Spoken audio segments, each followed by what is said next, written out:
now, preview time. So let's take a look at what's coming your way.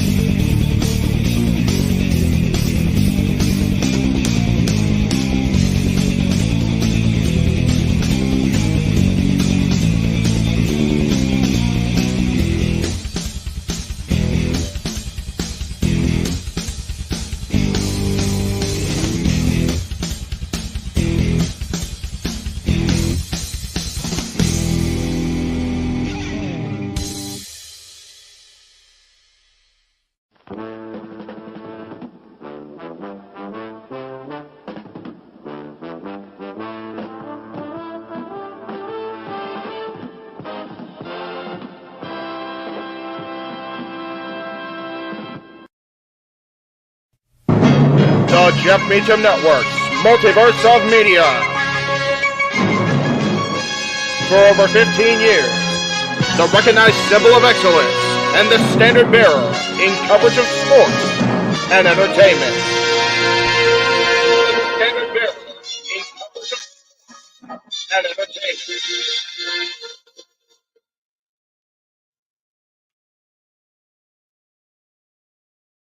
Am I on? There we go. Hi, everybody. Welcome to the Jeff Meacham Network, the Multiverse of Media, and our forever coverage. We're going to be here all damn day covering AEW as they shift into full gear live at the fabulous farm in Inglewood, California. My home away from home. All the King's gear on today. We got the Jeff Meacham Network t-shirt because I can't find the clean polo because Subway ruined the good one. And, of course, tonight, Noah's personal hell, that is Disney karaoke. Speaking of Noah, let me go ahead and bring in our AEW commentary team par excellence, as they do each and every show we do.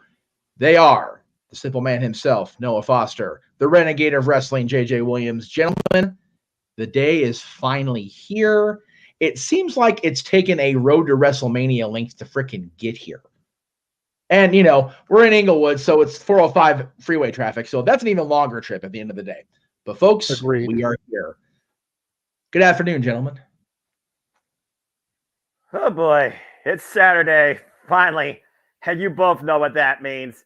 Good to see you, Jeff. Good to see you, JJ. Yes, we are finally here as the Fabulous Farm will now play home to AEW Full Gear. We will truly see who is on another level. Will a timeless presentation feature the encore that everyone is looking for, and so much more ahead of the shenanigans that are to transpire once AEW is off our screen. So I'm looking very forward to this. Again, there's a lot of matches that have a lot of very different ways they could go. There's a lot of storytelling that here tonight is going to unfold, and there's going to be a new signing.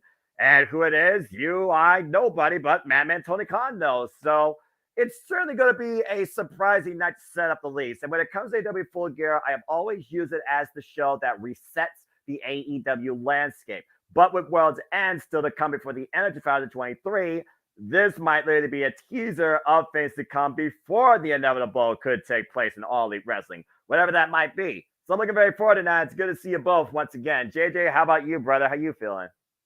I'm feeling good. I'm feeling really good. I honestly can't remember the last AEW pay-per-view that I've been this invested in. You know, maybe part of it is because it's in our backyard, sunny Southern California, and even up to the last minute yesterday, Jeff had the opportunity to go. Like, legit, when we went off the air last night, he asked me if I would be pissed if he went because he had an offer. And I was like, keeping it 1,000, was like, would I be pissed? No, I'm too grown for that. Would I be a little bit hurt? Yeah, I'm not going to lie. I'm not going to lie. I'd be a little bit hurt because we've been building this moment for this evening for the better part of the last 6 months. Before Tony Khan announced Full Gear was going to be tonight, we have been building this moment for the shenanigans that'll occur once Full Gear is done. Yes. So for him to disappear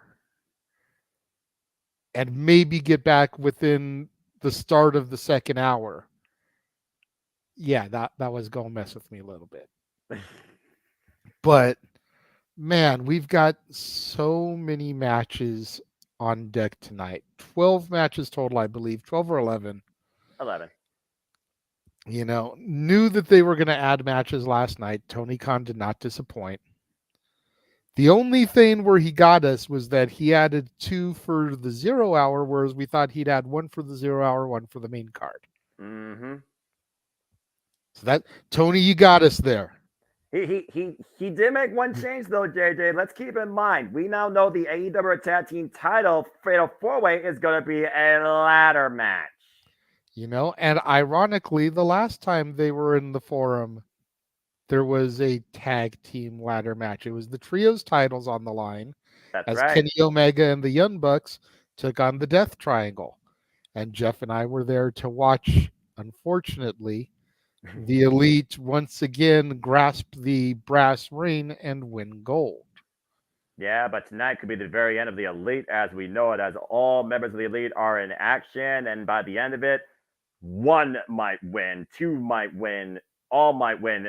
But either way, I don't think the Elite's going to be the same ever again. Nope. As we know it, based on what happens tonight at Full Gear. Nope. And I told you on Simply Predicting, and I'm going to get Jeff's thoughts on this because he wasn't on Simply Predicting. No. I believe, if you know, you know.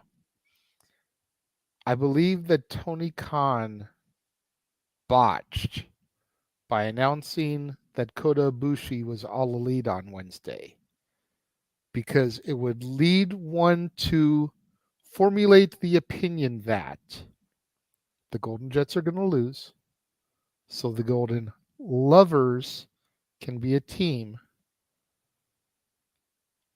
and possibly even having, and here's where I'm stretching my story here, we may get the return tonight of Sammy Guevara to cost Jericho the match. But do you think, Jeff, that by announcing that they signed Kota Ibushi, that Kota Ibushi was All Elite, with the stipulation on this match being that if Omega and Jericho lose, they can't team together anymore, was a mistake? Because I feel like they basically just told us, well, that's okay. The Golden Jets are no more, but you're going to have the Golden Lovers.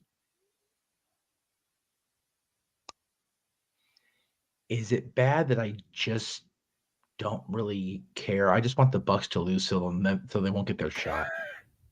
Like, I'm so disappointed in Matt and Nick and their bullshit that I just want them to be denied, even if they're kayfabe and denying their own damn selves, because they help write this shit. But being honest, anyway, no,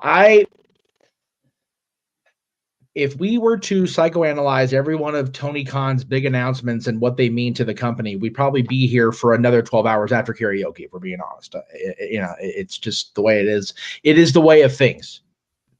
This is the way. Again, Disney. I'm already in mode, kids. I'm already gearing up.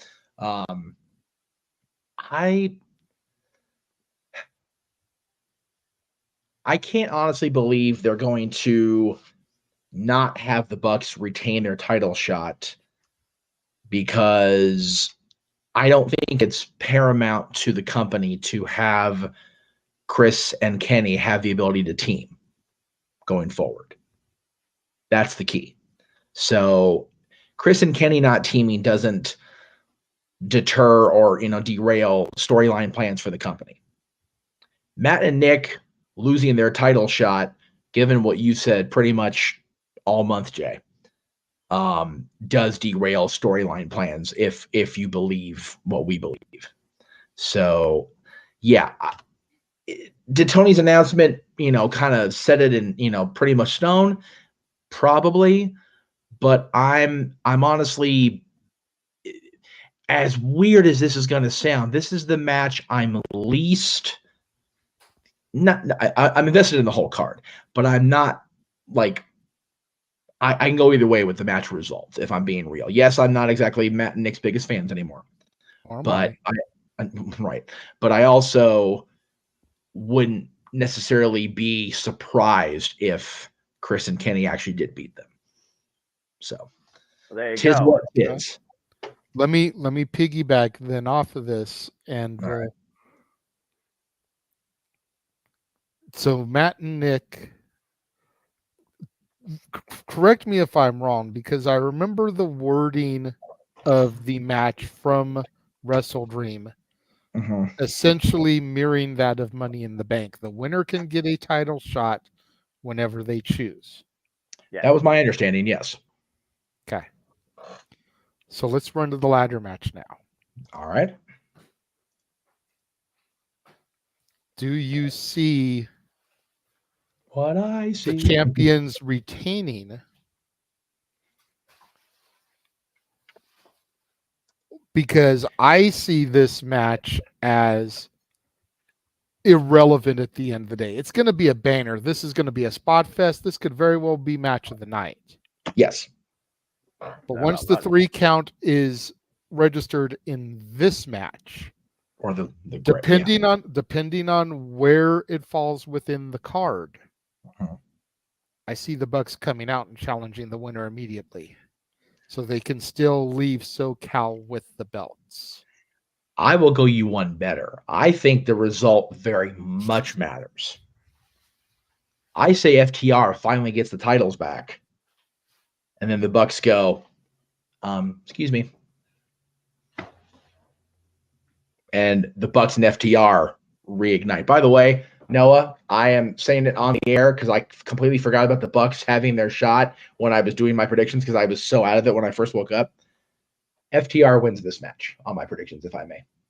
Whoa. All right. FTR wins a ladder match. Okay. But again, the aspect of the ladder, I think also changes a lot of the idea of what you might think is a set in stone narrative. Like I said, and this goes true, AEW is not that damn predictable. Yes, I know we're in California, at least for the night, but after this, guys, they're not in that neighborhood anymore. And I think there's a reason why they have taken this tag team division in this direction when it comes to the collision tag division and the elite status in the tag team division. And again, a lot of these matches, they could go either way, and we would be okay with the result because it still would make sense or cause a butterfly effect in storytelling that's not completely out of context.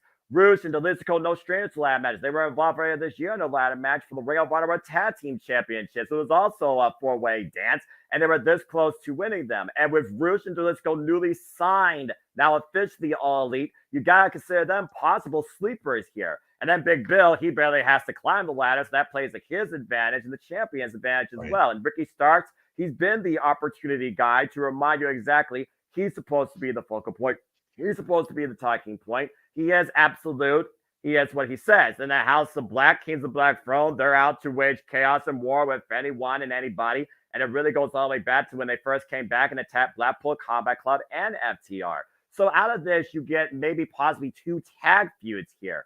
As far as the Young Bucks and the Golden Jets go with the previous match, you got to consider the Don Callis family probably has a bigger agenda versus the Young Bucks becoming tag team champions and running back FTR and Young Bucks 4. When FTR won, clean as a sheet, fair and square at the biggest event in wrestling history at All In Wembley. So that's why, like I said, I don't think necessarily it justifies both these matches to have a aftermath of each other where the Young Bucks leave the building as tag champs.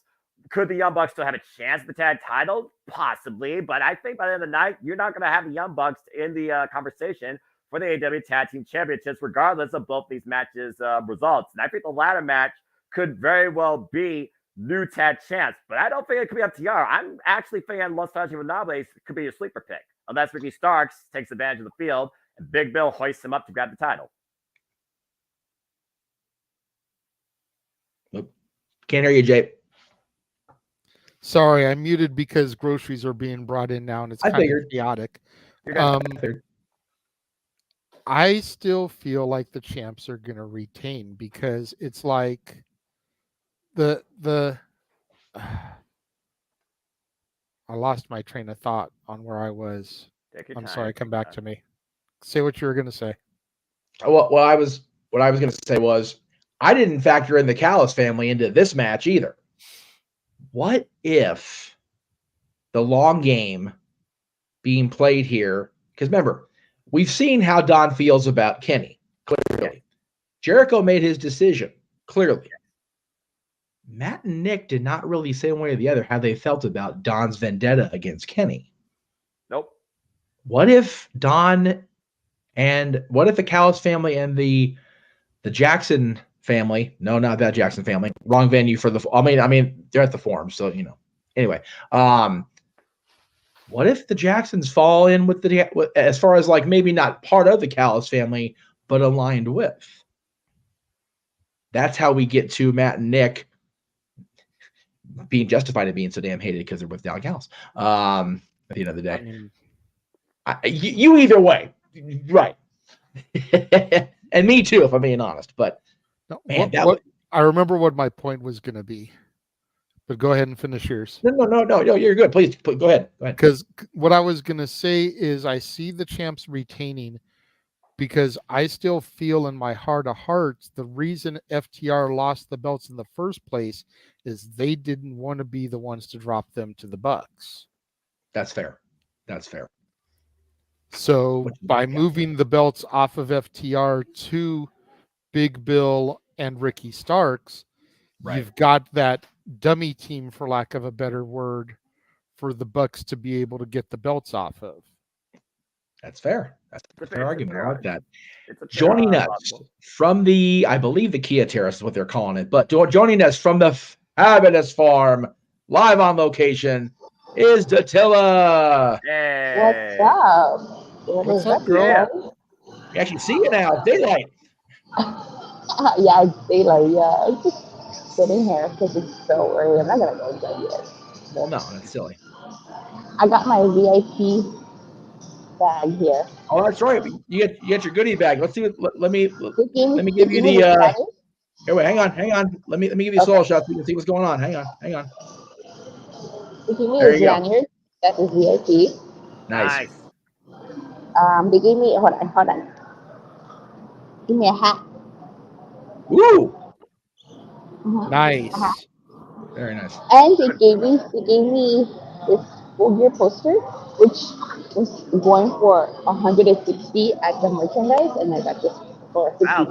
That's how much VIP cost. Wow. That's an awesome poster right there. But also, I like that hat. You like that hat? I like that hat. Okay. It's kind of hard because I'm sitting on the floor. Give me 1 second. Hold on. No, you're fine, it's okay. God bless her. Wait, all the tables are taken. Yeah. There's one more thing in here. Hold on. Okay. I'm sorry, you guys. No, you're perfectly fine. I don't apologize. You're fine. It's okay. It's the nature of what we're doing. Yeah. And then they got this. Hold on, guys. All right. How do you get that? If you have VIP, right? Yeah. Somebody asked me a question. So, yeah. Oh, okay. Then I got this. Oh, there you go. Very nice. Whoop, I lost you. The lemonade. Yeah. So there you it's cool. And then I got the event shirt to work with MJF and Jay White. That says I was there. Gonna be an interesting. Huh? It'll be an interesting night. Continue. Yeah. They had a shirt that said Caesar Scumbag in Laker color. It was yellow, and then Caesar Scumbag was in purple. I'm gonna PayPal you some money to get me that shirt, like for real. I'm actually gonna do that. It's gonna be a thing. Give me a second. Send me. I think it was 40, and it was the top. My shirt was 55, so send me like 45, and I'll get it for you. Okay. Did they have the Tony Storm shirt? Nope. No. How do they not have the Hollywood starlet? The timeless Tony Storm. They need to save it for Black Friday, JJ. They gotta No. have it for the website. Yes. Why are you going for that? Oh, Jesus. Oh, Lord. I'm gonna go on mute so I can actually do this conversation with my financial advisor. Give me a second. Okay, no worries. Just let me know before like more people come in because they did VIP in earlier now. Right. So what match are you most looking forward to tonight? Besides Jay White and MJF? Yes. I am looking forward to that ladder match. That ladder match should be fun. Okay. Who do you got in that match? Ooh, that's a hard one. Yes. I think for Ricky Starks is good girl to retain, but we'll see. Because Okay. Roosh and the LFI has been in a row as of late, so we'll see. They've been running roughshod and collision, and again, Jalisco and Rouge are newly signed as all elite. They could be the sleeper picks in this match. If I only got two teams winning this, I either got the Chance retaining or I got LFI finding their way, Rudo style, escaping with the titles.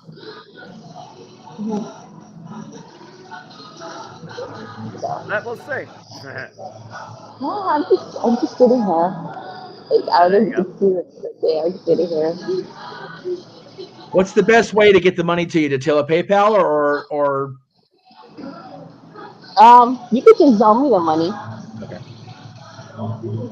There you go. So, Tatilla, I want to talk to you particularly about the women's matches tonight. You got Timeless Toy Summer Karshida, and you got Julia Hart and Sky Blue going after Chris Statlander. As you saw live last night, both champions, they're rolling with momentum out of that great women's tag match. They got the win. So, simply put, do you see either title changing hands tonight, or do you think that both the women's champions will retain? What's your thoughts on the women's matches? Timeless Tony Storm is definitely walking out with the title. That's for sure. Oh, jeez. I don't think there's any questions about that. All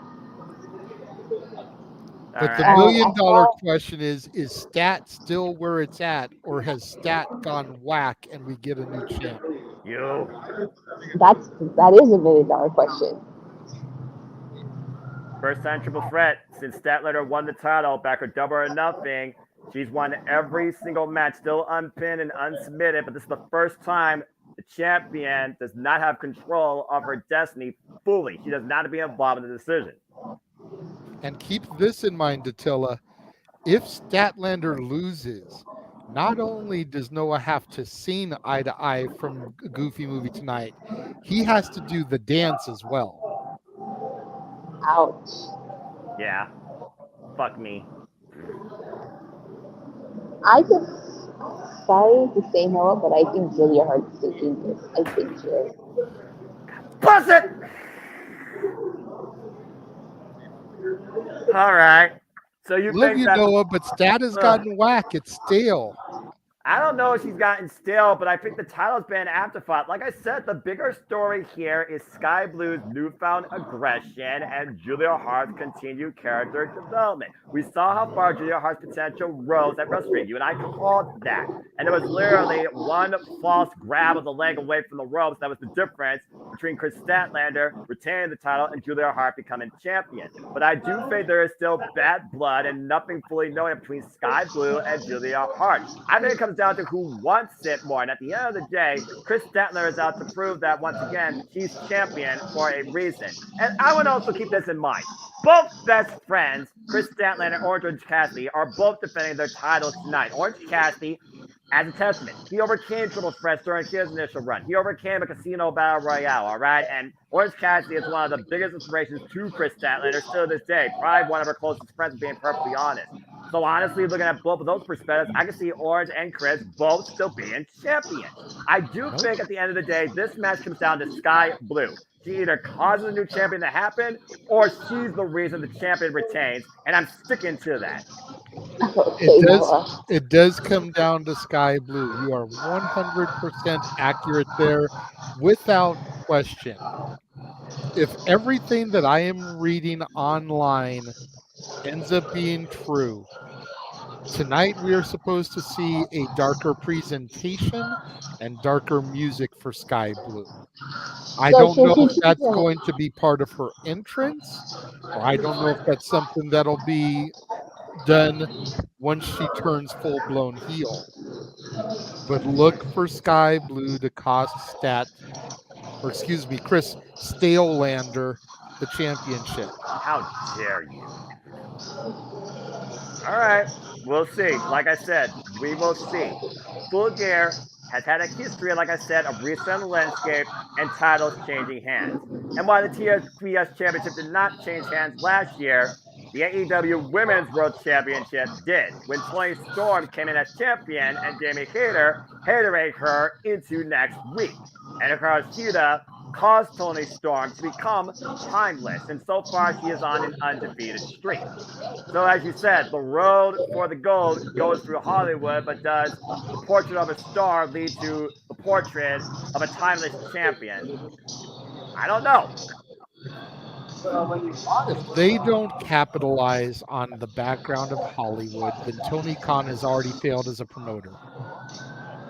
Yeah, I'm really curious to see her entrance tonight. I mean, we're in technically we're not in Hollywood, but you get the picture. They need to go all out. Excuse the comparison here, because I know we're talking about professional wrestling and not sports entertainment, but they need to go WWE with their entrance here. They need to do black and white, her roaming the streets of Hollywood, getting into a limousine, pulling up to the Forum, getting out of the limousine, paparazzi taking pictures as she enters the venue, to come out the curtain, just the whole presentation. It needs to be a WWE WrestleMania caliber entrance for Timeless Tony. Don't forget the red carpet. I'm just gonna say this right now. They give her that type of entrance, more often than not, you want to create sports entertainment. You get a big entrance like that, you lose. So we'll see. So I gotta say, all I know is you'll be seeing me calling in black and white, and whether or not Hikaru Shida retains, this is definitely going to be a match of a delight for me to engage in. And if nothing else, there's one word you can define it as. It will be timeless. But whether or not it's a pleasurable timeless experience for this man down here particularly, stay tuned. Now, Dattila, you're also going to be there tonight, and I know that you got the 0 hour ahead as we got 3 matches here, and look who is question mark now. Now, do you think MJF is losing the Rampart Tag Team Championships? I don't think he's going to lose it. I think he's going to retain all along. There you go. Not much more needs to be said about Ash Boys. Yes.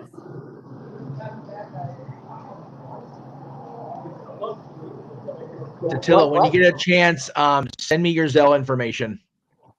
Okay. Okay. I will. You know what? Let me do it right now because there's more people starting to come, and I'm trying. I'll try to get it before I waste my time. Like, how can I say it? Before I waste more time standing in line than I would already. Fair point. Yeah. So let me get off. We'll get you right back in as soon as we're done. Yeah, no worries. Thank you. Appreciate that very much.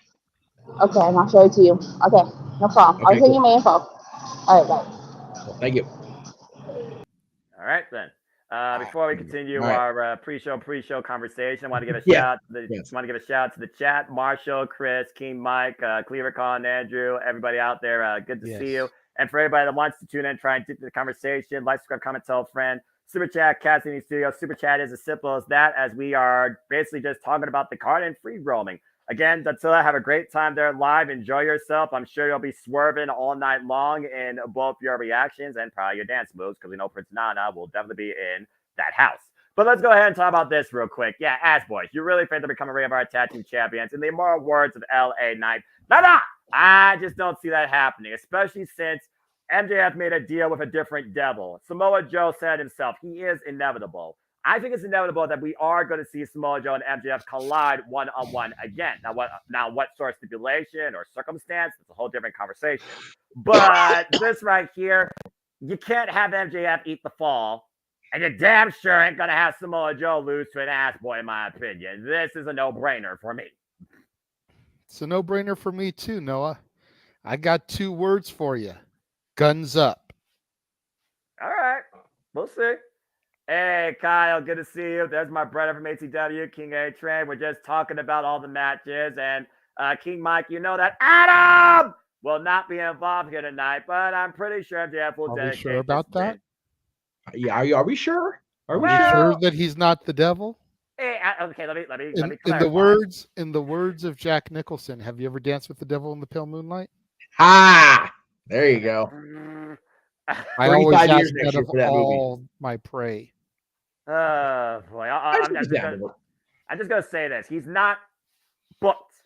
We'll see if the devil There you go. shows his Yes. ugly face. Just because he's Baby. booked doesn't mean he won't be there. But yes, I say guns up in this one, much to Jeff's shock and dismay. Yeah. What the hell?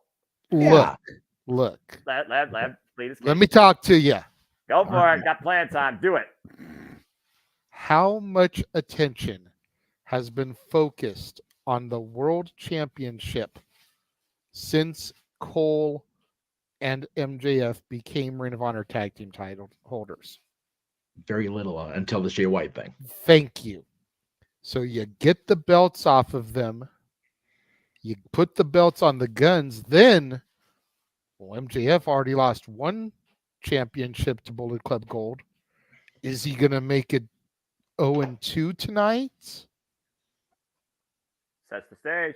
Tease of things to come. And then you focus on the fact that Joe can be the one to take Max out, allowing him to eat the fall. So even though he eats the pinfall, it was with collusion, with shenanigans. That way, come World's End, we've got story built to get us to MJF and Joe. It's a way they could do that. I mean, at the end of the day, MJF already talked about how he's facing this fear head on. He talked about how much pressure he feels right now. He appreciates us all being on the journey with him becoming champion and what's meant everything for him. And again, this match does set the pace and the mindset for the night of MJF. At the end of the day, this show, why it surrounds so much possible change, it comes down to MJF's future, and does he meet his end at World's End before the bidding war of 2024? A lot comes out of the result of this match when it comes to what you think is next for MJF. More than anything else, that much I will go with. Yeah, Jay, you convinced me, because you're right. He needs to focus on the important thing, and the important thing is the world title at the end of the day. And the Ring of Honor tag titles, as important as any championship is in wrestling, the Ring of Honor tag titles do not need to be the focus of MJF at this time. So I agree. Guns up tonight. Well, I'm not rooting for the Guns because I'm not gonna root for the ass on purpose. But Anyway, I think it's gonna be a thing. What I also think is gonna be a thing. This could be the sleeper match between Buddy Matthews and Claudio Castagnoli, man. I'm here for it. Yeah, I'm bummed that this is a 0-hour match and not a main card match. That I do agree with. But it is what it is, Claudio Castagnoli, former Pro Wrestling Guerrilla heavyweight champion. Yes. Again, in the shadows of that company. Mm-hmm. If memory serves me correctly, he won his first WWE championship at Staples Center. Correct, the United States title on a pre-show at that. Let's not forget that. Let's talk about how they. Claudio Castagnoli and Los Angeles is a match made in heaven. Kind of goes hand in hand, huh, JJ? Yes. Whereas Buddy Matthews, much like the joke we made last night, looks all too comfortable lying on his back because we all know mommy is always on top. Well, that's Buddy Matthews will be laying down for at least 3 seconds tonight as Claudio Castagnoli picks up the victory in the 0 hour here. To set the tone further for the BCC coming later on in the evening. Yeah. And also the House of Black. So, I mean, that's another thing, because the House of Black, of course, all members of the House of Black are in action for the night. You know what's really sad about this, though? These two had 2 previous one-on-one encounters in WWE. Do you want to know how long the combined match of both those matches were? 6 minutes. These two are going to put out and show out, and this is not going to be an easy win for Claudio Castagnoli. And really, this stems back to the fact when the House of Black came back. Who was their first target? Blackpool Combat Club's own Bryan Danielson. Malachi Black dropped him with the freaking end, that freaking spinning back heel kick. And ever since then, Blackpool Combat Club and House of Black have been on edge with each other. It really escalated when Claudio Castagnoli and Wheeler Yuta lost out against Big Bill and Ricky Starks for the AEW Tag Team Championships back in October. And ever since then, they've been at each other's throats. And we, like you said, called last night. Great match. Wheeler Yuta, Buddy Matthews stomped Wheeler Yuta into oblivion. And now, Claudio Castagnoli, he wanted to fight. House of Black wants to take on Blackpool Combat Club. Well, now you're getting a sleeper match of the night. Follow this. And for me, I've always thought Buddy Matthews was strong as a singles star, and I want to see him branch out more into that. He hasn't had a singles match since his fallout with Andrade Alilo and then previously challenged Orange Cassidy for the International Championship. Put that in perspective. So this is definitely one of those super matches of the night, but you look at the war of Blackpool Combat Club versus House of Black at the forefront of this, and Claudio's newfound, let's call it journey back to the top, where Josh Barnett endorsed this guy and can see that he's still trying no matter what. Yeah, I think Claudio does need to win this. So I am going with you with Claudio on this one.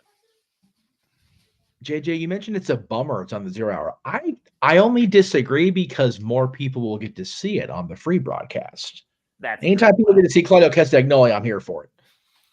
I agree, but I feel like this match needs to be a main card match. Good point. Let me see here. Like, which match would you put? Yeah, place is the question. Yeah, that's what I'm going for too in my head. They didn't book Hook versus Yuta, so you can't do that. Yeah. And I was thinking they were going to do that for the 0 hour, I was being perfectly honest with you. Yeah, I mean, that's fair because the rest of the matches, like the only match I could even begin to work my way that could be on that card would be Orange Cassidy and Moxley. And that's a title match at the end of the day. So yeah. That's a match. That could be the main event 0 hour carrying into the main card like thing. Fair. Yeah. But and then that way, to your point of, well, at least they get to see Claudio wrestle for free. They get a free title match. Yeah. Well, they are getting a free title match. They're getting 2 free title matches, both Ring of Honor based. Oh, because boy. Eddie Kingston, that no good scumbag, is going to step into my world, woo, woo, woo, woo, in the fabulous form and get his ass handed to him by Jay Lethal and Planet Jarrett.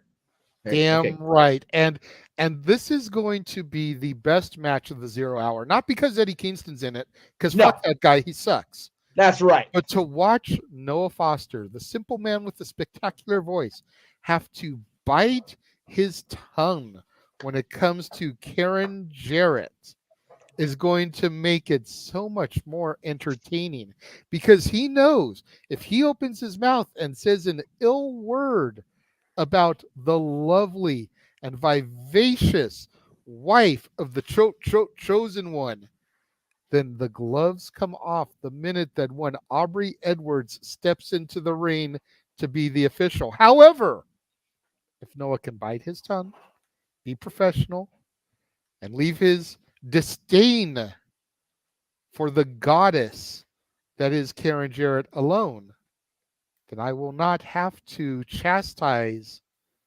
the former girl Hebner, and we all know about Hebners and refereeing, when she steps in the ring to do her job.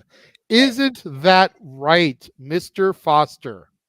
Why are we focusing on a Karen and a referee when what's most important is the 2 men in the ring contesting for a title of an incredible legacy that follow the likes of Nigel McGuinness, Brian Danielson, Samoa Joe, the late great Jay Briscoe, God rest his soul, Roosh, Jonathan Gresham, and other great names that follow. Why Eddie Kingston? That's right. All those greats, and then Eddie Kingston.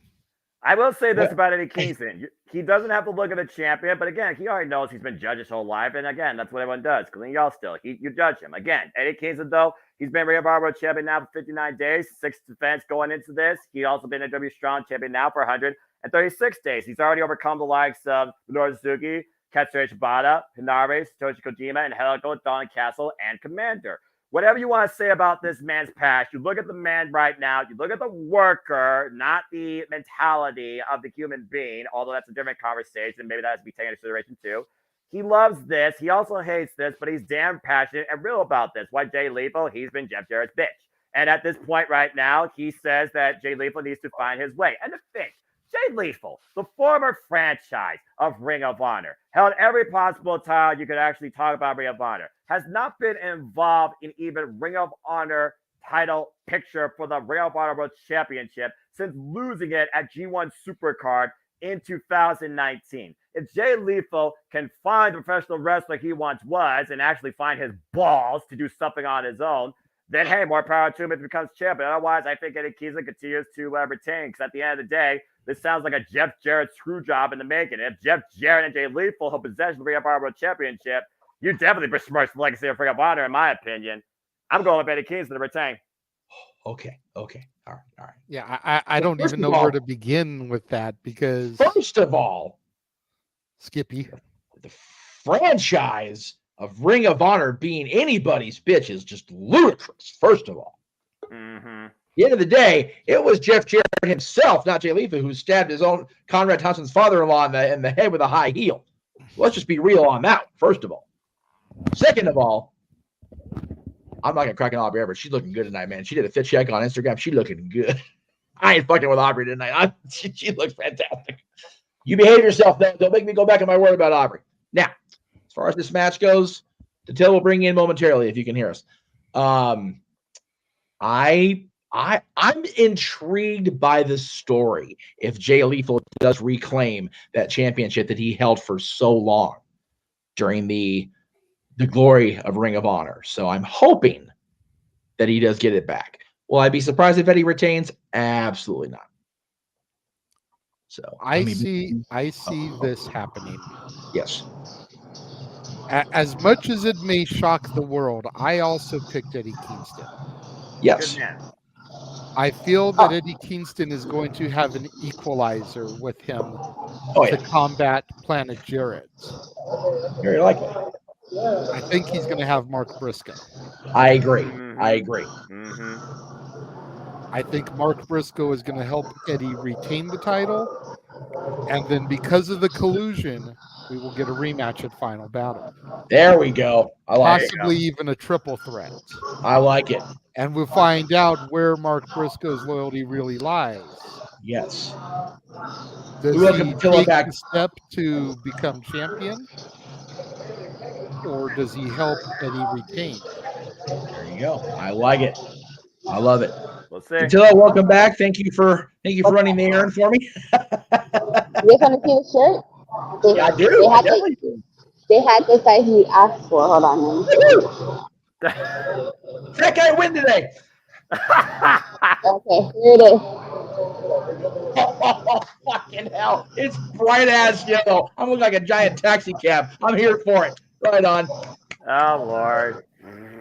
Oh. Yep. I will wear that shit every AEW watch along we do when he's the world champion. He's our scumbag. He's our scumbag. That's right. He's definitely our scumbag. We're talking about during the pre-show. There you go. We're on the pre-show. We are the pre-show. He is the Brute Squad. The pre-show. But I just find it interesting, though, that Noah sat here preaching about you got to take a look at the worker and not the mentality behind. Yes. You got to take a look at the worker, Karen Jarrett, not the mentality behind. Oh, God, here we go. Damn it, Jay. Jeff, just let me say this peacefully in the most honest, unbiased way possible. Okay. If Karen Jarrett does not physically get involved in the match or cause a distraction, then I will have nothing to say. I don't give a damn if the referee is Aubrey Edwards, Paul Turner, Bryce Rensburg, Mike Posey, or some new official that I may not know of. All that matters is that you truly show that honor is real and the honorable, better, worthy wrestler wins the title. I think they should have appointed a fair, unbiased official for this match, and Jeff Meacham is what they should have done, quite frankly. Well, you should have reached out to Paul Turner. Marty Elias, by God, that's right. Bring him in for one night. Marty Elias, out in California, right? That's right. Fair enough. Either way, this has to set up something for Final Battle. That much I do agree with. And I do think Mark Briscoe's destiny If he doesn't go for Survivor the Fist for Ring of Honor Television Championship, I would love to see Mark Briscoe versus Eddie Kingston. I wish he would win the TV title, man. He needs a good, solid singles run. Dattilo, what are your feelings on this match? Ring of Honor Championship in the 0 hour. Oh, I think Kingston will probably retain. I don't see him dropping the belt on 0 hour. Well, I don't know. JJ talked me into the Ass Boys winning the tag titles on 0 hours. So, it would be a little refreshing to me that Ring of Honor gets a full reset on the 0 hour going into Final Battle. I'd be okay with that. Personally. Again, like I said, it's very possible, but it comes down to what Jay Lethal we get. Because at the end of the day, you look at Jay Lethal's track record of opportunities lately, why he's been signed to AEW, and with Jeff Jarrett at his beckoning aid, he's come up with 0. I'm just speaking facts. All right. That's fair. I mean, even Jeff Jarrett has a championship. That's right. He does. But Jay Lethal hasn't been able to achieve one yet. And Orange Cassidy, next to Walter, a.k.a. Goofer, has been one of the most prolific workhorse champions of 2023, as Jeff puts up that graphic and looks to try and finally get the one victory that has eluded him against Jon Moxley. All we know is that's going to take more than a single orange punch if he's going to out-wrestle the Death Rider and come out still holding the title. At the end of the day, was AEW all-out result supposed to happen in the first place? Because since then, Orange Cassidy has not been the same man. He's even admitted it. He feels the weight is no longer there because he hasn't beaten Jon Moxley. Yes, he has the title, but the title does not feel complete, and neither does him. For Orange Cassidy, it's a must-win. For Jon Moxley, it's just more of the same, proving to Orange Cassidy exactly who the hell he is. Yeah, I think things are going to be set in the way they were supposed to be all along. I think we're going to have Jon Moxley regain the championship and send Cassidy further into his own darkness, is what I feel should be the thing. Orange Cassidy, the character has grown on me. I'm not going to lie. When he first debuted in AEW, I was not familiar enough with him to formulate a valid opinion. And when I first saw his shtick, I was like, this is ridiculous. This is hokey. This is silly. This is however you want to use the phrasing. But at the end of the day, I am convinced. And I feel that a character tweet in either a full-blown heel turn or him, full-time becoming serious, if you will, I think is a better way to go for him. But to do that, you've got to have Moxley just soundly defeat him. And I think that's what's going to happen tonight, personally. Dattilo, what about you? I'm curious to your thoughts on this one. Me too. Sorry, I had muted my mic. Sorry. You're fine. I think Box is going to regain that title. I feel like he wasn't supposed to lose it in the first place. Only reason he lost it was because, he got the concussion. So I think he's going to regain it. Definitely. Noah, what do you think as far as prediction? It's weird. For the longest time, I've just been asking myself this question about Jon Moxley. When the hell he and Renee are going on vacation? Right. That being said, if he wins the championship, well, so much for that. But also, in case you didn't know, Jon Moxley already has a full agenda. He starts 2024 in the Tokyo Dome at Wrestle Kingdom against Will Ospreay and David Finlay for another championship, whatever they're going to call it. So, at the end of the day, he hasn't been feeling right mentally or physically. He even said that. But he also knows that this business owes you nothing. I mean, sometimes it takes a hand from you, sometimes it takes a time from you, aka Opera Stadium. For me, though, it's one of those things where Orange Cassidy's beaten Claudio Castagnoli. Orange Cassidy has beaten Wheeler Yuta. Orange Cassidy has not messed with Bryan Danielson. Orange Cassidy, though, has not beaten Jon Moxley. Besides Jon Moxley, nobody else this year has gotten the better of Orange Cassidy when it comes to this championship. It completes him.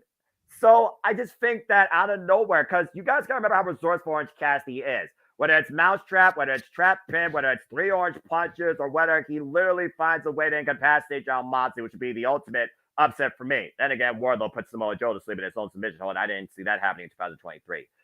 I think Orange Cassidy here, at the end of the day, needs this win for self-validation. And I don't think Jon Moxley needs this title. I really don't. I think Orange retains. I don't know how, but I think he needs to retain. It's a must win for Orange. For Jon Moxley, does he need the win? Really? Does he need the win? I don't think he does. And I'm in the same camp as Noah. Wow. Although I was opposed to the decision, I feel like the original plan was to have Mox beat Orange. But then Mox got injured, and we started this whole long and winding road of passing the title like it's some good weed. And, well, we're in Southern California, so just saying. You know. Yeah. But to Noah's point, Mox doesn't need this belt. He just doesn't. I mean, Orange Cassidy, much like you, has won me over as a performer. Yeah. He is the Walter of AEW. Fact. Fair. That's fair. Except Walter is still on his first reign while Cassidy's on his second. Unfortunately, yes. But I just feel like there's so many other ways to go with this title. There's so many people that are lost in the shuffle that aren't doing a damn thing. Mm-hmm. That could be challenging or even defeating Orange for this title. Yes. I'm not saying I'm ready for him to lose it again this quick, but Mox don't need it. And if he's beaten Claudio, if he's beaten Yuta, if Brian is the final boss, get him past Mox, and maybe we build to Orange versus Danielson in the Continental Classic finals. Oh, now that would be very unique. At World's End, which would be, God. Let's end the year on that. My God. And it wouldn't be for a title because remember, Bryan Danielson is done as a full-time wrestler come next year. But it would be a true testament to how far you could trust Orange Cassidy with this generation of professional wrestlers that Bryan Danielson and Jon Moxley have led their own way. That's the whole reason Blackpool Combat Club was created in the first place. Mm-hmm. And I'd throw Cassidy in that conversation that we were having last night about the next generation of pillars. Yeah. Oh, definitely. Absolutely. He and Daniel Garcia, definite too, in my opinion. And Wheeler. Wheeler. I would put Wheeler in there because he truly has shown how far he is willing to go. He keeps saying himself, he's the guy, you can keep him up, but he won't stay down. It's hard to keep him down. Buddy Matthews found that out after 14 minutes of fighting the guy last night. Yeah, right. And without having the entire roster in front of me to seriously dissect, I would almost give the fourth pillar to Penta. At this point, it's hard to argue with that. They both come a long way. Yeah, they have. Josh, Hassan, Roy, good to see y'all. I see y'all's comments in the chat as well. And feel free to let us know your predictions on the matches that we're talking about too, folks. And again, if you want to try and steer the conversation to something else, Super Chat, Kesney Studios, Super Chat is as simple as that. Josh, I feel no matter what, because for some reason my voice never seems to go out. I'm sure I'll be fine. But I don't know if I could say the same thing about the 6 men in this match, particularly Darby Allin, that I'm pretty sure is still wearing a compression vest on that right shoulder that's almost taken out of its socket. But yeah, let's go ahead and talk about this trios match, shall we? Christian Cage, the Patriot, Father of the Year, and TNT champion with Luchasaurus and Nick Wayne, the Patriarchy as they're called. Give me a break. Taking on the Radar Superstar, Adam Copeland, Darby Allin, and Sting.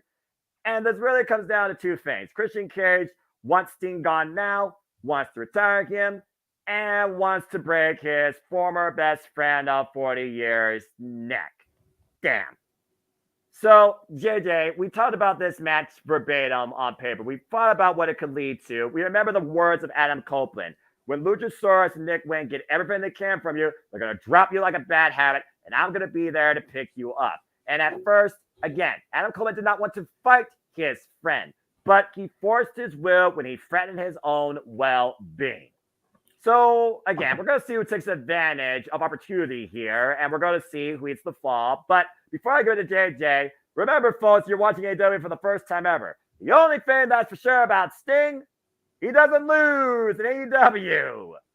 JJ, the floor is yours. Your thoughts on this? Steen is going to lose in AEW, just not tonight.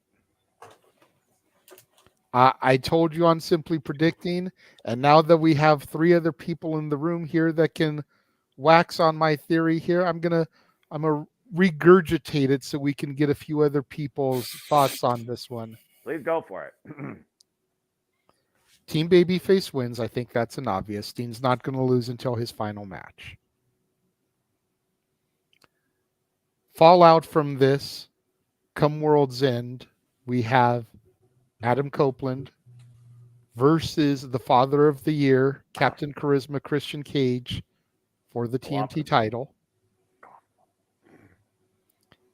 And as much of a long shot as it is, I would love to see Darby and Steen get a run with the tag titles. Undefeated as a tag team. Steen's been in this company for 3 years this year, to your point on Simply Predicting. Winner's Undefeated coming. as a tag team, they haven't become champions. They haven't had a chance to go after the tag team championships. There you go.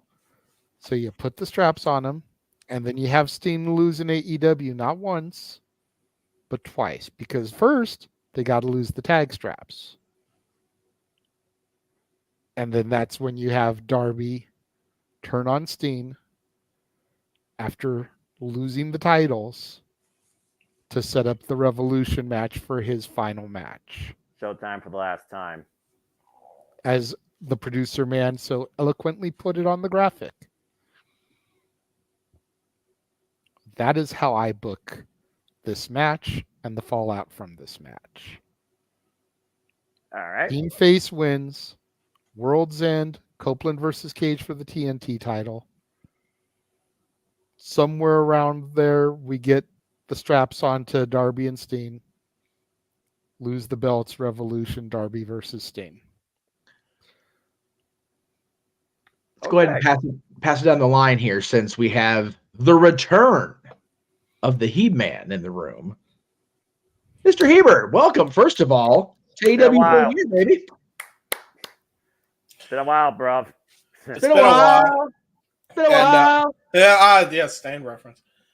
So I'm back, and I'm back permanently. I might miss World's End only because of the documentary I currently have to work on, but I'm going to be coming back full time. So this is my getting my feet wet moment. So if people have a freaking problem with it, as the glasses indicate, deal with it. That's for certain freaking people. Other than that, though, yeah, I'm back. Let's have fun. How do you feel about this match, sir? As far as this match, let me take these glasses off because they hurt my eyes, the little white dots on the center. But I was just doing that for the bit. Yeah. As far as Sting, I agree with JJ. I don't think he's losing. I think at this point, I don't know if he necessarily needs a tag strap, but at some point, I mean, they gotta end up feuding, and Sting, it has to be the one to lose to Darby to really put him over huge. If they do get the tag straps, though, I'd actually invert it and have Sting be the one to turn heel on Darby. Ooh. Go full Joker with it. Oh Lord. See how that goes. I just, the only thing that I could see, the only way I could see that happening realistically, though, is if I think what will happen, but I'll get to that in the main event. That's the only way I can actually see that legitimately happening. But otherwise, I would have to, like, the heel turn for Sting. Otherwise, yeah, probably Darby turns on Sting. I just don't know if you could boo Darby. Darby's really hard to, like, turn heel. I feel anyway. I just feel like a beatdown of Steen would be really easy to do it. Like, that's fair.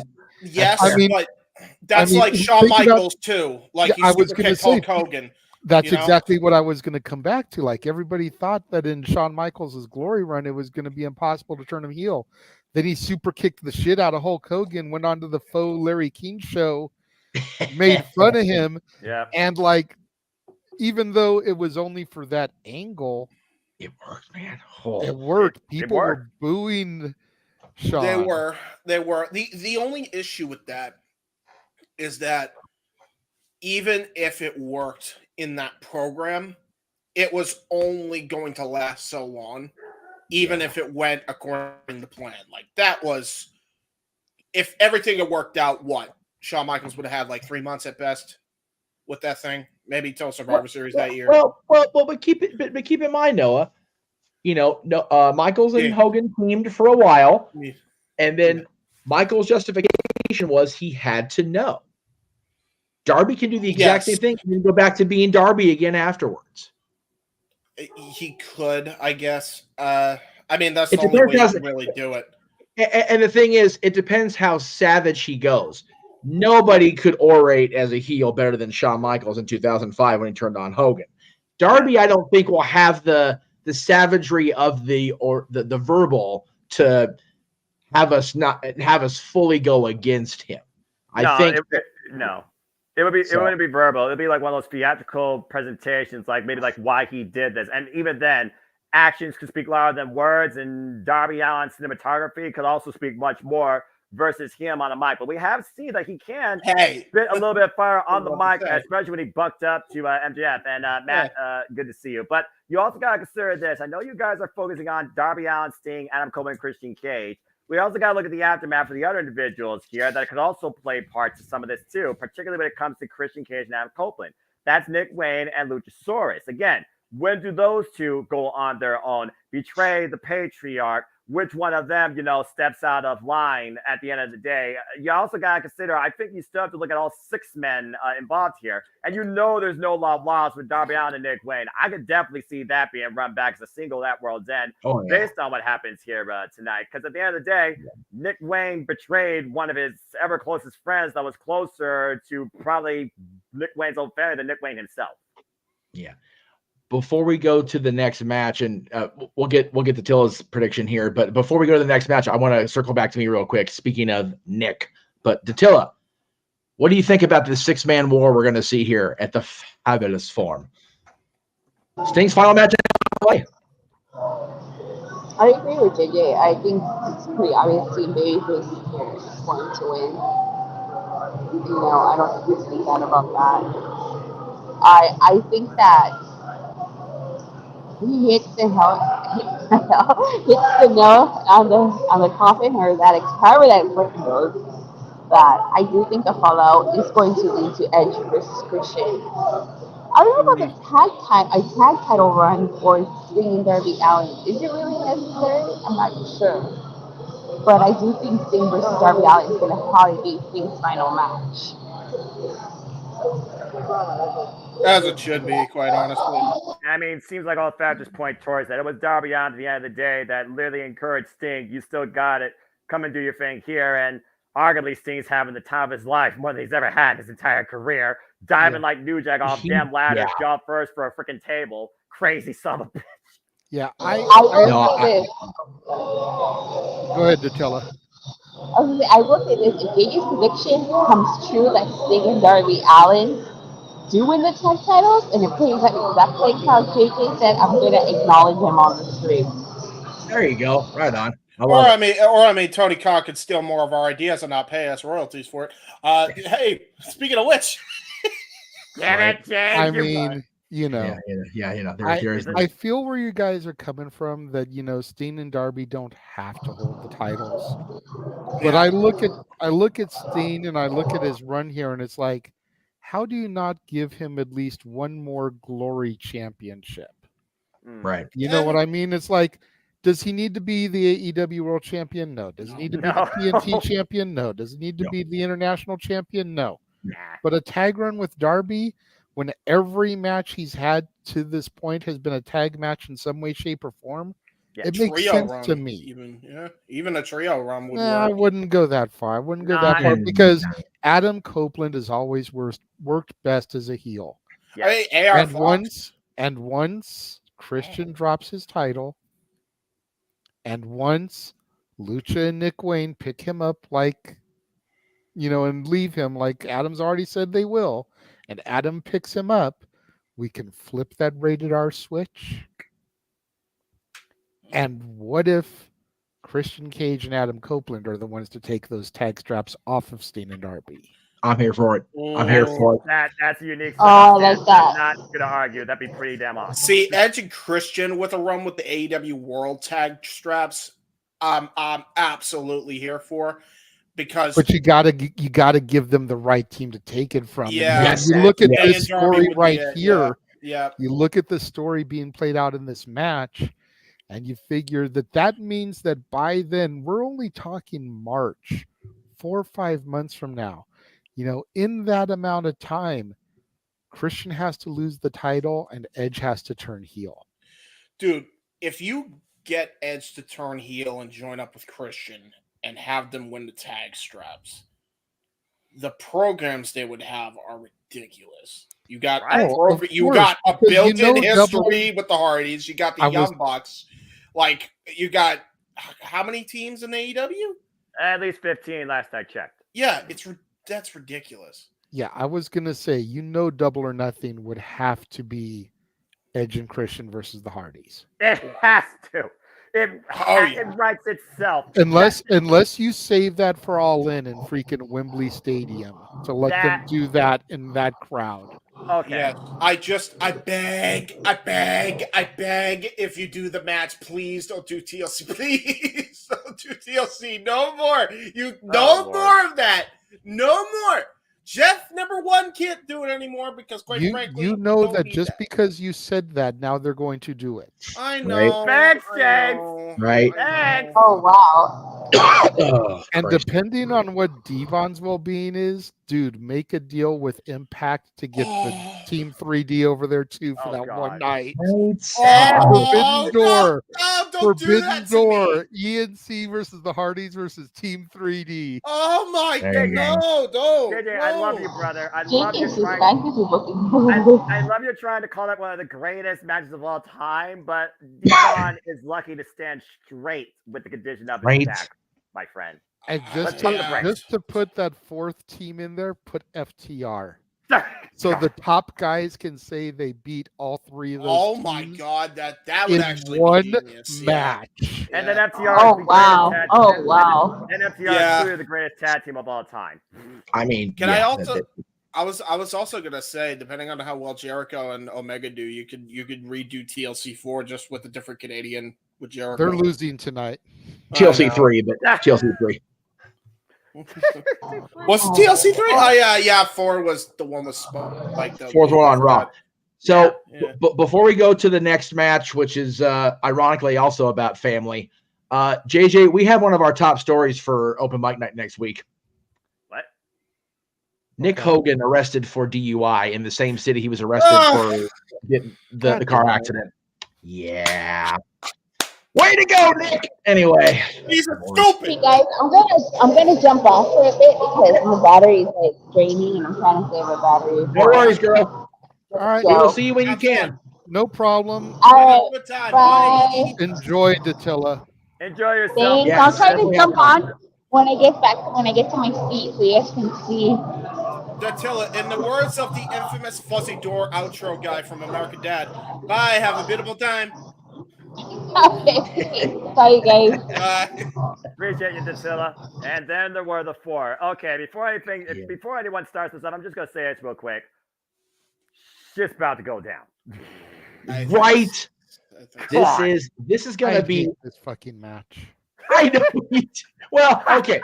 Hang on. Okay, before we get JJ on about and then again justified.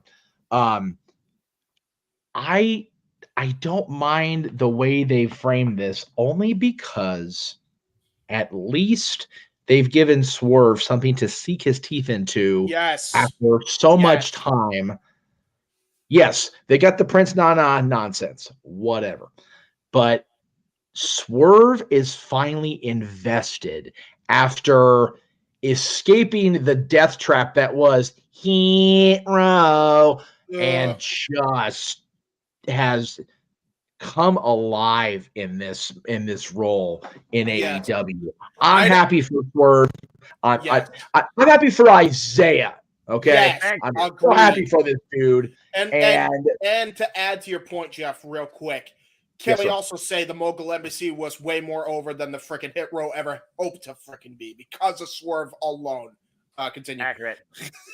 Yeah, and as awesome as it has been to see Swerve do his thing, and again, I have not been able to watch the entirety simply predicting because, like I said, Thursday and yesterday were a little batshit guys. I will say, I feel that as much as I've enjoyed Swerve getting his thing, with the Bucks winning tonight and possibly getting the tag titles at the end of the day, I don't want to think the Elite's going to get a clean sweep, but I feel they're going to, and it sucks. My pick officially is Hangman Page. Well, thankfully, the Elite can't get a clean sweep because Omega's on the other side of the Bucks. Well, right, but even Matt and Nick have been saying he's on the outs of him. So I said that. So, as he should be, quite honestly, in kayfabe and in real life, after the shit they pulled. Definitely in definitely in real life, he needs to get as far away from those two jack-offs as possible. Anyway, JJ, continue. What I hate most about this fucking pay-per-view is that I'm picking all three members of the fucking Elite. Oh, no. That's what pisses me off the most because, and again, no one I spoke about this. I feel like Page has to get his match back after the Wrestle Dream match. Yeah. What I don't like about this entire scenario, aside from the fact that it's Adam Page and I have to fucking pick him, is that if you watch that promo on Dynamite, that was a heel promo from Adam Page. That promo was very much the same fucking promo that started the shit with CM Punk. Yep. God damn it, Hangman. Did you not fucking learn anything? Swerve is supposed to be the heel in this. That's why he invaded Page's house and threatened his family. But when Page got on the microphone, talked shit about how Swerve wasn't good enough because he got fired 2 years ago and how his fiance left him and his kids won't even talk to him. It's like, dude, you just made yourself the heel. Again. You're supposed to be the baby face, you dumb fuck. But you're the guy that didn't want to take advice from the people helping you. It pisses me off to no ends. I did not want to get on a Hangman tirade. But yes, he has to get this win back. But the way they've built the story is so stupid. Yes. I want Swerve to beat him within an inch of his life. Yep. Not just because of the way that I feel about Page personally, but because of the way they switched the story up on Wednesday. Right. But like you've got a pissed off Swerve Strickland going in there, and it's a death match. So it's not like they're going to just, he's beaten too bad, we got to stop this. No, Swerve gets to beat him within an inch of his life. It's legal. Yeah. And you're in California. Yeah. Well, let's not even get into to be cheered in Cali. Get into all the gang violence in SoCal. Oh yeah, in Inglewood, which is literally on the border of Compton. Bro, Bloods and Crips look at Swerve and it's like, oh, he's both our guy. Oh my god! Hey, at the end of the day, JJ, like you said, it's legal in California. There's no death penalty here. Exactly. JJ, go ahead. So you're being talked over, JJ, and I'm trying to no, bring it's it back. Okay. I'm reading Mikey T's comment here. Swerve won the match at Wrestle Dream. Yeah, he did. So I don't know what Mikey T's talking about. At Hangman won the match they had the last pay-per-view. Last No, he pay-per-view didn't. was Wrestle Dream. Yeah, Swerve Wrestle won Dream. that match in Seattle. Botch. Yeah. So Mikey T was busy touching everybody to say it's trash and got confused. It's okay. He's all right. We love him To anyway. be fair, he might be thinking of the last match they had before pay-per-view. I don't know. But Was another one. that's being my a dick. stance on this match. It pisses me off because as much as I'm already upset that I'm picking the Bucks to win, because of the stipulation that is at hand. Yes. And again, because of the fact that they just announced they signed Kota Ibushi, so there's your out. Yeah. You know, it's Hangman's gonna get the victory here. It's gonna be a thing. Yeah. Sad to say. Yeah. Does anybody think that Swerve is gonna win? Noah, what do you think?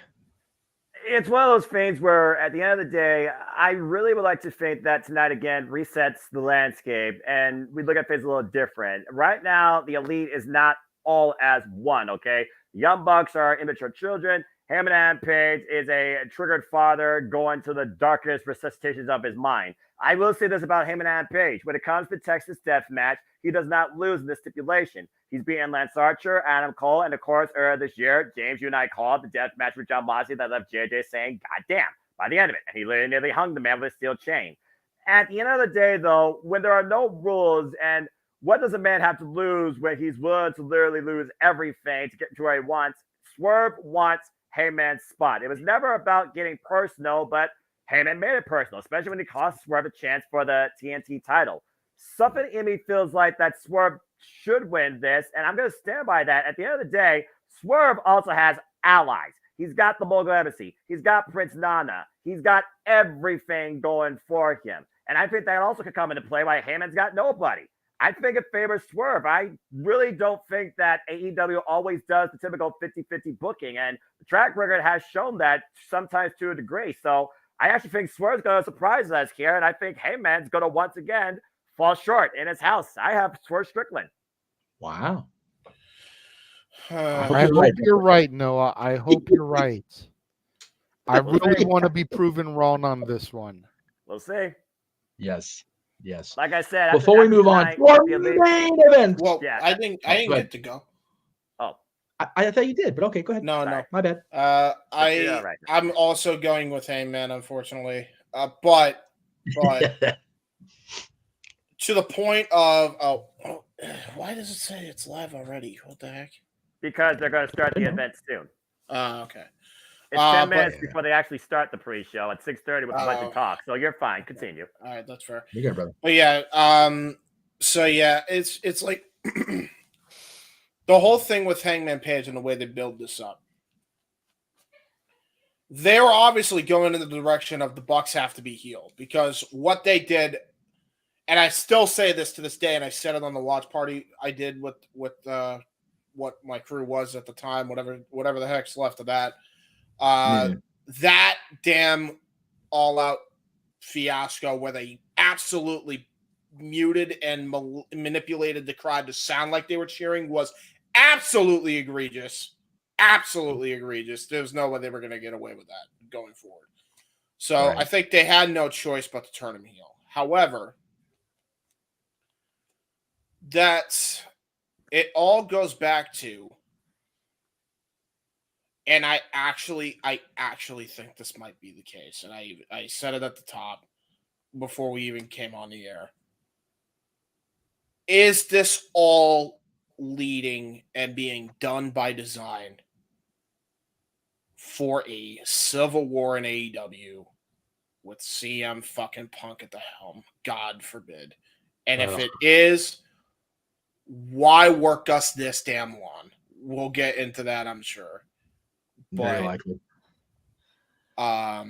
If it is, James, then I think they're going to wait at least till Wednesday because the Thanksgiving Eve Dynamite is in Chicago. It is in Chicago, but they put it this way: with the way AEW have built it up, they kind of need to announce Punk in advance now. They don't really have much of a choice. The way they've built that whole thing. They've really screwed the pooch on that. There's no way they're going to get lucky a third time with a surprise return, Yeah. So no chance. I think they need to. If Hangman wins, then is it being done on purpose? Is he turning heel with the Bucks? Is it being done by design? Is the idea that he's a heel and Omega's a face, but he's neutral, kind of? Are they doing the thing that I pitched ages ago? Is it all leading to that by the end of the year? I have no idea. We have a pay-per-view called World's End, and Punk's merchandise is still on the damn shop, and it's outselling fucking Stone Cold. Yeah. I'm just saying. Yeah. Like, when Cody left AEW, his merchandise was almost immediately taken off. I'm just saying. Yep. No, you're right. Just saying. Yeah. It's very, very likely, unless there's a merchandising deal that's up the ass that Tony Khan can't get out of, even if he fired him. So I don't. There's something there. Does this match somehow play into that? We'll see. I don't know. I don't know what the hell there that wasn't there before. Dude, get out of my head! Damn it. So two things actually before we hang on. Goddamn save piece of dog shit. Piece of dog shit. Wow, that's pretty strong, Jeff. Piece of dog and shit. Dog. Yeah. Dog shit. So before we get on to the main event, two things. JJ, you're 100% right. How is this not the poster or the shirt on sale at that damn arena? Oh my God. No. Jesus. Are you kidding me? That is off the AEW on TV Instagram. That's incredible right there. That's incredible, actually. Isn't that awesome? Yeah. It's like a movie poster in Hollywood. God forbid. Are they actually going to do love this timeless stuff, man. Are they actually going to do a video package in black and white cracky filter before the Yes, do it. They have to, Noah. I bet you. JJ, go ahead. Sorry, I have nothing to add on this. I'm just like, we have heard about timeless Tony Storm. We have heard of stupendous Noah Foster, but seeing this advertisement is just glorious. I won't give in. But will they give in? Will they give in and make a title switch? God, not copyright. Damn it, not copyright. I wasn't copywriting. That's a parody of something. I did my own version of it. He did do a parody. He's okay. I got you. What the heck? What happened? Where we? Oh, okay. Now, oh Lord. Before we get to the main event for our predictions, I just had to throw up our buddy Greg Morgan at Good Mic Work, one of my favorite people that we met at the last AEW show here in LA. These are his official predictions. The Samoan Jew, Buckaroos, Surfing the Edge of Everest, Freshly Squeezed, Dom Hates Him, Bloody Gas Can, Hanger, The Former Alien, Absolutely Tall, Timeless, and Better Than You. Oh my God. And that's why he's Good Mic Work. That is beyond brilliant. This guy, can we get Greg on our show one day? Like, can that happen? You know what? He actually threw out the praise for me when Max threw out the praise. So he's definitely a fan of ours, and I'm a fan of his. We'll make it happen one of these days. Love Good Mic Work. He's God damn it. Anyway, it is now, as Mark Henry would say, time to predict the main event. Yay! Oh boy. I will go first. I don't have to go last, and that's so I can actually talk real quick and then save my voice because, God damn it, my throat hurts like a mucker for Oh, it's hurting so bad. And plus, I want to make sure I get there and give you guys your time to shine as we get the 0 hour underway. And I just can't see a world where Max doesn't hit 365. I can't see it happening. No way. It is Destino, as Alberto Patron would probably say if he wasn't, such a scumbag piece of shit for real. I agree. Yeah. He's nobody's scumbag. He's nobody's scumbag. That's right. Yeah. Max is our scumbag, and there is a now we got to do the match, man. Imagine the people's scumbag versus nobody's scumbag. Let's do it. That's right. Stop it, JJ. For the memes. Yes, the memes are there. We have the guy that everybody wants as champion versus the guy that nobody wants to give a title to anymore. There we go. It's beautiful. Yeah, exactly. And he can shoot on him for all I care. Yeah, and he's definitely my scumbag. There's a T-shirt waiting for me from Attila that says so in in classic Kings colors. So, anyway, yeah, I just have to believe that Max will retain. As far as the Devil, I am of two minds. I'm very Harvey Dentish about this, as you would say, JJ. Yes. Part of me wants to just go with the easy answer, that it's Adam Cole, and it's been Adam Cole all along. But what if that moment of genuine praise that Max put on Twitter yesterday, promoting me, promoting the channel, promoting our work, was his last act of true chivalry? What if he has indeed been the devil all along? Wouldn't that be something if we all bought into it, hook, line, and sinker, that he's not been the real devil all along? My official prediction, as far as the grid, is Max retains the title. That goes without saying. But as far as if we're doing bonus points for the devil, my official pick is going to be Adam Cole. But what if, folks?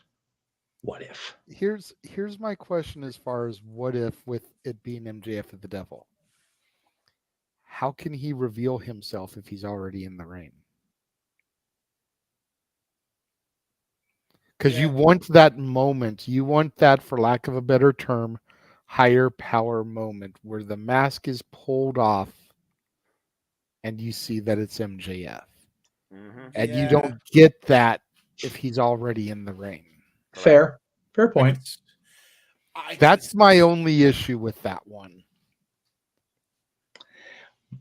My response to that is, when Punk cut the original promo, the devil's greatest trick is making you believe he didn't exist. And he was saying it just after he had won the title from James Gibson, if I remember how it went down. So there's still a possibility that it could be done that way. I don't like it, but I personally don't think it's going to happen. I'm just trying to plant the seed in everybody's mind to keep everybody guessing, because at the end of the day, that's what I love most about.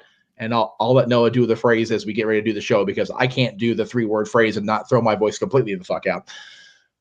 That's what I love about professional wrestling and sports entertainment, is that my favorite part of it is not knowing, is the ignorance, because that way I'm legitimately surprised. Agree. Yep. I love that shit. And that's what a lot of these matches could very well be tonight. I am going to echo your sentiments as far as MJF goes. As far as him being, and still, yes, come the end of this match, because I've said it for a while. Ooh. He still has way too many challengers coming at him from different angles. Yes. You know, you've got to do MJF versus Wardlow. We've got to get MJF versus Joe. Once he gets healthy, we need to get MJF versus Cole. We know that he's able to get in the ring and compete despite his brace. We need MJF versus Roddy. Like, there's still all of these other matches that we need. We can't have him drop the title just yet. As far as who the devil is, CM Punk would be a fantastic coup. Yeah. I would love it just because it would shut all the people like Josh the fuck up. You know, there's so many people on the internet that are like Josh, talking about, oh, CM Punk doesn't need to be in the business. He doesn't deserve to work for a company. Tony Khan is better than CM Punk. WWE definitely doesn't need CM Punk. Man, if they pull that curtain back and it's CM Punk, I will pop like a virgin. For real. Wow. But I don't think it is Punk. Okay. I still hold to my thought process that the very first person that the Devil and his henchmen attacked was Jay White. David Finlay kicked Jay White out of the Bullet Club and made the statement that the only real Bullet Club is the Bullet Club there in Japan. Jay White leads Bullet Club Gold with these two literal ass boys as part of his stable of the elite that are the Bullet Club. Wow. I think, and to Noah's point that he's made sure to illustrate every time I've brought this up, majority of David Finlay's Bullet Club are people from the LA dojo. Yep. And where are they tonight? Los Angeles. I think it's David Finlay and his Bullet Club. That I'm gonna be real. That would be hella disappointing because David Finlay has sucked as a leader of the Bullet Club in Japan. And that very well may be because I don't know New Japan, but I'm just going off of what little history I know. Right. And I think it would make for some great television out here. Because then you've got the battle of Jay White and Bullet Club Gold and Dave Finlay and his Bullet Club. We are hearing commentary in the background for just where we're. No, it's fine. I'm letting you know. Just let me know. Mine is like as low as it will go. But okay. I'll go with my pick, I guess. I am also saying MJF. I think that's the unanimous thing. The conversation here is the devil. Who's the devil? Yes. While the first people he attacked was Jay White, there are so many hints that now point to Punk that it's actually nauseating. I mentioned the merch thing, but even before, I didn't even know this until I looked back on it because I ended up getting a notification like somewhere, but like this is after like ages. I didn't even put it in my mind until a friend of mine put that in my head. But there was a promo that Punk cut after a Dynamite while he was with Jack Perry and Luchasaurus, where he said, "One day I'm going to kick your ass." This was in 2021. Yeah. Say what you will about Punk, he's a long-term storyteller. And how good the story is, that remains to be seen. I still think they jumped the shark if it is Punk, regardless. That's going to be my feelings on that. I think the time to pull the trigger of doing the Civil War was all in and not freaking, making sure he doesn't show up at the pay-per-view. That was a weird-ass decision for what could potentially be minimal return. Now, I noticed that there's multiple people that attacked the Acclaimed, correct? Yes. Okay, so it wasn't just one devil. It was multiple? It's always been multiple. It's been the devil and like 4 henchmen. Which is what leads me to think Bullet Club. Right. So it could be multiple things. But he's fired, right? Technically fired, Phil. According to what we know, yes. I'll be real. CM Punk as the leader of the Bullet Club is a hell of a damn coup. I'm just saying. Kind of would be a throwback to the new Nexus, to the Straight Edge Society. Yeah.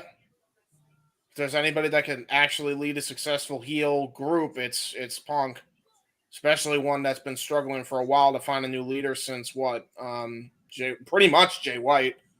So I would go with it, man. I would go with it.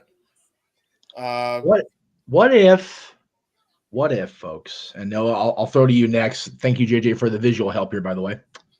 Yeah, no worries, because I figured we could discuss that after this. Well, no, because honestly, it leads into it. Oh, okay. What if the devil is the new signee. Wouldn't that be something? Depending who it is. Just throwing it out there. Again, the possibilities are endless here. But Noah? Oh, go ahead, Jay. I'm sorry. Go ahead. I was just going to say, I feel like the two are unrelated. I would Okay. hope. Right. Okay. I hope so too. Again, red herrings, man. Possibilities are endless here. But Noah Foster, what say you as we get under 25 minutes till 0 hour? Well, 0 hour is actually on right now. If you're on Bleach Report, I was discussing the matches. That's what I've been listening to, just see if anything else was announced. That's how you got that graphic also for the Blockbuster signing, but I digress. That being said, again, the story, the devil you know versus the devil you don't. Nobody's on the level of the devil. Is there a devil on another level? The possibilities are endless when MJF has no friends and has made an enemy of everybody in AEW. And right now in his crosshairs, he's got Wardlow and the inevitable Samoa Joe that he's now working together with tonight to defend the Ring of Honor Tag Team Championships. It's the ultimate match of counterpunchers here as far as tonight goes with MJF and Switchblade Jay White. Nearly 1 year to the day that MJF won the AEW World Championship. So in retrospect, I do think with how many different ways Butterfly Effect MJF's future can go before the bidding war 2024, I think MJF does leave tonight from the Fabulous Forum, still our AEW World Champion. As far as the devil and if his attack is directed towards MJF or Jay White, that's the unknown here. Because at the end of the day, everybody that's been attacked by this devil and 4 cronies, so there's a group of 5 in case you're all wondering, have been related to MJF, but there have been no direct attacks with MJF. I know people said Adam Cole, Denneberger DND. I know people said The Kingdom. I know people said Roderick Strong. I know people might think it's the new signing. I know people said it might be Bullet Club from New Japan Pro Wrestling with David Finlay, Alex Coughlin, Gabe Kidd, Daniel Maloney, and freaking Clark Connors. 3 of those individuals really students of the LA dojo. But I truly don't know, and I love that aspect that there is something that's completely unknown to us. I do think CM Punk is the farthest red herring you could have, considering WWE and AEW this week are both in Chicago right now, and CM Punk's name has been plastered all over possible news and rumors regarding both shows, are being perfectly honest. But the fact that AEW let out an official press release that the man was fired, and yet Hollywood Jack Perry is still on the AEW roster page, and MJF once offered him a seat alongside him. Maybe he wants the whole thing. Maybe he decides to call in some friends and get his own entourage. I don't know. I truly don't know who the devil is, but I think the devil's influence will be more directly towards the AEW World Championship and not Switchblade Jay White. But regardless, MJF leaves the forum tonight with his actual title and the continued moniker of the longest reigning AEW World Champion. And I don't think the devil reveals himself. I think more so than anything, the devil continues to tease himself. And I'm looking forward to seeing what happens as 80 minutes and 10 seconds, the pay-per-view goes live. Oh, go ahead, Jeff. I was going to say, World's End would very much be a good point for the devil to appear. I mean, exactly. It's into the world. Yeah. My thing is, and the more I think about it, while people say Punk is the furthest red herring, I think when AEW came out with that press release, that's great. Anywhere in that press release ever at all has Tony Khan ever explained at all why they're still selling his merch? Nope. Not even one comment about that. As far as I'm concerned, the signs point to all the theories that we came up with the exception of Max being the devil himself. Right.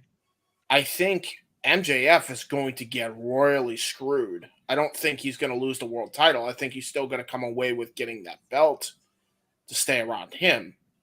But if Punk is back, they already got a world champion, the true world champion. He'll still have that belt if that's the case. So by the end of the night, MJF's going to be on his back, and they're going to have all the gold. The Guns could walk away legitimately with the Ring of Honor Tag Team titles, because I bet you on everything that if Punk joins the Bullet Club, so will Joe. So will Joe. I no doubt in my mind that he would join that freaking group. I'm just saying, man. No, there's ways this could go. There's ways this could go. And I love it. Maybe it's not Bullet Club. Maybe it's a new faction Punk's doing. We don't know. But there's a lot of signs right now that World's End could be pointing to a civil war. This could be the Avengers Civil War of AEW and War's End, and this might be the setup for it. And I think Punk somehow has got to be at the helm of it. Again, I could be wrong. Maybe they're starting to realize that it's too obvious or something, and they might try to delay it. But I think they've kept this tight-locked enough where even if my theory comes true, not a lot of people believe that anyway. Even including a lot of the people in this room. I just go with the stone cold fact that his merch is still on AEW Shop and Pro Wrestling Tees right now. And if he really was signed with AEW, or if he really was going to WWE, that shit would have been gone because Cody's was almost immediately. Like that was 404, like 2 weeks after he was gone. Right. So to your point, James, what if, and I can't believe I thought about this during your diatribe, what if we've been worked so badly that it's Punk, Perry, Page, and the Bucks? And Jay White and the Bullet Club. Yeah, I could see that. I could see them doing the double swerve, the Russo nonsense. James, let JJ finish his point before you cut across him. Sorry. Got to work on that, guys. Yeah, my bad. Punk, Perry, Page, and the Bucks. Ooh. That'd be weird. It would be weird. It'd be very weird. But I'm saying, like, what if we've been worked that badly? Damn. Think about everything you said, and think about where storylines have led us to. Right. With Perry still being gone ever since that show. Yeah. With Page cutting a promo on Dynamite that was very reminiscent of the promo with Punk. Uh-huh. With the Bucks distancing themselves from Omega calling them childish like Punk. Ooh. To being on the verge of a major heel turn in their own home. Yeah, it's true. I mean, you want to present, as Noah keeps saying, something that's unpredictable, something we never would have seen coming. Yeah. There's 5 bodies. There's a leader and 4 cronies. Yep.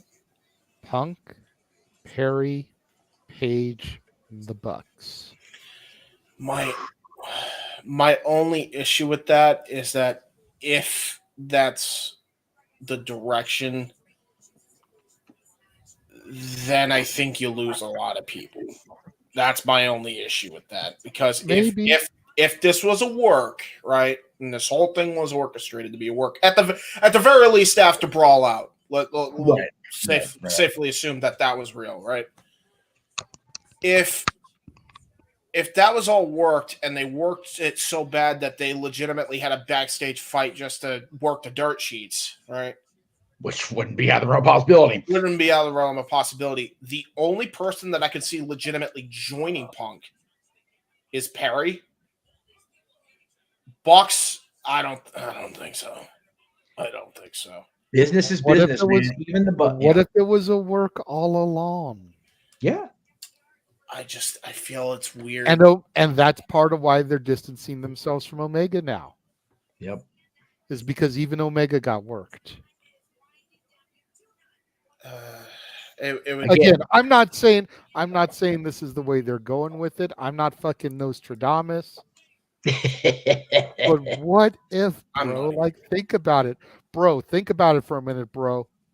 This is some straight up Russo swerve shit, bro. Like, that's what I'm saying. Like, yeah, this could shock the world, bro. We have talked on this channel. I won't say on this program because it's a watch long, but we have talked on this channel ad nauseum about how Tony Khan and his company need that one angle, that NWO, if you will, to really shake the foundation and get that avalanche rolling, turn the pebble into the avalanche. I have been watching Russo videos for the better part of the last 2 weeks where he talks about how casual fans don't watch anymore, how the TV programs are being booked to their loyal viewers. Shows aren't being booked to gain new people. Shows are being booked for the people that they already have. That's why you never see ratings really go up. They always kind of stay around the same for all shows because they're booking to their loyal fans. If you've got a guy that comes into your restaurant every day and orders a cheeseburger, you're going to try to have the best fucking cheeseburger because you know that guy's going to keep ordering it. True. They're booking this shit, and not just AEW, but Impact, NWA, WWE, Ring of Honor, NXT, every company that has TV, even if it's in just Podunk, Arkansas, is booking to the audience they already have. An angle like this could be that earth-shaking angle to get the traction needed to really help to grow the business. And while I agree with Matthew, I don't see Tony being that smart. I do see Chris Jericho, Bryan Danielson, Paul White, Billy Gunn, Mark Henry CM Punk being that smart. Yep, that is true. Noah, good sir, I'm going to take the reins from the producer real quick because you've been really quiet throughout this conversation. I really want to know what he thinks about this. It's one of those things where you look at those that have that type of experience. You figure about a long-term storytelling. You figure about the roots that all connect to that, and how, again, Kenny Omega, he might have a different mentality versus the rest of the elite. For being perfectly honest, I've always figured he was the elite of the elite, the standout. But everybody else right now, if this night collapses on them, where I think the elite is never going to be the same again, if they're part of this said group, I could absolutely see that. And again, CM Punk, when the questions are changed, he changes the culture. Now, I don't know how merch deal goes when it comes to third party or individual rights and trademarks and all that type of stuff. I never majored in that sort of business avenue. But at the end of the day, CM Punk draws attention, draws conversation, whether you're a wrestling fan or not. He is a name that draws attention.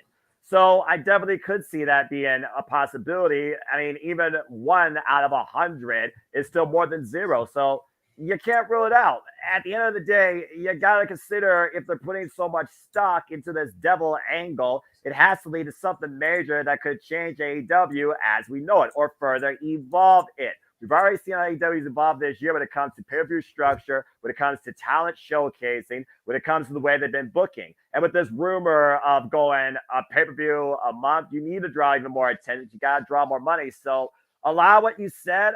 I'm not going to rule out. If nothing else, just continues to make me wonder. But that just goes to show how many different butterfly effects there are coming out of tonight's Full Gear that could play towards World's End. We keep talking about all the time, what's the biggest angle out of AEW this year? MJF constantly standing about the bidding war of 2024. And while the later half of this year, he has shown humility and a bit of appreciation for our support, and has shown more of a kinder side to him. You know, the devil shows his ugly face, but apparently there's a personality underneath all that dark spirit, to say the least.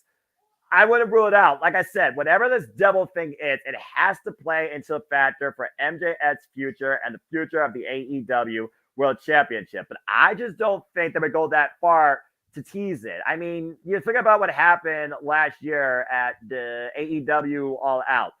The Joker was the devil. He won that ladder match with a bunch of cronies' help. Stokely Hathaway, Lee Johnson, the Firm they used to be known.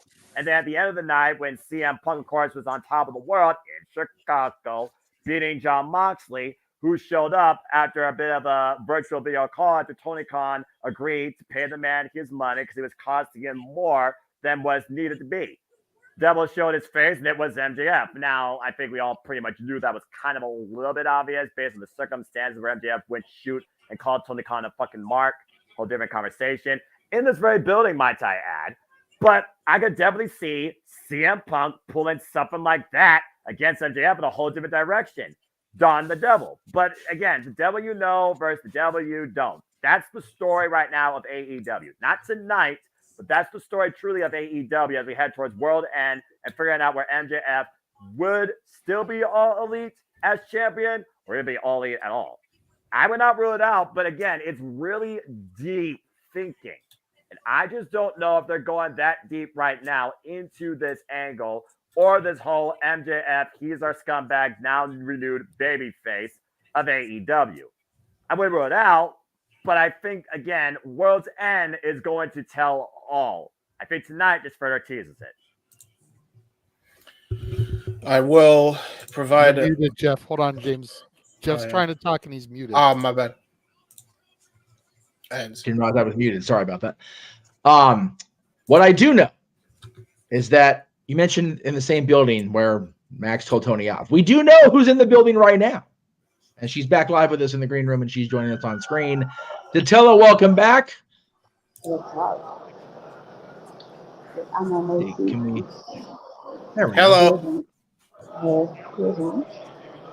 Hey, we can hear you. Barely hear you, but we hear you. Okay. All right.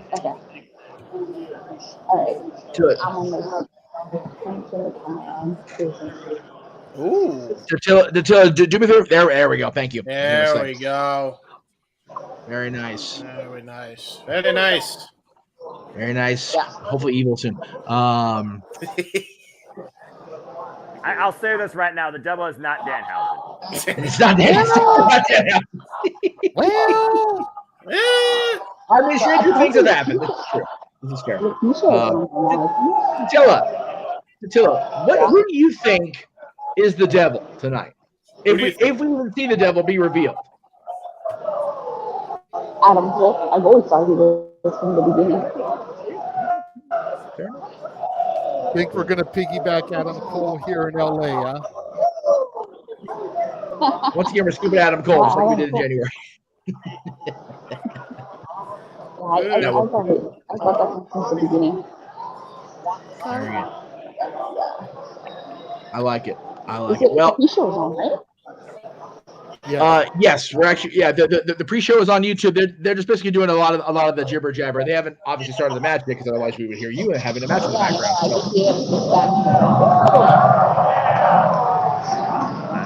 That was a big move in the background, and it's actually just fine. He actually works at the company now.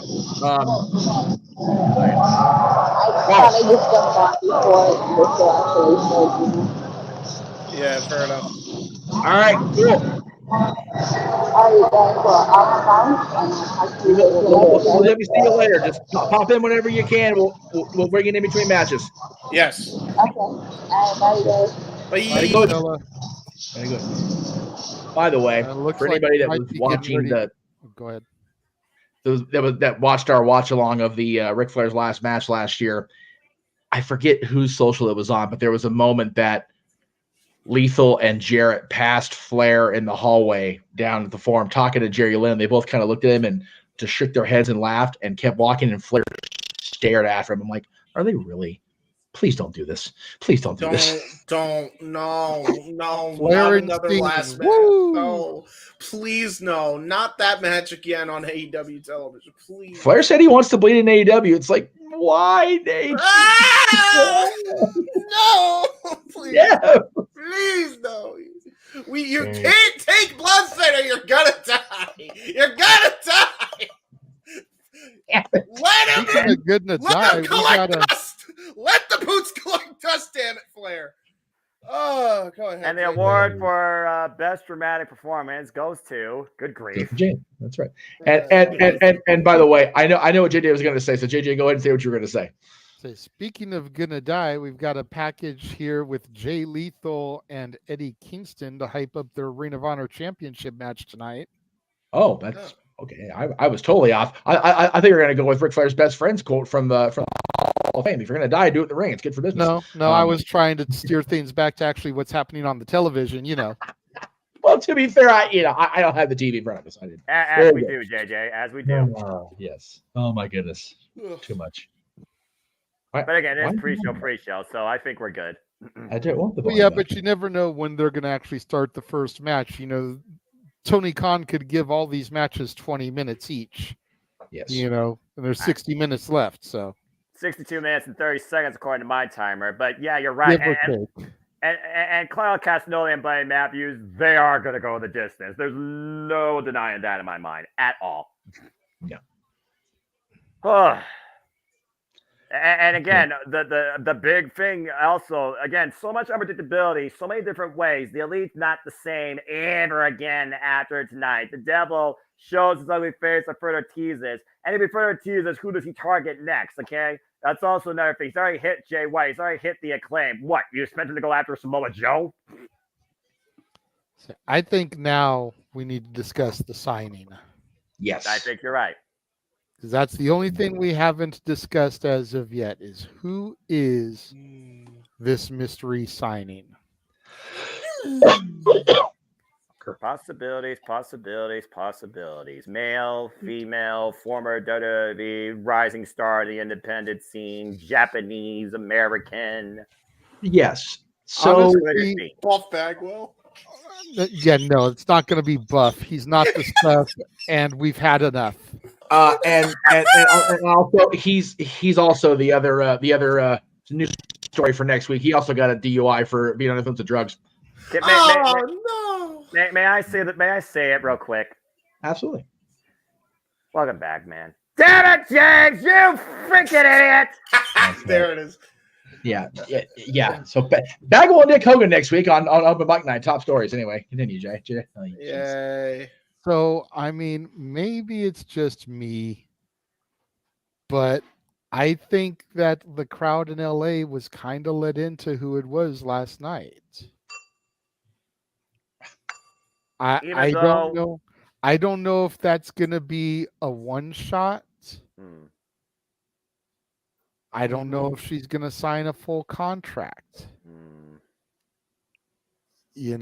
Pretty much like I pointed out last night, there are 160 talents, male and female, on the AEW roster. There are 20, according to the website, on the Ring of Honor roster, meaning that the majority of the Ring of Honor talent is AEW contracted. Yes. So and if what was done last night was filmed for television, that'll air on Thursday. As they usually do. So I think that her coming to the ring to the sounds of Joan Jett and the Blackhearts very easily could be the blockbuster signing.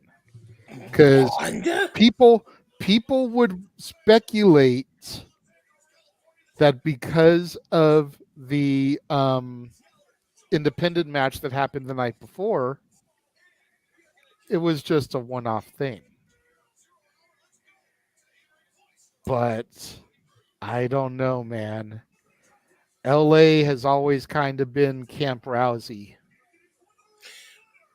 And also, it doesn't require a lot of travel. You got to consider wherever she would sign. And while AEW has a lot of travel schedule, there's still be those obligated days to fulfill, champion or not. And to further your point set about that, I will say this as we get ready for our first match. So segue and talk about Ring of Honor. Athena has been her words, quote unquote, porcelain hussy since winning the title last year against Mercedes Martinez last year at Ring of Honor Final Battle. And right now, there's only two people I could think of that could challenge her for the title. that is her minion in training, the youngest signing under Tony Khan's companies, or the baddest bitch on the planet, Ronda Rousey. Now, whether or not both of those come to fruition, I know one thing needs to become reality as we pause the conversation for now, as we look at the Ring of Honor World Championship, and that is Eddie Kingston needs to retain against Jay Lethal if Jay Lethal hasn't found his way. So here we go, folks. By the way, Noah, I want to make sure we're synced up, so just let me know what you see right now.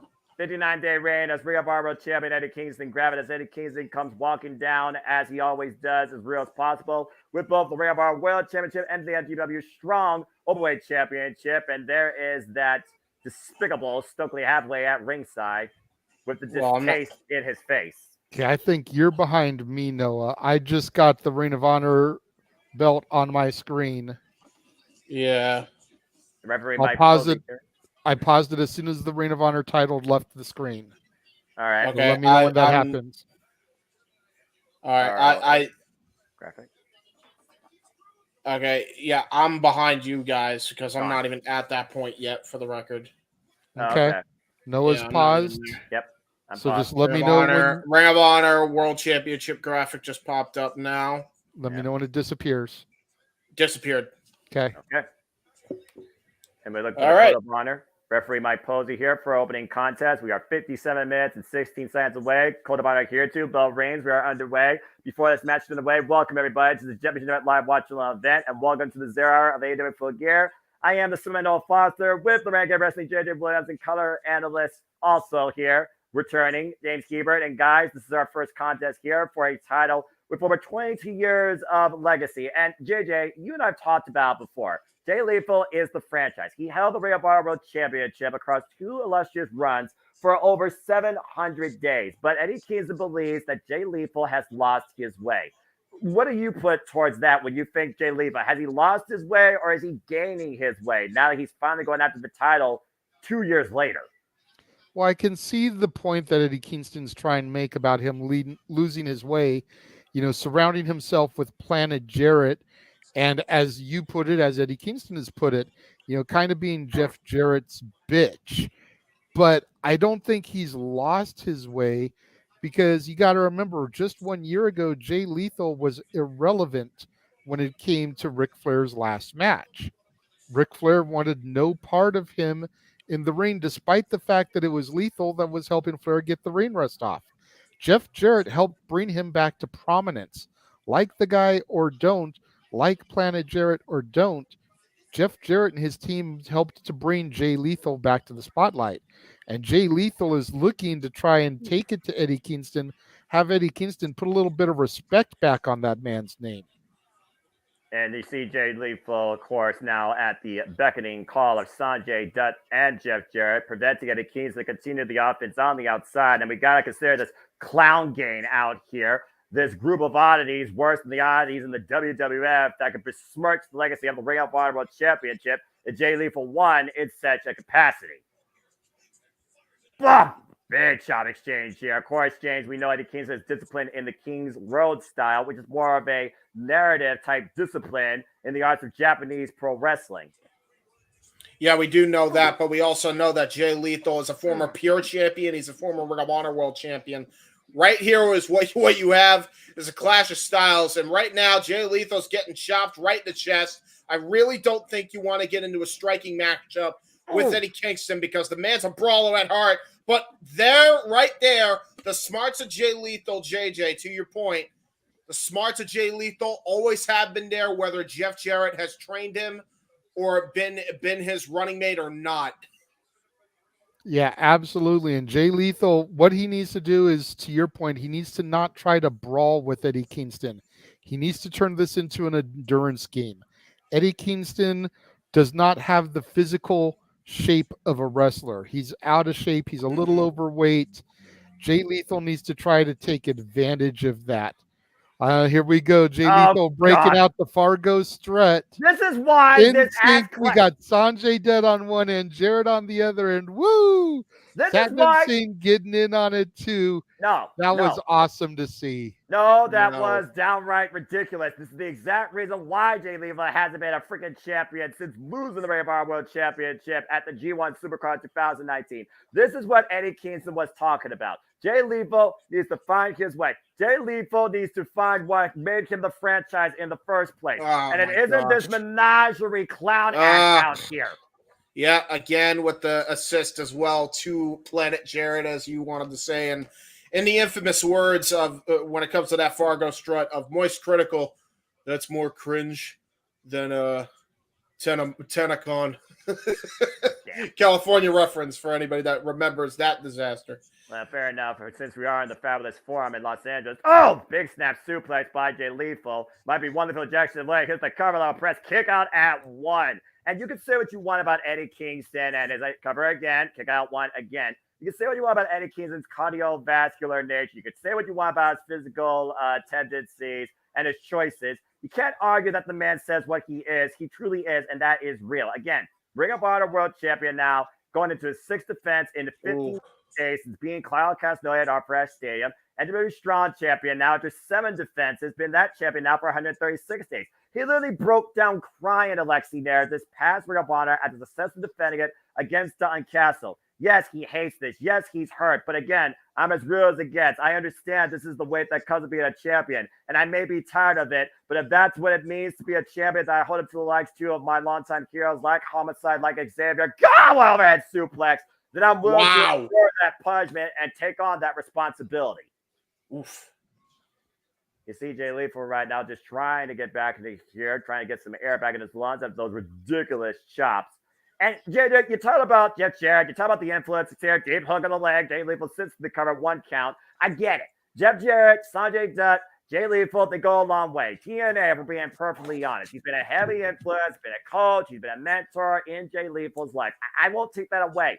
But I do think that lately, Jeff Jarrett has undermined what Jay Lethal is truly capable of. And Eddie Kingston wants to see that Bret out of Jay Lethal tonight. He believes Jay Lethal doesn't need this. And maybe if Jay Lethal didn't have this at ringside, he might literally be more of a realistic possibility to lead tonight's Ring of Honor World Champion. How can you say that he's undermining Jay Lethal and what he stands for and everything? You know, this is the man who at one point was nothing more than an African-American Macho Man Randy Savage impersonator. Like Machismo. And you look at how serious Jay Lethal is taking himself now. Jeff Jarrett has brought Jay Lethal, again, back to prominence. He has made Lethal find that darker side. And yeah, maybe Lethal's having a little bit of fun doing a couple of goofy things like the Fargo strut. But this Jay Lethal is a completely different side to the man than I've ever truly seen, because I never really watched all that old Ring of Honor. Well, this Jay Lethal is a different Jay Lethal for me. Oh, well, you want to talk about darker sides? There's a darker side with that exploder. Stop! Big exploder. Of course, Eddie Kingston channeling his hero, Kawada, that he met in New Japan, and we might be literally one normalized bomb away, or Uric spinning back fist for Eddie Kingston to retain. Take a look at the replay here. Pop the hips and send for the ride, landed high on the back of the head and neck, and you gotta be wary of Jeff Jarrett at ringside with that guitar, as we are 50 minutes and 10 seconds away from this pay-per-view going live across the world. And this is our opening contest to 0 for the Ring of Honor World Championship as it goes to those Kento Kobashi chops in the corner, machine gun chops, Shinsuke Kojima wailing away at Jay Lethal. Good on Eddie Kingston. He got better at those. And there's a face wash, by the way, Noah. Here's a cover. No. Well, you got to consider he also has been in the ring, James, with Satoshi Kojima at Lone Star Shootout, successfully retaining the NWA Strong Openweight Championship. They probably looked at his chops before, by the way, and they were like, all right, no, we're going to show you how to actually do these if you're trying to. Oh, you mean back at Forbidden Door when we were talking about that 10-man war, you and JJ? Yes. Yes. And again, JJ, that goes back. Wait a minute, Lethal. Combination. I was also going to say, you figure about the discipline that goes into being a champion. We have seen that growth. We have seen Eddie Kingston stepped up to the challenge with the burden and the weight that comes with representing something like the Ring of Honor World Championship. And while Jay Lethal climbs to the corner, you talked about Black Machismo earlier. Dun, dun, dun, dun, dun, dun. Becky's taking too long. You're a fool. Oh, okay, wait, cascade, jackknife, float over the Kingston, sits in cover, 2, almost escape with it. Ooh. Nice reversal there by Eddie. Again, great awareness by Eddie Kingston. And that just comes down to experience. Again, Jay Lethal, though, going back to the high risk, did it. Not sure this is a mistake. This time hits the elbow drop. No showboating here. Hunk of the near leg and a 2 count. Yeah, that's what Jay Lethal needed to do, by the way, guys. Like, Jay Lethal tried to do his usual showboating. That cost him dearly against a fighter like Eddie Kingston. And JJ, as Noah pointed out, I mean, this is what Jay Lethal has to do. He's got to stay on a guy like Eddie.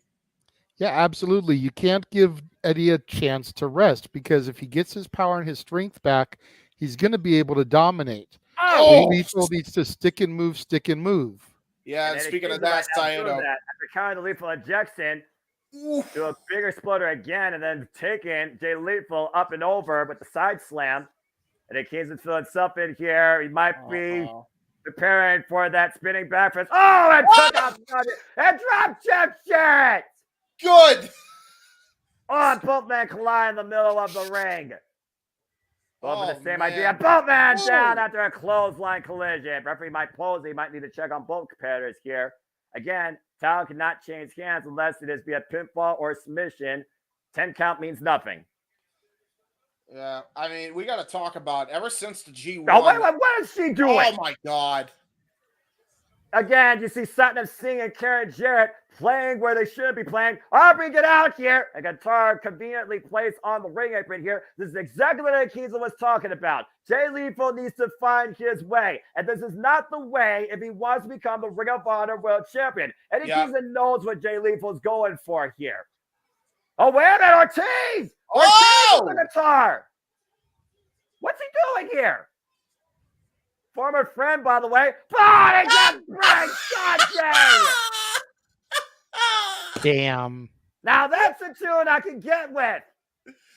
Oh, that was a born nasty tune if I ever heard one. And here comes the lethal inject. No, he caught him. Counters. Oh! Oh! Body up! Getting back fist to cover.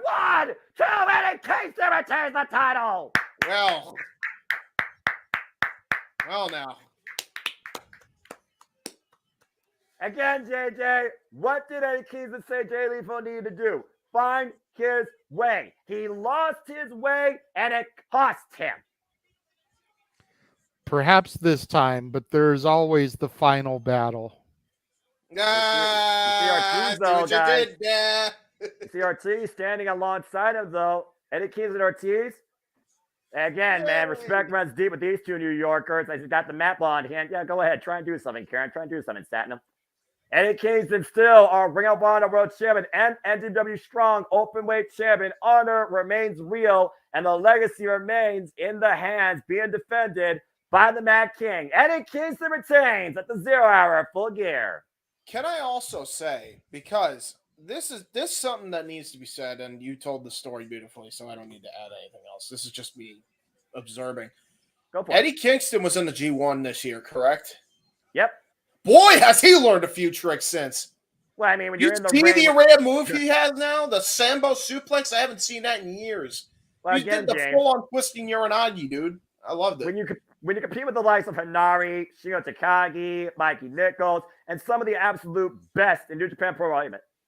What? Yeah. Uh-oh. We're on Kingston. Oh, God. Kingston Oh, no. Kingston's got a mic. I like Kingston with a mic.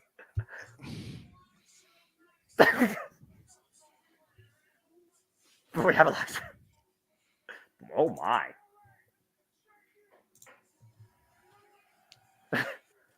Thank you, Eddie Kingston. Man's All never right. short on words. I said he's real as it gets, right? A real man doesn't need to say a lot. He's a man, such a man. Sorry. Stokely looks pissed. Stokely pissed. The Ring of Honor World Championship was defended. I think he did a good job at the chairman. Eddie Kingston still represents Ring of Honor. It's a great day for everybody. Honor's still real. Great match for the Ring of Honor World Championship. And speaking of great matches, still to come tonight, James, you really didn't get a chance to talk about this. We've seen the potential in the rise of developments in the women's division late when it comes to the TBS Championship.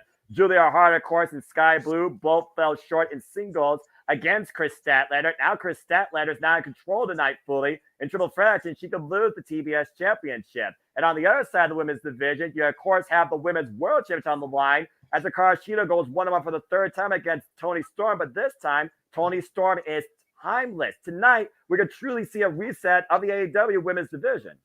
We could. This would be like the fourth reset, but, you know. And again, folks, you can join us along this ride. Please like, subscribe, comment, tell a friend. If you want to dictate the conversation, don't need to dictate a Cascading Studio. Super Chat is as simple as that. We are 43 minutes and 12 seconds away from the pay-per-view going live as we continue our way through this 0 hour. Still a lot more great action to come. Jeff, Aubrey didn't get involved. Jeff Jarrett tried to get involved. He paid for it. Jay Lethal lost his way. What was your thoughts on that Ring of Honor World Championship match? I enjoyed it. I am not surprised that he retained. I'm actually okay with how it went down. Good, the usual shenanigans from Planet Jarrett, if you will, but it was still it still came off very well. So I'm okay with it. And it looks like he and Ortiz, they're back on the same page. Yes. I thought you were going to see a fallout with these two former friends, especially when Sanjay Dutt tried recruiting Ortiz into the fold of cronies known as Jarrett's World, and Ortiz denied it. And you saw firsthand there what happened. Let's go ahead and see what you guys got to say here real quick regarding that match at all. Elizabeth, good to see you. And shout out again to everybody in the chat. Appreciate all you, Safety, Christopher Rotz, Mark, Matthew. Let's see here. Elizabeth, last spot here. Jay Lethal needs to leave Jeff Jarrett and them. Though they've helped him improve, to me, he has not produced the results he should have produced. No, I agree with that. That's a good point. I said it before, I'll say it again. Yes, he's gotten the opportunities, but what good are opportunities if you don't capitalize on them? Again, he has not been Ring of Honor World Champion since G1 Supercard 2019. No.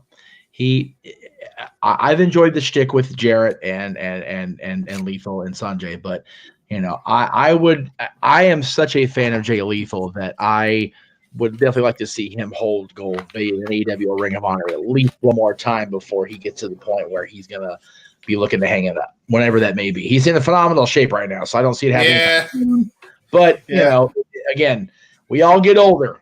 We're all going to the same destination. It's just about how we get there and what shape we're in when we do. And that's true. Got Najee McGinnis and Tony Schiavone. Will someone please actually give Tony Schiavone respect for his job when he has the dang mic? For Pete's sake, this freaking I agree. 40 years in the business, and still everybody steals the mic from him. The disrespect. Soon to be Hall of Famer Tony Schiavone in the Pro Wrestling Hall of Fame as of next year. Yes. Long overdue. Congratulations to him. Absolutely. The fact that Conrad went in before him just blows my mind. I love Conrad. Don't get me wrong. Yeah. Well, James just had it.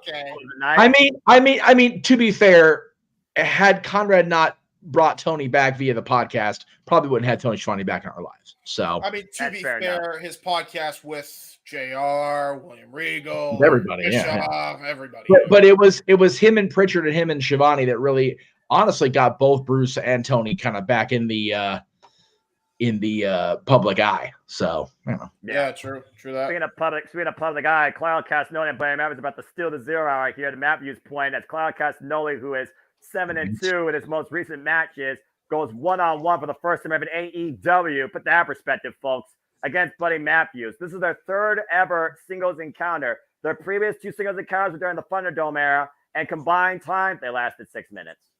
Right. Isn't that awful? It's just so awful. That's gross. And Cesaro won both, and one of them was from DQ. Oh boy. Yeah. Again, we talked about the House of Black, and once again coming back into the AEW environment, issuing war on everyone. And the very first victim was Bryan Danielson at the foot of that spinning back heel kick of Malachi Black. They've been at each other's throats ever since.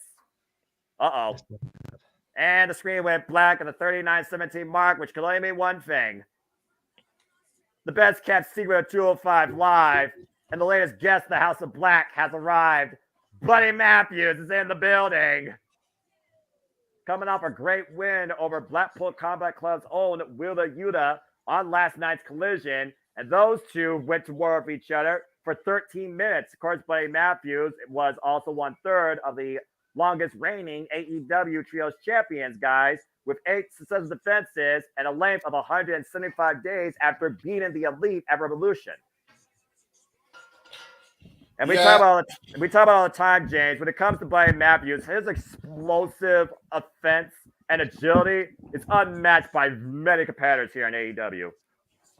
Yeah, and that's the thing with Buddy Matthews. I mean, for a guy his height, he is built like a brick shithouse. Always has been, always will be. You cannot count a guy like Buddy Matthews out. And Claudio knows that. He's well aware. And we've seen him take on very similar opponents. You think back to when he was the Ring of Honor World Champion, and he ended up defending successfully against Pac at the last Ring of Honor pay-per-view that you and I called, Noah. That has a lot to do with that experience. So it's not that Claudio isn't prepared, but all I'll say is, even with Pac being the striker he is, as I say that, Buddy Matthews is a lethal striker, even more so than Pac.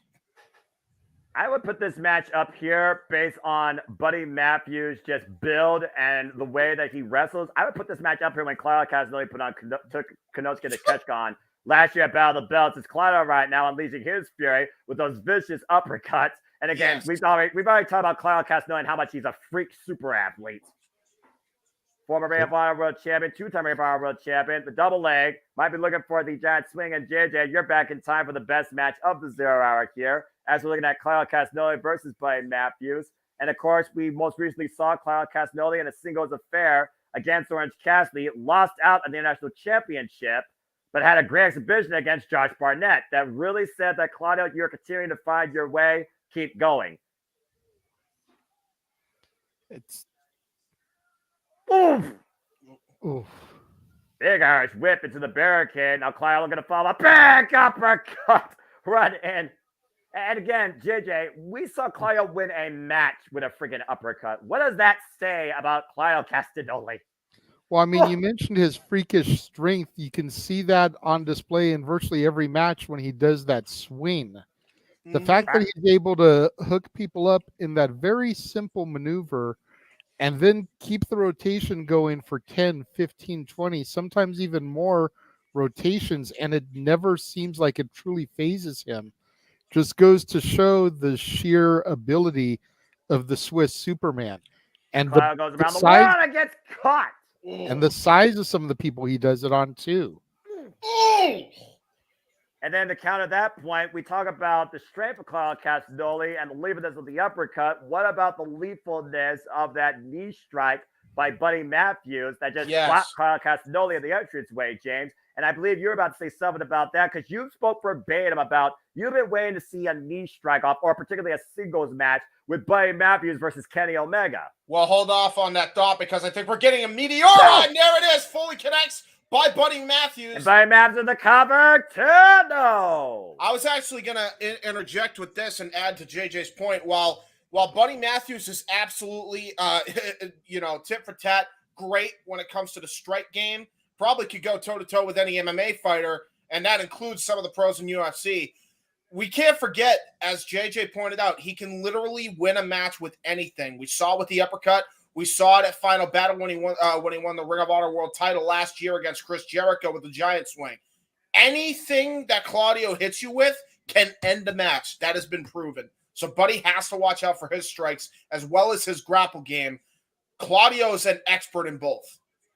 You see Buddy Matthews trying to wear down Claudio Castagnoli with an attempted sleeper hold, but Claudio still fighting back, driving the challenger into the corner, but Buddy refusing to relinquish his grip. And again, the whole idea of this war, Blackpool Combat Club, is the definition of be real.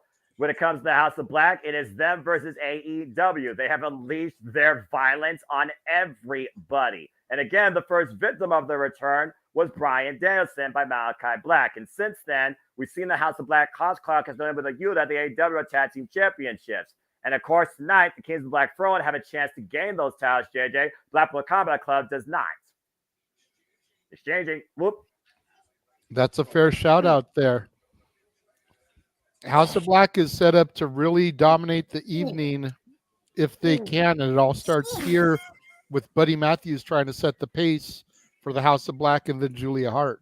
Well, they're not setting the pace right now. Yeah, right now, you're not saying much of a pace when both men are lying flat down after that exchange.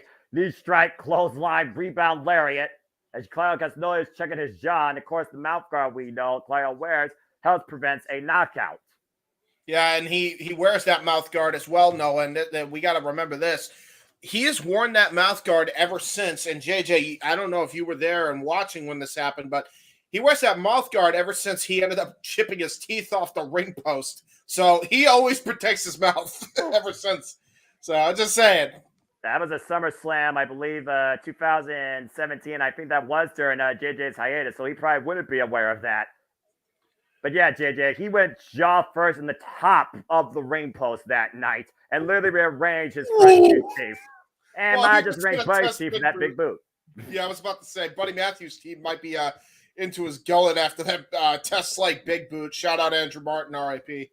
Well, I mean, hey, it's a good thing AEW has a good dentist.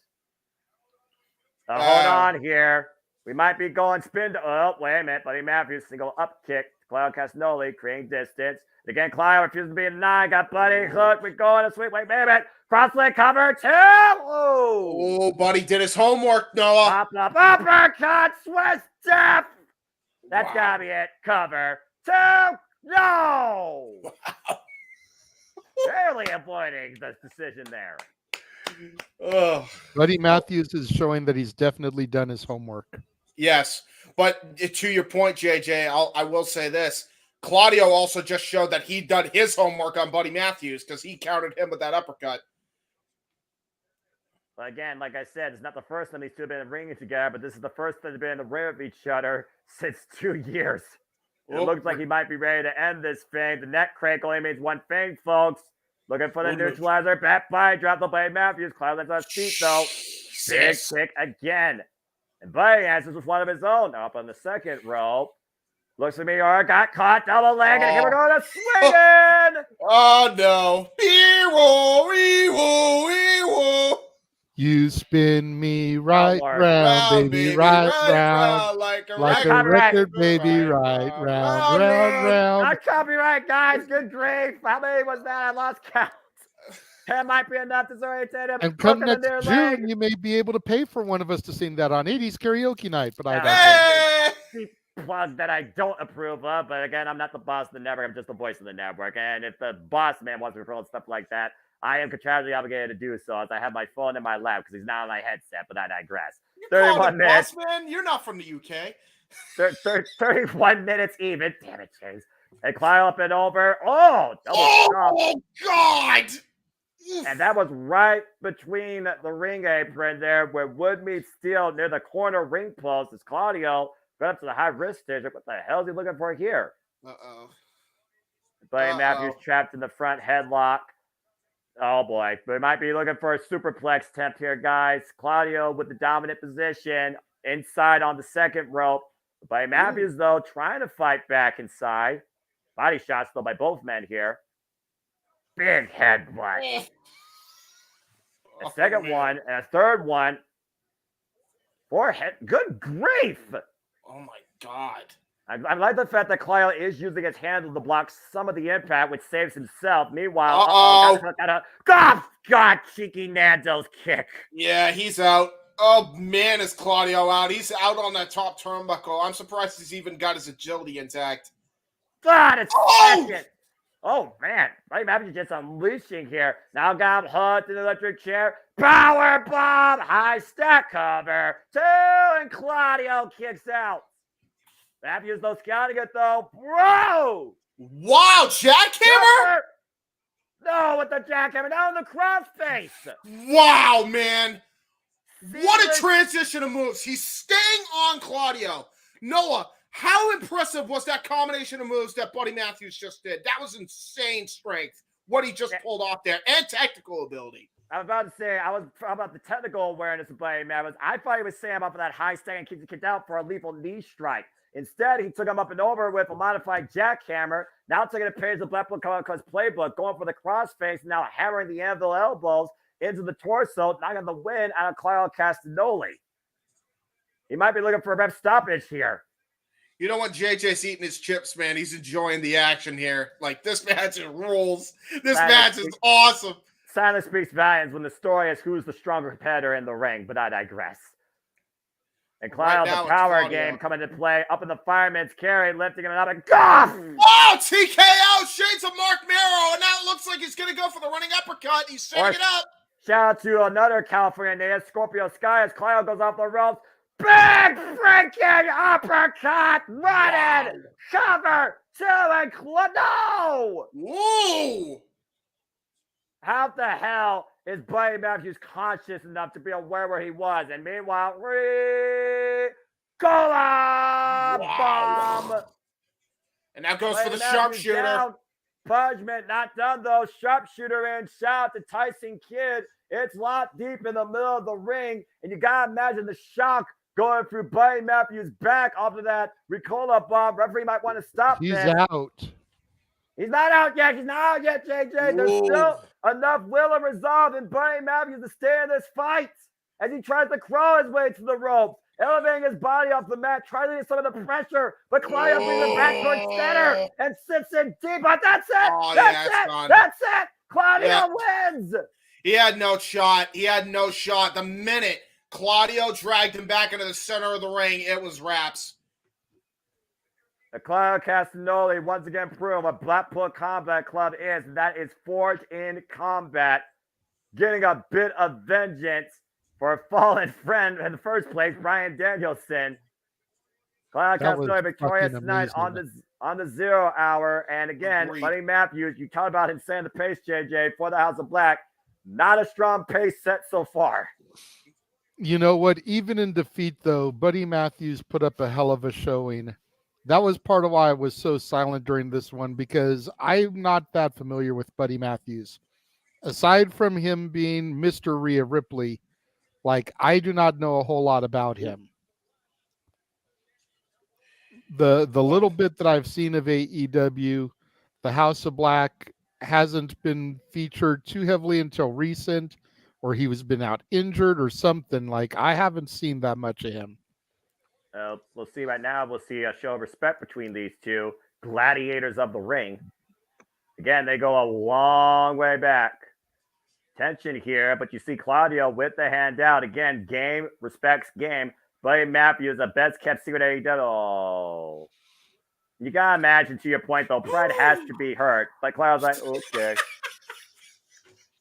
And Shake it off. Shake it off. I don't know. I knew that's what Messina. I knew he was doing Messina. That was word life. This is Claudio Castagnoli's world. Hey, you're freaking blind. You can't see me. Claudio Castagnoli beats a very game Buddy Matthews in the night. The Fabulous Forum during the 0 hour. Very game fight. Would love to see this run back. And you also got to consider this, gentlemen. You can see one, if not both, of these men possibly be contenders in the Continental Classic. Our field is yet to be determined. That's right. I forgot about that. That's so much more still yet to be determined tonight. Again, folks, we are here for you the entire duration of this pay-per-view, and we are just getting started as the 0 hour continues. So please, if you are tuning in to our take for the first time ever and want a blind eye into an All Elite Wrestling pay-per-view, like, subscribe, comment, and tell a friend, and enjoy the ride as we take a bit of a breather until our next in-ring action. Jeff, your thoughts on that match? Buddy Matthews, I think his pride was hurt, but at the end of the day, you got to hold your head up high for a great fight like that, I would think. I have a feeling Claudio and Buddy are going to walk through the curtain, pull a Shawn Michaels, and go follow that. Yeah, that was a hell of a damn match. Right? And I do want to correct you on one thing, Noah. You said that we're here for the duration of this pay-per-view. We are here at least until midnight Pacific, 3 a.m. Eastern. Accurate. Let's be real. That is fair. You're fair. You know what? You're absolutely fair. Again, as the 0 hour continues to unfold, of course, we have RJ City, Remarkable Renee Paquette, and very Despondent Stokely Hathaway. And we still have the Ring of Honor tag team titles to be determined here. That's right. And again, as JJ alluded to, folks, we are here to cover the entire AEW Full Gear pay-per-view. And then following that, you're invited to the post-show shenanigans. That is a karaoke night, open mic night, Disney karaoke theme related. That and so much more ahead of the Championship Multiverse of Media, but that is what's going to go on Saturday through Sunday morning. So stay tuned. And again, there's still so much ahead when it comes to combustible elements, proving your worth, the strongest competitor in the ring. We talked about before the Golden Jets versus the Young Bucks, a team on the line versus a tag team title chance on the line. Texas Deathmatch, hand management page versus Swerve, Trios action, Adam Copeland, Darby Allin, and Sting versus Chris Cage, and Nick Wayne. Orange Cassidy looking for the one win that's eluded him to truly show his worth to the International Championship and feel completed again. Tries to beat Jon Moxley. And of course, we still have our timeless feature presentation for the Portrait of a Star to try to become, once again, the portrait of a champion. And so much more still ahead tonight on AEW Full Gear. As we're right now talking about that trios match, which really came ahead when Adam Copeland arrived at AEW. He talked about why he came, and Christian Cage heard him out and simply told him 3 simple words. Go fuck yourself. I thought Jeff had it queued up and was going to play it. And Wesley, no, Noah did not forget about Disney karaoke. No. For there is one match on this card that actually weighs heavily into what could or could not happen on Disney karaoke. That's right. For those of you just joining us, Big Baller G, regular contributor to the Open Mic Night family, donated last week. Originally, he was going to donate for 10 random wheel spins, but he decided midweek that he wanted to change that. He decided that he wanted to hear the simple man with the spectacular voice sing the Powerline classic Eye to Eye from a Goofy movie. Yeah. And then last night on Simply Predicting, 2 nights ago on Simply Predicting, no, don't give me the botch bullshit. As a working man yourself, sometimes days blur together. You know this. That's very true. And when we do this many streams in a row, days start to blur together. Yeah, you're right. I'll give you that. So it was on Simply Predicting 2 nights ago where Noah said, if Chris Statlander, because he still believes that stat is where it's at. Damn it. If Chris Statlander loses the TBS championship tonight, not only will he fulfill the obligation of singing Eye to Eye, but he will also do the dance.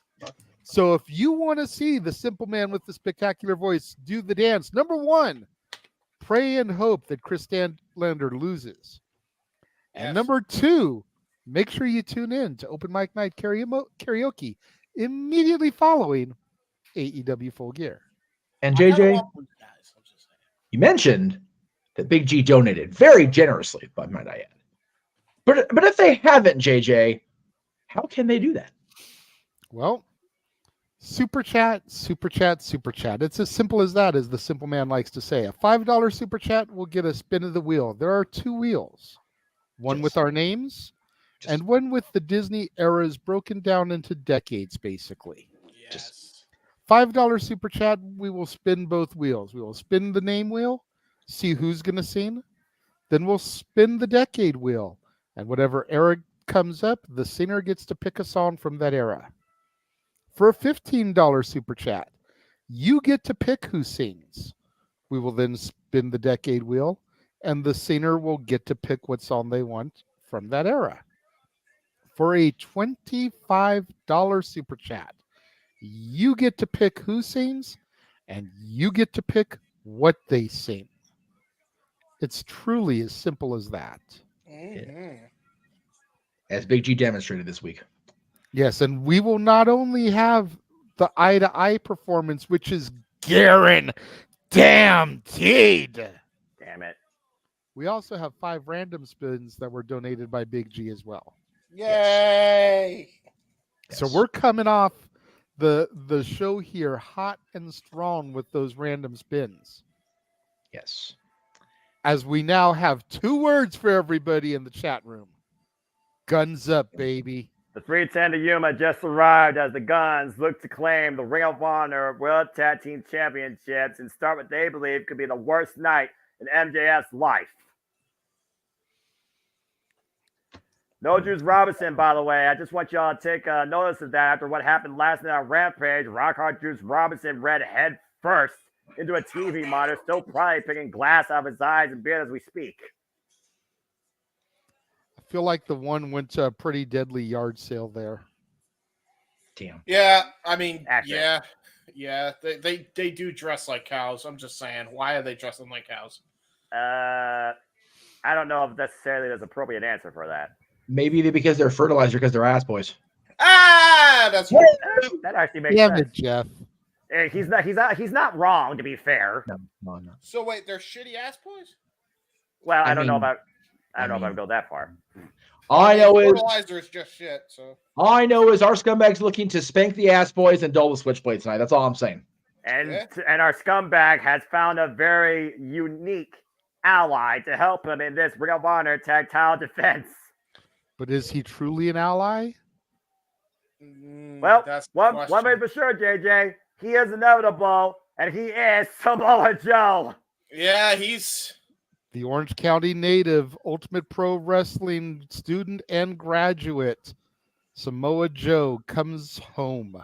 And the longest reigning Ring of Honor television champion in Ring of Honor history at 574 days, dropping the title, vacating it, and now hungry for an even richer prize, the AEW World Championship. And the funny thing about this, MJF has decided to agree to the services of Samoa Joe in exchange for one thing, a rematch for the AEW World Championship between MJF and Samoa Joe.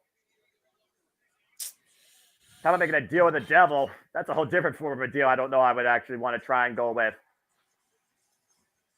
we got a hand up from the producer, man. Lest we forget Samoa Joe's importance in Ring of Honor history. Yes, he devalued the Ring of Honor TV title in the opinion of many. He was the champion, the Ring of Honor champion, when it was established as a world championship. Samoa Joe is very familiar with making history as a Ring of Honor title holder. Will that continue, or is he setting up, Max, as they said last night on the show, on the TNT commentary, Max made a deal with the devil, but that gear is fucking awesome. Good job, Max. Oh, wow, look at this.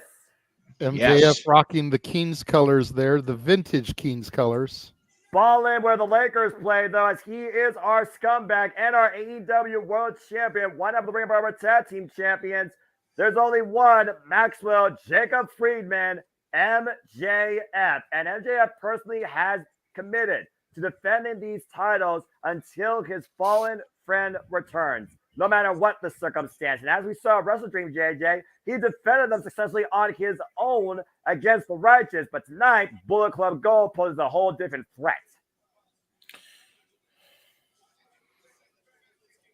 This isn't just where the Lakers play. This was the Kings' home first. Damn it. But you I guys, gotta- as you would I know more gotta about that. say, the graphics are awesome. By the way, I don't know who did the updated graphics, but hats off. Like, Yeah, gotta take- I have been pointing out on my show For the Love of Wrestling, and I'm sure Noah can attest to this. James, I don't know how much AEW you've watched here in recent months. Other than Going- Collision with Kenny Omega, this is my first show back. So continue Okay. with that. Going back to the Tuesday Night War, where AEW got their ass handedly given back to them on a silver platter by the developmental brand Right, of the WWE. right. AEW has truly stepped their game up since then. Their presentation has gotten so much better. I'm noticing more focus on storylines. I'm noticing better graphics. I'm noticing just a better presentation overall, because when NXT is able to crush them, not just defeat them, but crush them like they did, I think somebody in the company realized we need to do something. And it's been noticeable, at least to me. I don't know about you, Noah. Oh, yeah, absolutely, JJ. But right now, MJF needs to do something as the Ad Boys 2-on-1 aside. Samoa Joe with the block. Sorry, Jeff. I didn't realize you were in here for the match. I was looking at the TV. You are good, brother. Hey, we're all good here. I'm only staying on for this match and the main event because the Max is there. Otherwise, I'll be a good little producer and stay the hell out of the way. Joe tagged himself in. And MJF needs to be aware again what is important here. Surviving to the main event. Like Samoa Joe just telling something to your plane and look out. Oh, jeez. Runaway freight train suicide dive by a big ass Samoan. Again, not the first time he's done that in LA. I'm just going to say this for the record. What do we say about Samoa Joe? The guy that defies limits. There's a reason why he was the friggin' X Division. Damn it. Yeah, for real. I've said for years that if you looked up the definition of the X Division, it's not about weight limits. It's about no limits. Samoa Joe's picture would be right there. Accurate. Yes. Going gun right now, trying to take advantage. Well. After the drop kick to air, quite literally. And Joe just teeing off right now against Colton Gunn. And Colton Gunn right now during the corner. Oh, watch this. Bam! His walking away thing has become my favorite thing Joe's done. Like, it's so stupid, but it's so funny. Whoa. And Samoa Joe showed a little bit of karate. I call that Samoa Fu. That's right. Are we sure Samoa Joe isn't trying to be cast line into Cobra Kai? I mean, I think he has nothing to do with wrestling for AEW and Ring of Honor as it does. I think he's okay. Yeah, that and plus he's the that, weird clown guy in that the other show that he does for the other company's network. Metal. Yes, yeah, that's fair. That's fair. He's also gonna be freaking damn. What's that character's name? And Kill the Suicide Squad, Kill the Justice League, at least in the video game. Oh, I was that's watching right. I was watching that part 1 series on PlayStation's, but I definitely plan on getting that game too. Yes. Again, Samoa Joe, multi-talented. I promise the audience at home, since I'm here, I will not cut my scumbag shirt up like Max did and wear it like that because I don't need to be blind to y'all with my lack of definition of muscle. I promise I will not cut the shirt up like that. Yeah, not to sound funny, you'll look like Samoa Joe wearing it. Accurate. Yeah, true. I mean, although I feel like Samoa Joe, like low-key, could rock it. I'm just saying. You know what? Joe could rock it if he did it like Scott Hall, like totally tuck the sleeves completely out. Yes. Yeah. I mean, to cut the sides out. That would be one thing. I'm not doing that either because I'm not going to get thrown off YouTube for lack of skin coverage because ew. But yeah. Okay. Yeah, no. But again, some things are better off not being seen. And for all of you guys that are going to go to bed here soon because you got an early shift tomorrow, sweet dreams after that mental image. Yes. Sweet dreams are not made of these. Who has a mind to disagree? Good song. Yeah, we got a chin lock, by the way, so we're just calling rest spots by Ass Boys. So. Yeah, an Ass Boys match is a restroom break. Oh, come on! I disagree. Yeah, I do too. I do too. And plus, I third that notion. Yeah, right. Yeah. All right, fair enough. I like the Guns. I feel like they've gotten a bad rap because of the Ass Boys nickname. Yes. The Guns are a great tag team. Their father is a legendary tag team wrestler. Accurate. Whoa! I think they perfectly fit into the whole Bullet Club gimmick when you figure their name is already the Guns. Right? Gun Club, man. I think this is some of the best work they've done since I've been watching. If I'm being real, this work they've done since joining up with Jay White and Juice Robinson. And to your point, they also have been undefeated since joining Bullet Club Gold, going so far on a winning streak.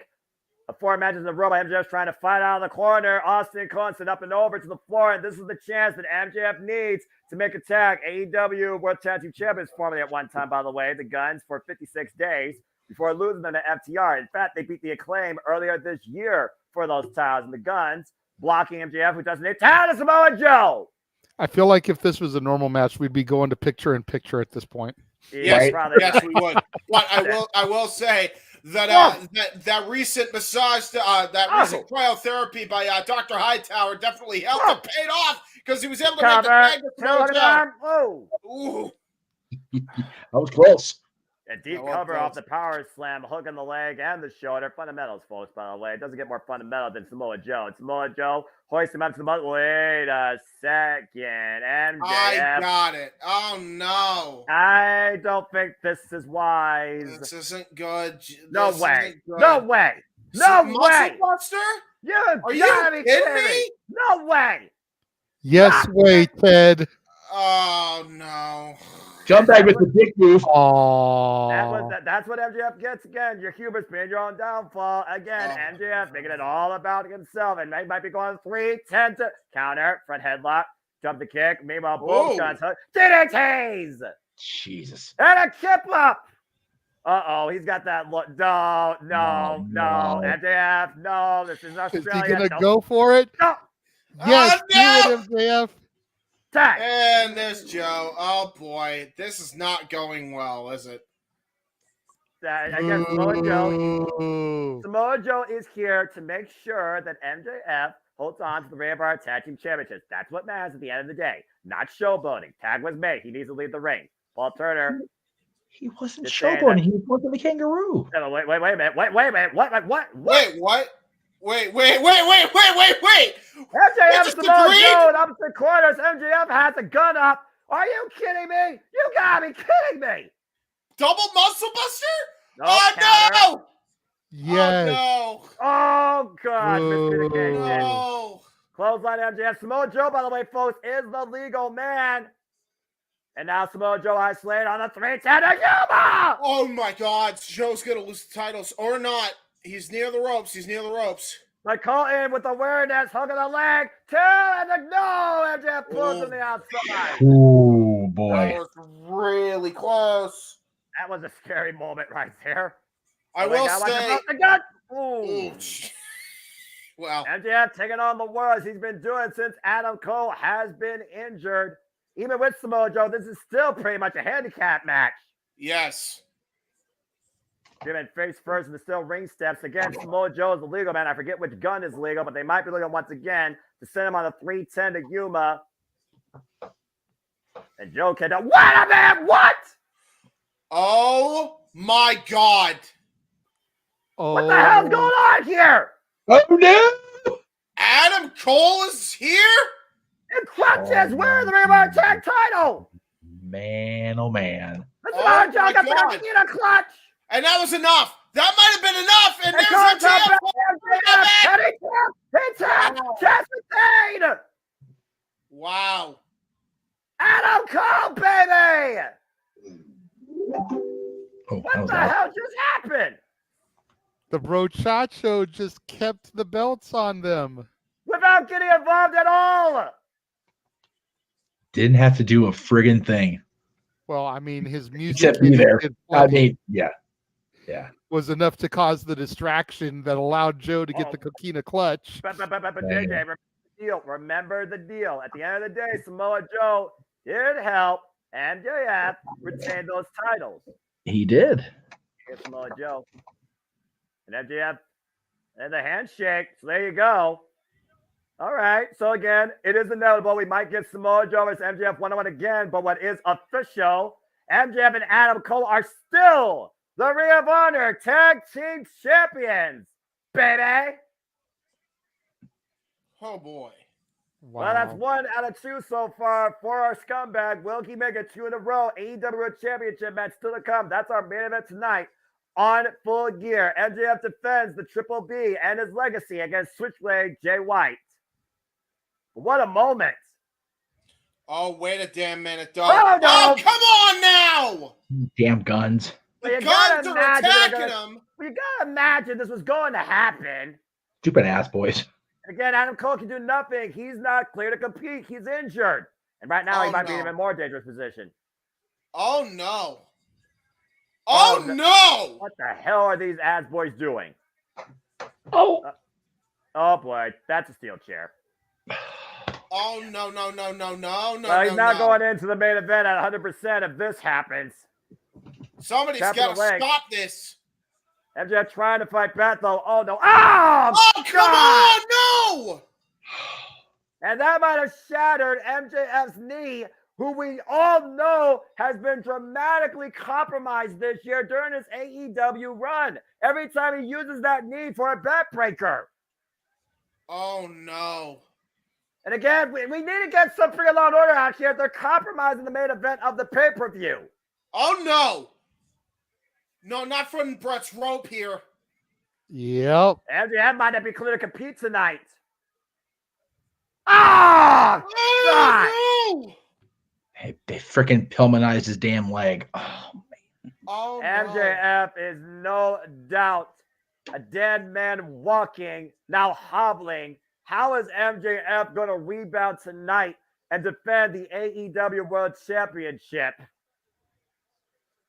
These freaking ass boys, the freaking boil of life, ruining everything.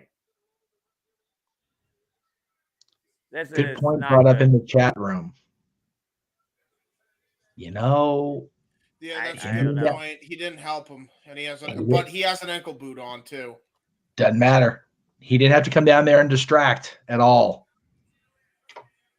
Well, oh boy, the AEW World Championship now hangs in the balance.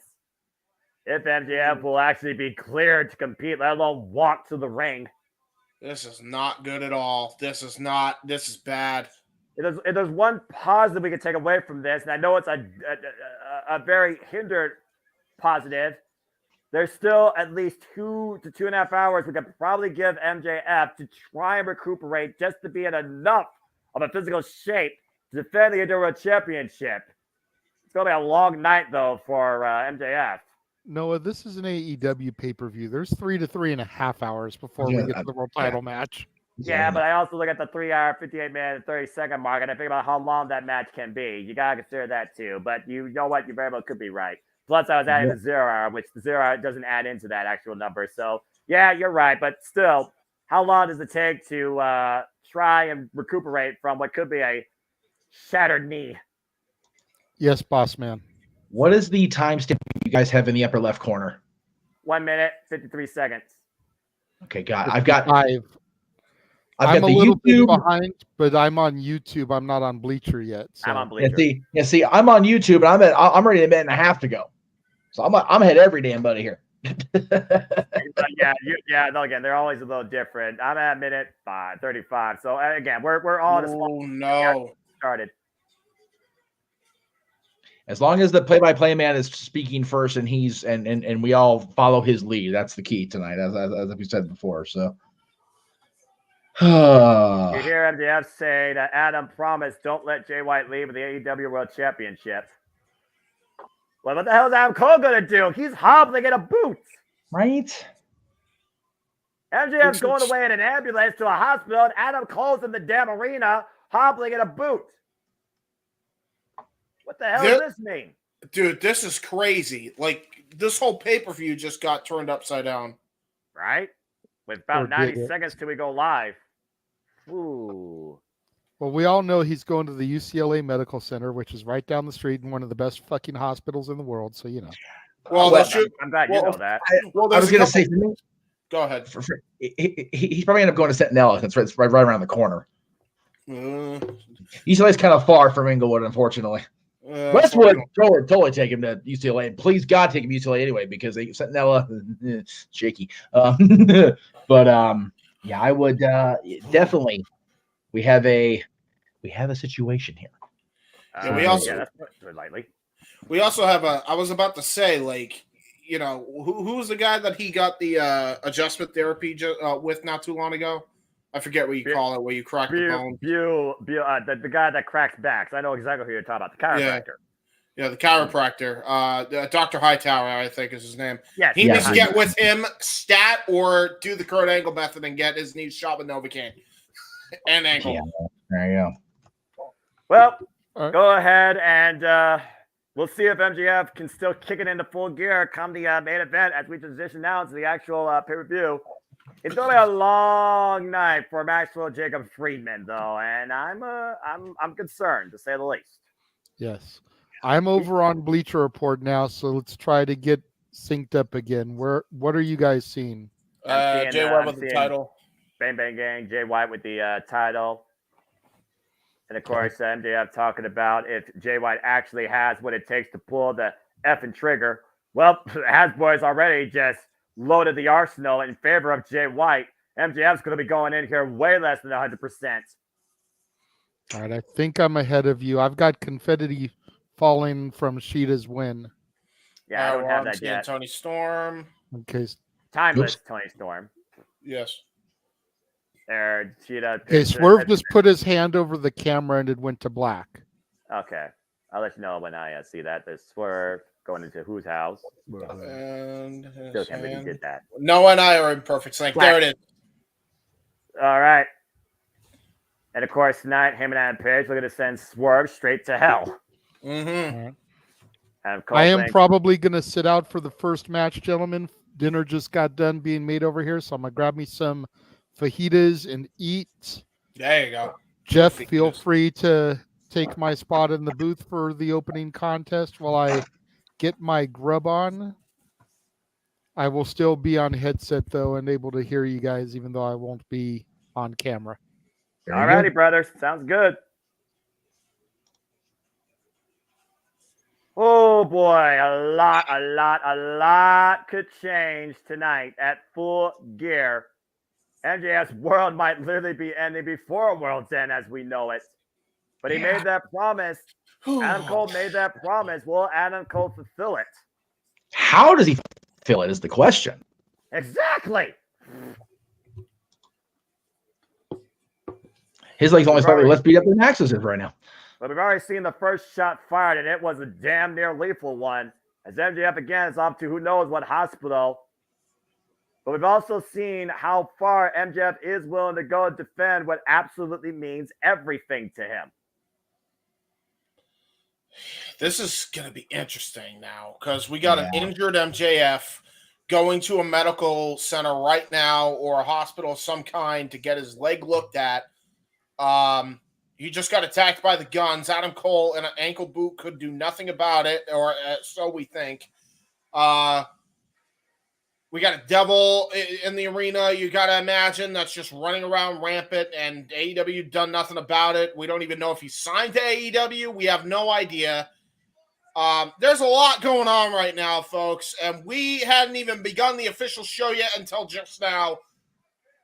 And with that being said, James, Jeff, Multiverse of Media, it's Saturday. You know what that means. We are back here once again at the Jeff Meacham Network live watch live events to bring you our coverage of tonight's pay-per-view, courtesy of AEW. This is Full Gear. Welcome to the show, and hello, everybody, as we, again, look back at what just happened. An absolutely despicable, distasteful, downright rockin' action that might have compromised our main event and the AEW World Championship, as MJF's knee was shattered by the Ass Boys, and he was sent off on a stretcher to the hospital.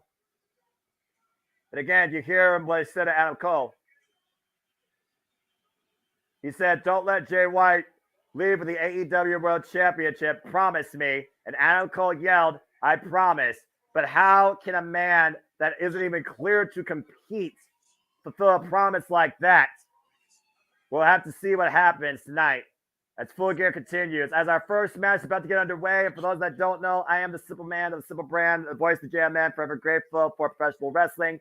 Damn it. And my name is Noah Foster with my color analyst here, JJ Williams, who's taking care of some food. I got with me James Hebert back in the room. And of course, the man whose name's on the marquee, endorsed by our scumbag himself, Jeff motherfucking Meacham. And again, guys, we have a stacked night, a lot of titles on the line, a lot to prove for everybody here. A team could end, a team's tag opportunity could be literally taken from them. AEW National Championship on the line, TBS Championship, Women's World Championship, Tag Team Championships, and someone's going to hell in a Texas Death Match. We got a timeless presentation, and now we got to wonder if Adam Cole can keep that promise to MJF, and somehow will MJF still be declared the AEW World Championship. There's been so much more tonight as we get ready to go straight into our first match here. at AEW Full Gear. So that being said, James, welcome back once again, my friend. Are you ready to go tonight? I'm ready to go. We got a hell of a card, man. We do. Things just got completely turned upside down, but other than that, I'm looking forward to it. But now I'm sad because I'm worried about our scumbag. Our scumbag is down, and I'm sad. What's going on? Well, here's one thing I do know, James. If I know MJF, you can't keep a scumbag like him down for long because he will literally fight till his last breath to hold on to what means absolutely everything to him, and that is the AEW World Championship. As our first match gets underway here, what is this? Jeff, you're muted, by the way. Oh. No. Go ahead, Jeff. Oh my gosh. This is children singing the Patriarch's theme. We're kicking off with the trios match with America's father. Give me a break. Go ahead, Jeff, now that we just heard that. Unbelievable. What?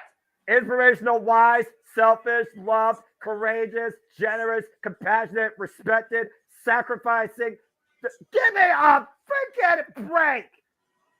The patriarchy, as they're now called, making their way to the arena.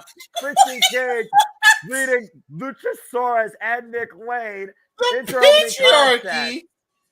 Oh my gosh. This is by far the most ridiculous thing I've ever seen. Christian Cage, who's been our reigning TNT champion now for 56 days, with absolutely all the help from his right hand of destruction, and that disrespectful brat to his own mother, Nick Wayne. God damn.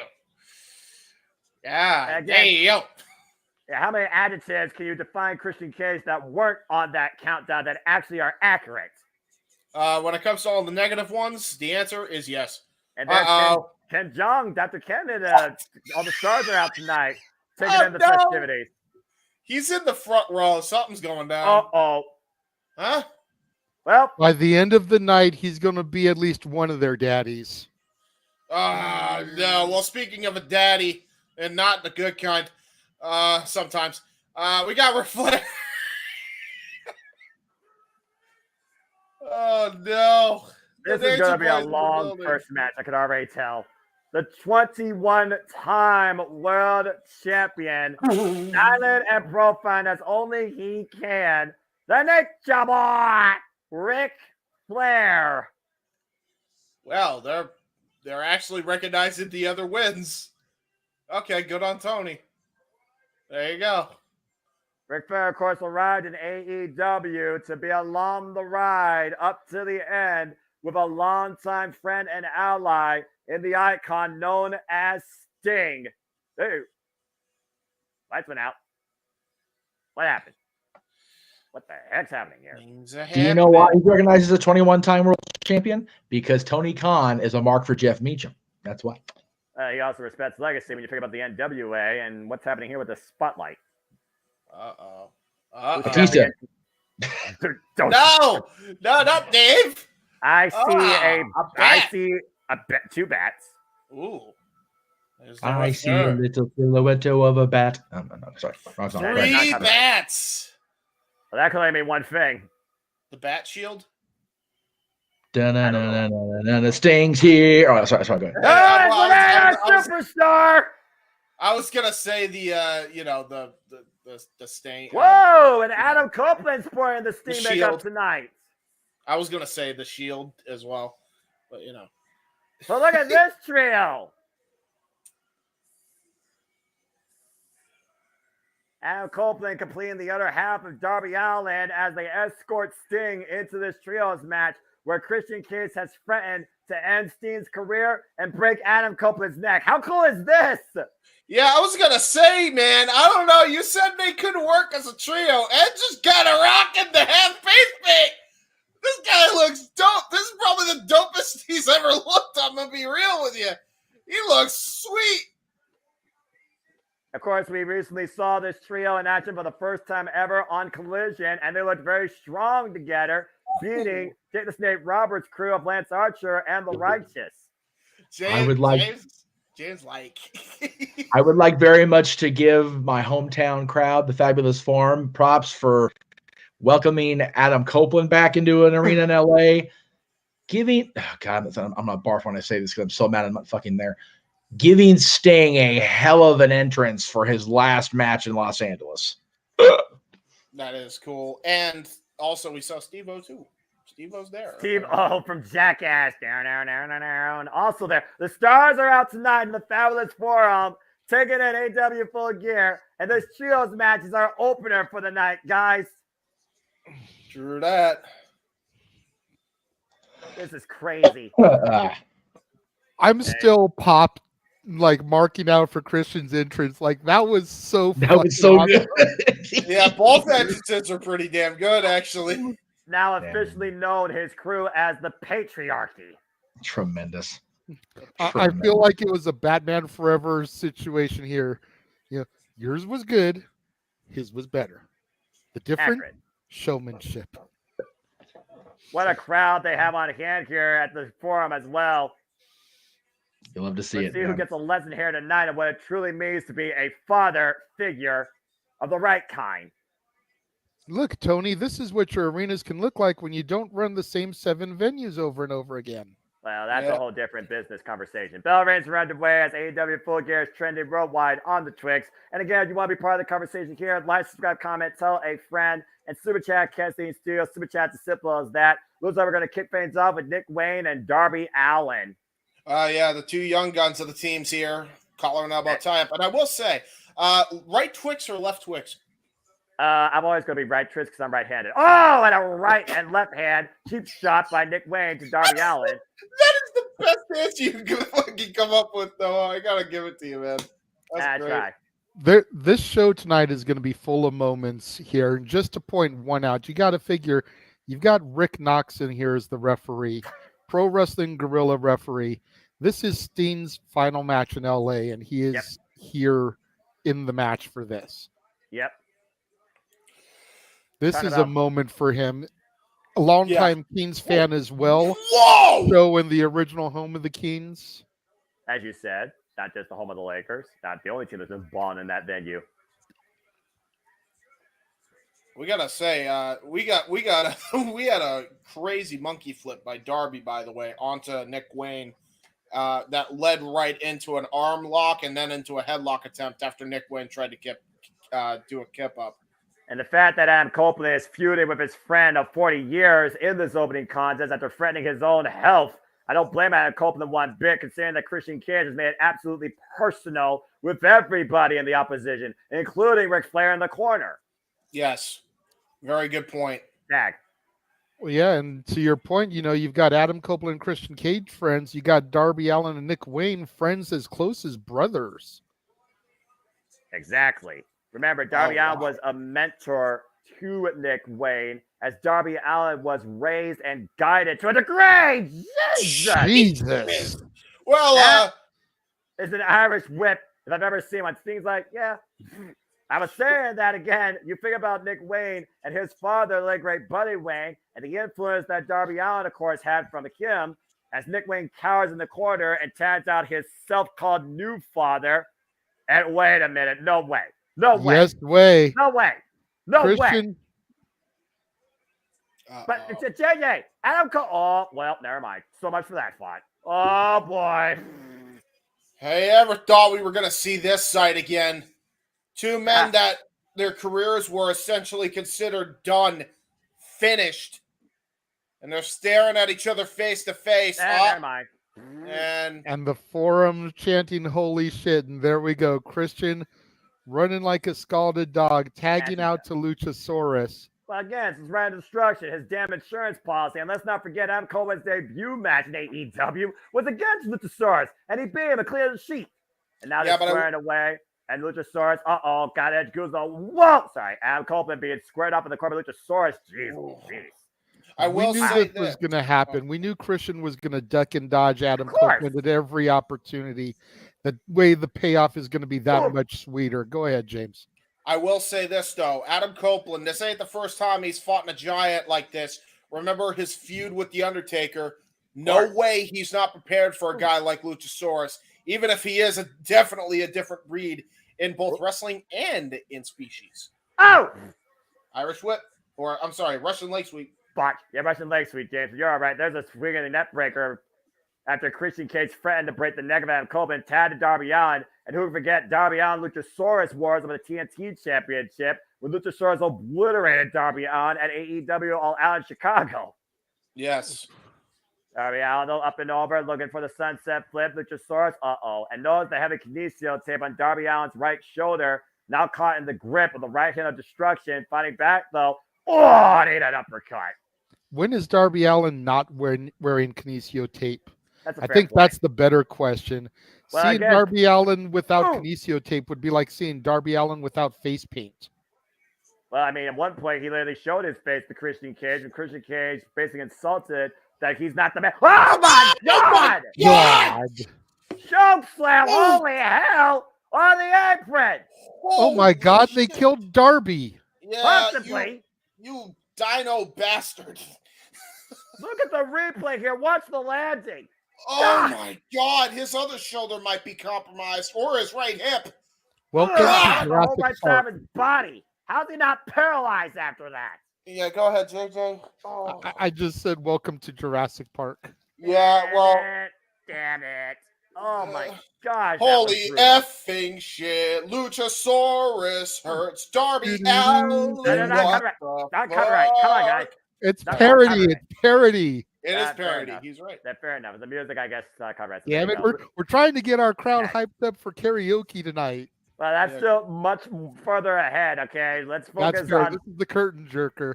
Exactly. We got Christian Cage in the ring now, just putting the boots to Darby. But again, Darby Allin and Christian Cage, you figure how personal this got at Wrestle Dream. And we thought Darby Allin's bat was broken when Christian Cage threw the man against the front of the steel ring steps, might I add, where he was almost left on a stretcher. And you see this self-proclaimed patriarch just showing off in the middle of the ring, taking the opportunity to gloat. I gotta also... you be, Noah? I mean, take a look at Christian Cage. He is probably in the best physical shape of his life. Well, I won't if argue you about looked that. the way he did, turtleneck or not, you would be standing in that ring flexing too. I also just want to point out there was welts on the other shoulder. Darby landed bad on the apron or the bottom rope, something. He's got a welt the size of a freaking football on his shoulder. I wouldn't doubt it. We've seen a few of those lately. Right? Nick Wainwright now. Look at this guy taking advantage and taking a page from Christian Cage playbook. Like father, like illegitimate son, and a stomp to the side of the face of Darby Allin. Big spinal tap kick. Here's a cover and a kick out. And watch it across all platforms here. Go ahead, James. I was going to just say, Nick Wayne showing a vicious mean streak, unlike anything we've seen before. There's a backbreaker. And again, to your point, I mean, we know how bad of a dude Nick Wayne's father was. Oh. And, man, that's mocking Ric Flair. That's not wise. Yeah, Mr. Wayne, that's not wise. Insulting another father, tagged to Luchasaurus, has already broke his mom's heart.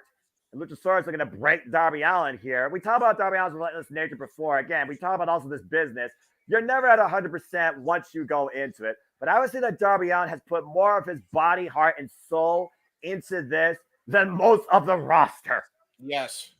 That's fair. That's fair. I would say the one person on the roster that comes close to putting their heart, body, and soul is a man we'll see later. That's Orange Cassidy.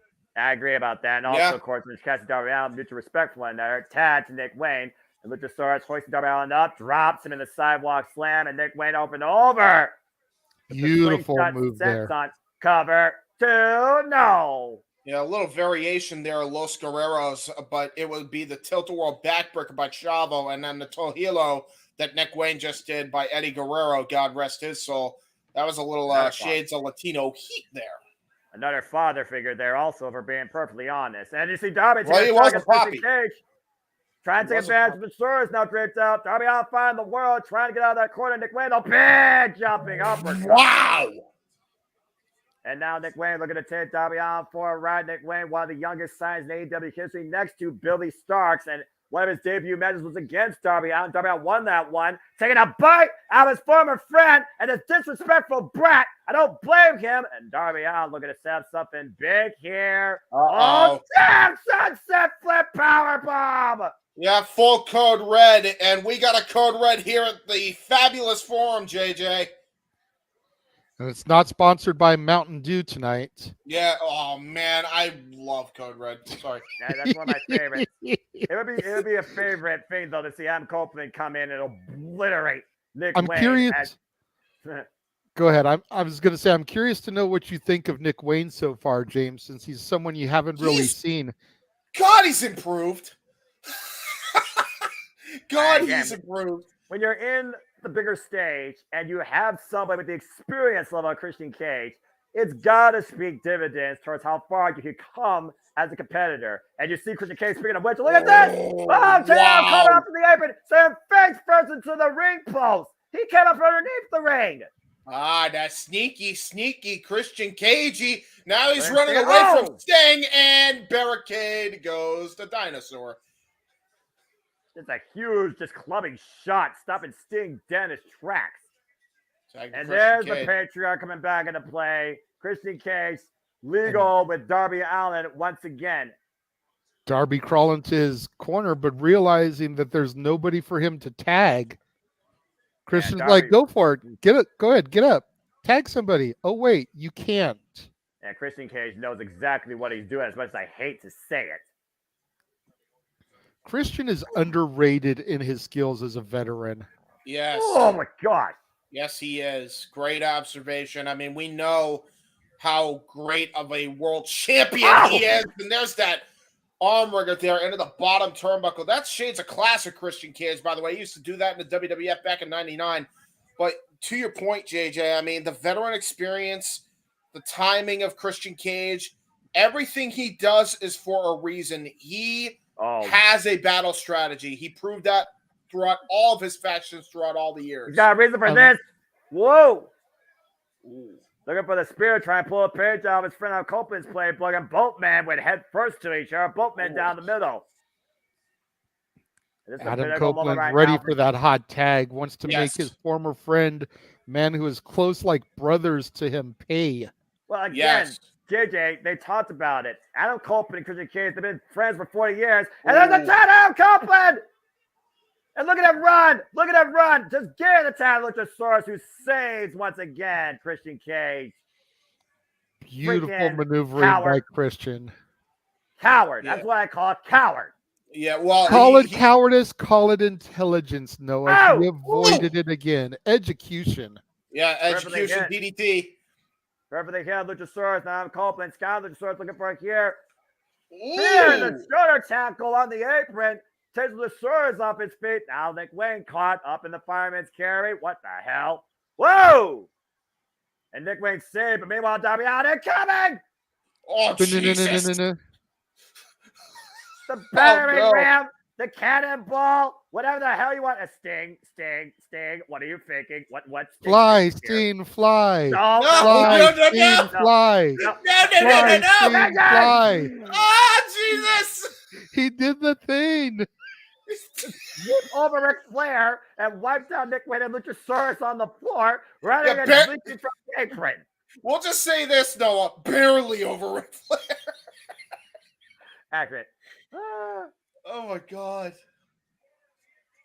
And so far from a team champion, looking for the spear. Luchasaurus caught the grip. Sting and Adam Copeland caught the grip of Luchasaurus. Both men able to find out. And both men just squaring away at the right hand of destruction. Yeah, I was about to say both men have been on the receiving end of a goozle from big men in the industry before. Scorpion death drop. And Scorpion death drop, blade drop combination. Modified skull and bones. And Darby Allin fighting on the outside with Nick Wayne, bringing Nick Wayne back into play. Oh, Nick Wayne, it's the waiting arms of oh my Lord, what is this? What the hell? Has Nick Wayne hoisted up and Darby Allin. Wow, man! Whoa! Beautiful teamwork there by all three men. Yeah, that was great. Crazy Trios offense demonstrated by Darby Allin, Adam Cole, and Sting with Luchasaurus big boots at him and a headbutt to the heart of Sting. And once again, the right hand destruction refuses to go extinct, just whipping Darby Allin into the turnbuckle pads. You gotta watch out now. Adam Copeland gotta be right. Extinction clothesline. Back of the head and neck. Yeah, that was definitely a meteor right to that injured, that infamous injured body part of Adam Copeland. Hey, look at Christian Cage though. Hold on. Ric Flair is taking his coat off. Wait. No. You can't get involved here, Ric Flair. You can't get. Oh, what the hell? What the hell? Ric Flair is chopping Christian Cage, thumb to the eye for Christian. Oh no! Right into Ric Flair's. Well, Space Mountain just got closed. Yeah, and the nature balls just got completely defilled. The wait time just went from 60 minutes up to 90 minutes. I'm about to say, Ric Flair's lucky he didn't cause disqualification here. And meanwhile, oh no! Uh-oh! TNT time the side of the Luchasaurus. Adam Copeland, Christian Cage in the middle of the ring. Adam Copeland has lost eyes his former friend, and Adam Copeland sends Christian Cage running for his life. What a coward. You mentioned it earlier, Noah. That was cowardice if I'd ever seen one. And the coward leaves the right hand destruction at the mercy, and none of it will be shown. Coffin drop by Darby Allin, and the cover. 1, 2, Adam Copeland wins it. Wow. And he just pinned the TNT champion, guys. Let's keep that in mind. No, you gotta imagine Edge just secured a spot there. Christian is the TNT champion. Yep. That's right. Sorry. That's all right. It's all good. It's easy to be confused since Christian has actually been holding the title since June. Legally. I can understand your confusion, but yes, Luchasaurus did lose the title to Christian Cage a few months back. So yeah. I forget that. Either way, it's all good, bro. You've been out of the loop, but the baby faces stand tall inside of the fabulous forum in Los Angeles, California. Exactly. Look at this moment again. Take this moment in. Wow. Rick Knox is raising the arms of Adam Copeland and Ric Flair in the house that the Los Angeles Kings built in Sting's final match in California. And you see Adam Copeland endorsing Darby Allin and Ric Flair endorsing Darby Allin, Sting, and Adam Copeland. What a great moment here tonight. An opening contest at Full Gear. But you gotta consider this is far from over with the patriarch, particularly in Adam Copeland. You gotta imagine Rick Knox, by the way, and you mentioned it all throughout this match, JJ. He's gonna be happier than a pig in shit, bro. Holy shit. For real, like Rick Knox is probably having one of those moments like, I could get in my car, pull out onto the 405, get into an accident and die, and my life has been fulfilled. You know what's gonna happen for him? He's gonna be like Tony Chimmel. He's gonna be like Tony Chimmel, where he frames that picture and puts it in his office. Guaranteed. Oh yeah, and let me just say, not that I'm wishing that on anybody, because love me some Rick Knox, but yeah. It's one of those situations where if he were to die tonight, he could say that he died a happy man fulfilled. And I know Jeff can speak more to that as much as he knows Rick Knox as well. Oh, wow. For sure. Darby Allin giving the endorsement to Sting, turn the music off. Hey, I respect that. Again, thank you, Sting. The last time he will wrestle in the Fabulous Forum, the last time he will wrestle in California, was Showtime for the last time will occur at AEW Revolution. Date and venue to be determined. But what a moment and the continuation of a legendary career unmatched for the icon known as Sting. And because Sting was originally billed from Venice Beach, so yes, yes, he is.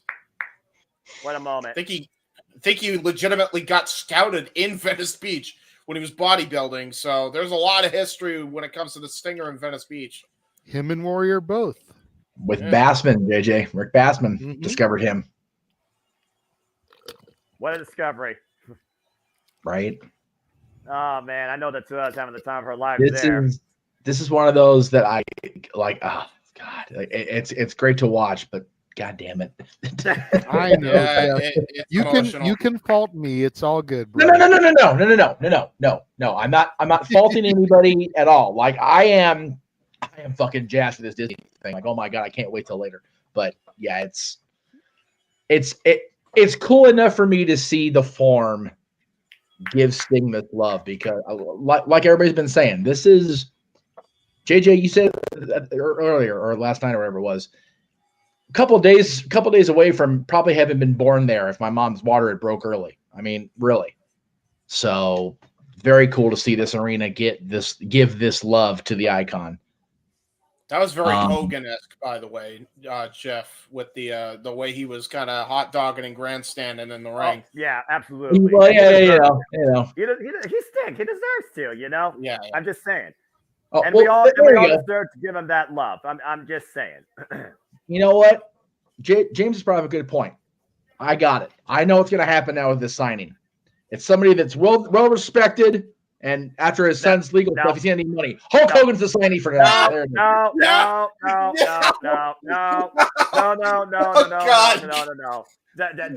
Jeff, let's be realistic here. It is not going to be Hulk Hogan. I love you, brother, but no. A well-respected individual.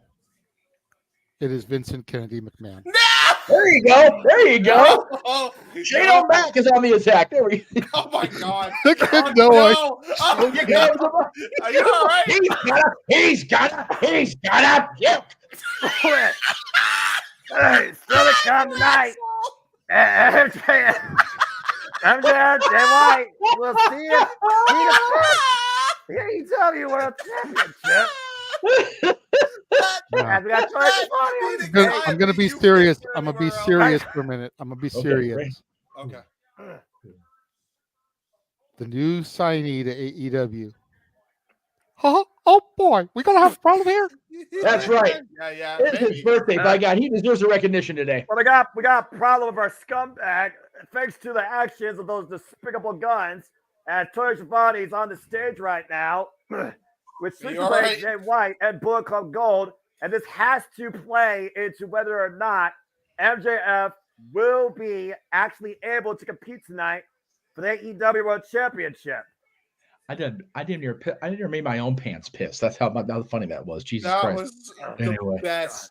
You realize how great your timing was on that, Jeff? You couldn't have had better timing if you tried. No, that's why I didn't remain myself, Pete. That's how good it was. I am proud of my damn self today. You should be. That's a rare thing for me to be proud of my goddamn self. Yes. Coach Bonnie has an announcement. What are we saying, Tony? Oh, no.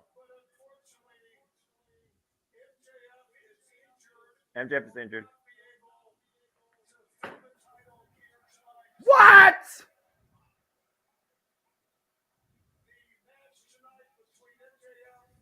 Those people are going to leave.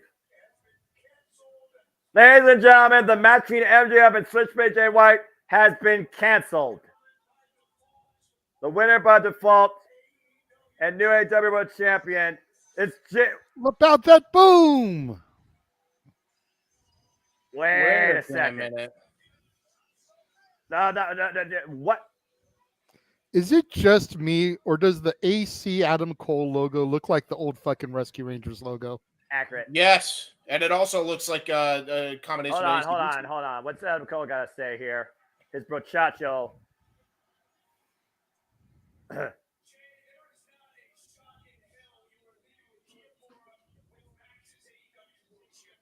Oh, he's gonna make sure of that. He's wants to know how.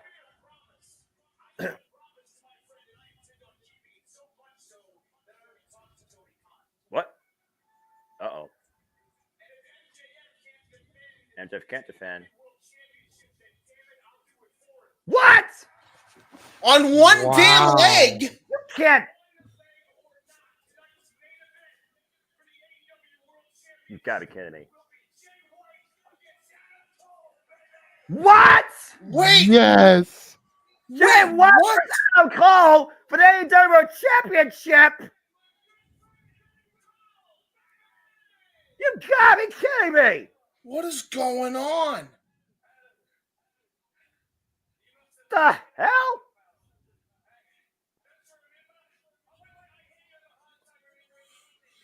What? Oh, jeez. No.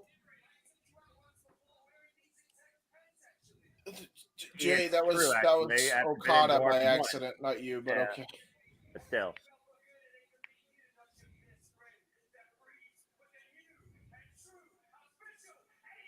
Oh boy. All right. What is going on? Storytelling. Well, how in the holy hell is Adam Cole going to fulfill this promise on one working leg? What is going on now? A substitute. I don't know what truly is ahead, but I know this. We still have an AEW Championship match, and apparently now it is a very less than 100% Adam Cole defending it on behalf of his fallen friend MJF, and that's still coming on our main event. But coming up next, we're going to see if Orange Cassidy has whatever it takes and more to get the one win that has eluded him since holding the AEW National Championship. It's Orange Cassidy versus Jon Moxley 2. You know, I gotta be the one to say it. I smell a rat. I don't like what's going on. Something's gonna go down in the forum that I think's gonna change this. I don't know who the devil is now, because now it could be MJF now, or it could be Adam Cole and he just does the finger poke. I don't like that. I don't want to see a finger poke to him. I don't want to see that. I guarantee you it's not going to be that. I guarantee you Adam Cole is going to fight his damnedest, but that's still a long way away, guys. I don't know if I agree with this decision. So, woo. Dude, what is going on? An absolutely unpredictable show tonight, as I expect AEW usually does, but not in this capacity. I sense disaster for somebody, and I'm not sure who when it comes to that match. But I do sense somebody's about to get broken during this. My head's spinning. Here, just listen to the nice sound tone. 5 people, right? The devil plus 4? Yeah. Oh, no. I'm having a thought. Granted, it wasn't my era of NXT, but I do believe it was an undisputed era. You would be correct, and that had 4 people with it. Roderick Strong, Adam Cole at the forefront, Bobby Fish, and somebody who's been gone for the longest time, one other brochacho for life of Adam Cole, Kyle O'Reilly. So that's 4. Yes. Britt Baker. Uh-oh. Adam Cole, Roddy, Matt, Mike, and like you said, Britt Baker. A brand new kingdom. Except Matt and Mike aren't part of the Undisputed Era, are they? No, they're Roddy's buddies, and they've been Adam's buddies previously. So yes, in Ring of Honor when they were Kyle's injury is to be determined as far as return, and Bobby Fish is long done. He's over being an AEW. Yeah, I'm about to say he let that as far as we know. Right. Oh, that's fair. That's fair. I'm so confused. Everything has been turned on its ear, as it should as wrestling fans. I'm here for it. Gentlemen, enjoy the call. My brain hurt. My autistic brain hurt. I don't like it. James, I have smooth brain. My brain's too smooth for this, bro. James, here's the thing. Hi, Jeff. Here's the thing. Let your brain be like whatever as we try and get back together at what's currently in front of us in what's going to be a violent encounter. Jon Moxley versus Orange Cassidy 2. And of course, Jon Moxley beat Orange Cassidy, JJ, for the International Championship back at AEW All Out, but lost it due to injury and Ray Phoenix beating him at Upper Ash Grand Slam. Now, truth be told, if it wasn't for that injury spot, we might still have Jon Moxley still as AEW National Champion, but it still begs the question. The number one thing that matters here is not the title. It is the moment. And unless Orange Cassidy beats Jon Moxley, he will never feel like he can fulfill what it means to be AEW International Champion again. Yeah, and I feel like tonight is going to be his night, man. We talked about it on the pre-show. He's beaten Claudio. He's beaten Yuta. He needs to get past Mox to get to the final boss, the American Dragon, Bryan Danielson. I just feel like it's written in the stars here. You know, the biggest question is, and Jeff from the producer studio, as soon as the bell rings, start a stopwatch and see how long until Moxley bleeds. Yeah, you have to say that. No.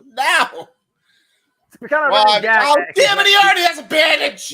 Yep. LA is known for some bloodbaths. We hosted the original ECW at the Grand Olympic Auditorium. This is where Eddie Guerrero was bled to death from Judgment Day 04 and that match against JBL. Love that graphic. Oh, the graphic is very nice. You know what? You know what? You're absolutely right. And I mean, hell, talk about blood. We still have a Texas death match to come tonight. But again, we also need to consider this. What is Orange Cassidy's best shot of beating Jon Moxley, James? Orange Cassidy used the Orange Punch on Wednesday, and Jon Moxley just booted him in the face. Yeah, that pissed me off, if I'm being honest. Watching Jon Moxley no-sell that Orange Punch is like, would he have just stood there if Roman Reigns had Superman punched him? Yes. No, yes, he would have. I don't yes, think he would have. so. Absolutely, he would have. Well, here's the difference. Doesn't go down for anybody. Yeah, here's the difference, I think, in philosophy. Jon Moxley is not Dean Ambrose, and this is not the WWE. Thank you and good night. Yes. If it was Jon Moxley, yes. If it was Dean Ambrose, then no. Exactly, because Jon Moxley doesn't go down that easy. But I also know Orange Cassidy don't go down that easy. You figure about how many different ways he's won a match and how many different opponents he's overcome of all styles, and meanwhile draped over the barricade. Oof. And you gotta consider Orange Cassidy has not been 100% for the longest time, despite how many wars Jon Moxley has endured. For the longest. Oh, sorry. Ryan Dempsey, good to see you. A90-1, good to see y'all too. NRE Wrestleverse, thank you everybody that's tuning in, by the way. Like, share, comment, tell a friend. Appreciate all y'all. And again, you want to dictate the conversation, don't need to dictate, super chat, as simple as that. At the end of the day, we got to look at what's the intangible here. Jon Moxley's already beaten Orange Cassidy. Orange Cassidy has never beaten Jon Moxley. Hell, he's never pinned the freaking man. And that's what Orange Cassidy's got to figure out tonight. Xplex release. Golly. This released him like it was a bad habit. Yeah, Moxley is just dominating Cassidy here in the early goings. Again, prior to Orange Cassidy losing the title to him, he also was showing more kinesio tape than he was skinned there on his upper torso. It's only recently gotten to where he's healed and you don't see the kinesio tape. Moxley's got to know that and be targeting those areas. You got to figure they're not 100% despite the lack of tape. Yes. I also look at it like this, though, guys. If you have the tape, you show a target. What if Orange Cassidy is worse off than we think and not trying to give Jon Moxley a blatant target? Jon Moxley knows what he could hit Orange Cassidy with because we saw what he did. He bludgeoned the man, left him in a pool of his own blood, gave him a warrior's death, he said, at AEW All Out. And so far, Jon Moxley is asking Orange Cassidy to bring more. If we could say anything about these two, oh, man, what a punishment slam. Cover two. No, we can say that Jon Moxley has pushed Orange Cassidy to try and be better. Take a look at this. Well, if he's pushing him to be better, this is a very interesting way of doing that because he just destroyed him with that bossman slam. Cloverleaf time.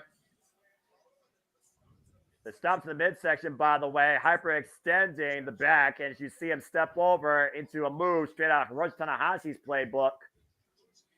And again, you figure about the pressure added on this move to your knees, to your back. Yeah, but you'll notice he's staying on his shoulder. That's very smart by Orange Cassidy. You know, people undersell how ring savvy and how smart he is. And people forget how long of a veteran he's been. Oh, my God. Well, giant foot, giant combat boot, as Jon Moxley talks about how he always just wears combat boots anymore. Those aren't even wrestling apparel, folks. I was about to say, if there was any smarts, kind of went away. Again, the rake to the back. Golly. Grinding his nails in the epidermis of Orange Cassidy. Oh, no. Bit his nose. Jesus. Jon Moxley is... Well, get into the winter holiday season. Maybe we can replace it with a carrot. Yeah, there you go. Well, you know what? You see precarious position right now. I don't got nothing to say about that. Orange Cassidy fighting back. John Moxley looking for a superplex, and Orange Cassidy just wailing away at the back of John Moxley. And look at this! Giving it back to him. Hey, turnabout's fair play, right? Take something out of your opponent's playbook, and maybe that's what it takes to beat John Moxley. No. Oh my gosh! I was about to say El Phantasmo's pissed, but now I think George the Animal Steel's pissed. Moxley, the red-nosed brawler. Oh, good grief. Had a very bleeding face. You gotta look at Hook on the outside, of course, who has major respect for Orange Cassidy, a friend on the outside. And right now, John Moxley looking to take Orange Cassidy back from the outside the hard way. What the hell is he looking for here? No. Might be looking for a Death Rider, Avalanche variation, double underhook DDT, but Orange Cassidy trying to break the grip, the body shot. And you see right now, Orange Cassidy has better position in between the ropes. Another headbutt. John Moxley, very peculiar situation. And a headbutt to that open wound. Yeah. And ladies and gentlemen, John Moxley is bleeding. I repeat, John Moxley is bleeding. Oh, yes, he is. And that's definitely hard way. Oh, boy. And what the hell is Orange Cassidy looking for here? Trying to hook John Moxley for a superplex. Look at John Moxley, though. Again, we knew there were going to be blood in this match. We knew there was going to be brutality in this match. We knew John Moxley was going to do anything possible to obliterate Orange Cassidy in this match. And DDT! Yeah, see, this is John Moxley, though. John Moxley doesn't have an off switch, and he got that from his CCW days. What? Until your boy kicked out at 1. He kicked out at 1. Proves my point. Yes, producer man. Was the stopwatch for Mox bleeding or for the end of the match? For Mox bleeding. 5 minutes. 5 minutes exactly. Yeah. Sounds about right. Damn it, Jeff. Why did you have to give us that stat? And again, Orange Cassidy right now just wailing away at John Moxley, and John Moxley is asking for more. Like and Jeff, if you can scroll up in the images so that you're ready, that stat is in fact Statboy approved. Oh, well, damn it. Oh, boy. Cassidy taking a pinch on Moxley playbook with the double bird. Now looking to follow up with the tope suicida, driving John Moxley over that announce table. There it is. Ding. Man, got some distance there. Nigel McGinnis almost lost his coffee. Yeah. I almost forgot about the announcers there for a second. Right. And again, another. Going back to the previous match, Excalibur, one of the original PWG 6, got to call freaking Steen's last match in Los Angeles. Achievement unlocked. Right? Well, he is Excalibur. Whether you like him or not, and Jeff is kind of wishy-washy about Excalibur, but just got to breathe it in for the man under the mask for a moment. Accurate. Oh, God. Good God. Yeah, I was about to say. That was not a tope. That was an elbow. Yeah, that was about to say. There's only so many tope elbow strikes you can take before CCW training doesn't even freaking matter at this point. Well, I mean, we're talking about a man that's really been impaled into broken glass. I'm just saying.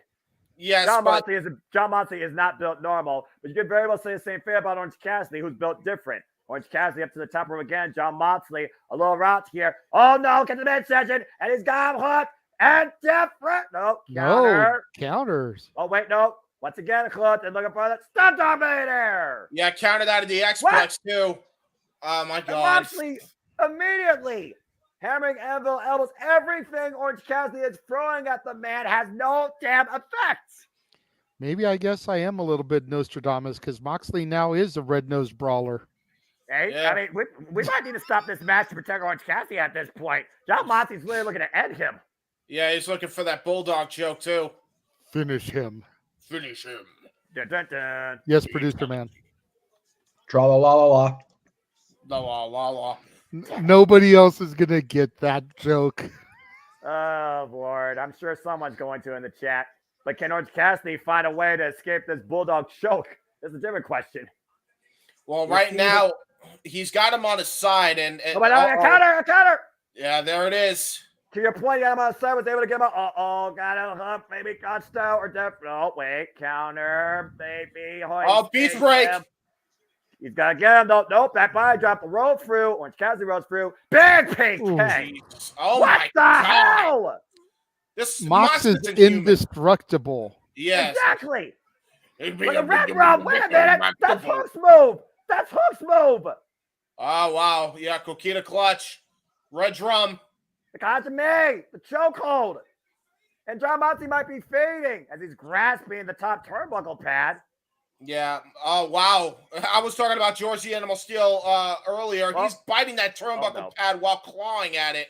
And we have an exposed turnbuckle in play in this match, folks, against a already busted by John Moxley. And coming to cutter! Oh, Jesus. Moxley caught him coming in, and now looking to finish him. Gut-style pile driver! Jesus. Cover 2! No! Good God. These human beings aren't human. I don't think they're human. Sure they're human? I was about to say, are they human? I don't know. Accurate. Are they men or are they Muppets? Well, I don't know. Muppets are filled with fluff. These men are freaking nerves of steel. Either way, the t-shirts are too tight too, Tony. Accurate. Split crowd here at the Fabulous Forum for our AEW National Championship bout. Orange Cassidy, John Moxley 2. Yeah, by the way, if you get that reference, you're a part of the Express. Yeah, John Moxley mocking Orange Cassidy with the lackadaisical kicks. Oh, my. Oh, yeah. A little mocking session here. A little insult here. Again, John Moxley doesn't take Orange Cassidy seriously. He feels insulted Orange Cassidy's once again AEW National Champion. Took advantage when John Moxley was at, wait a second. Wait. And hands in the pockets. Orange Cassidy engaged.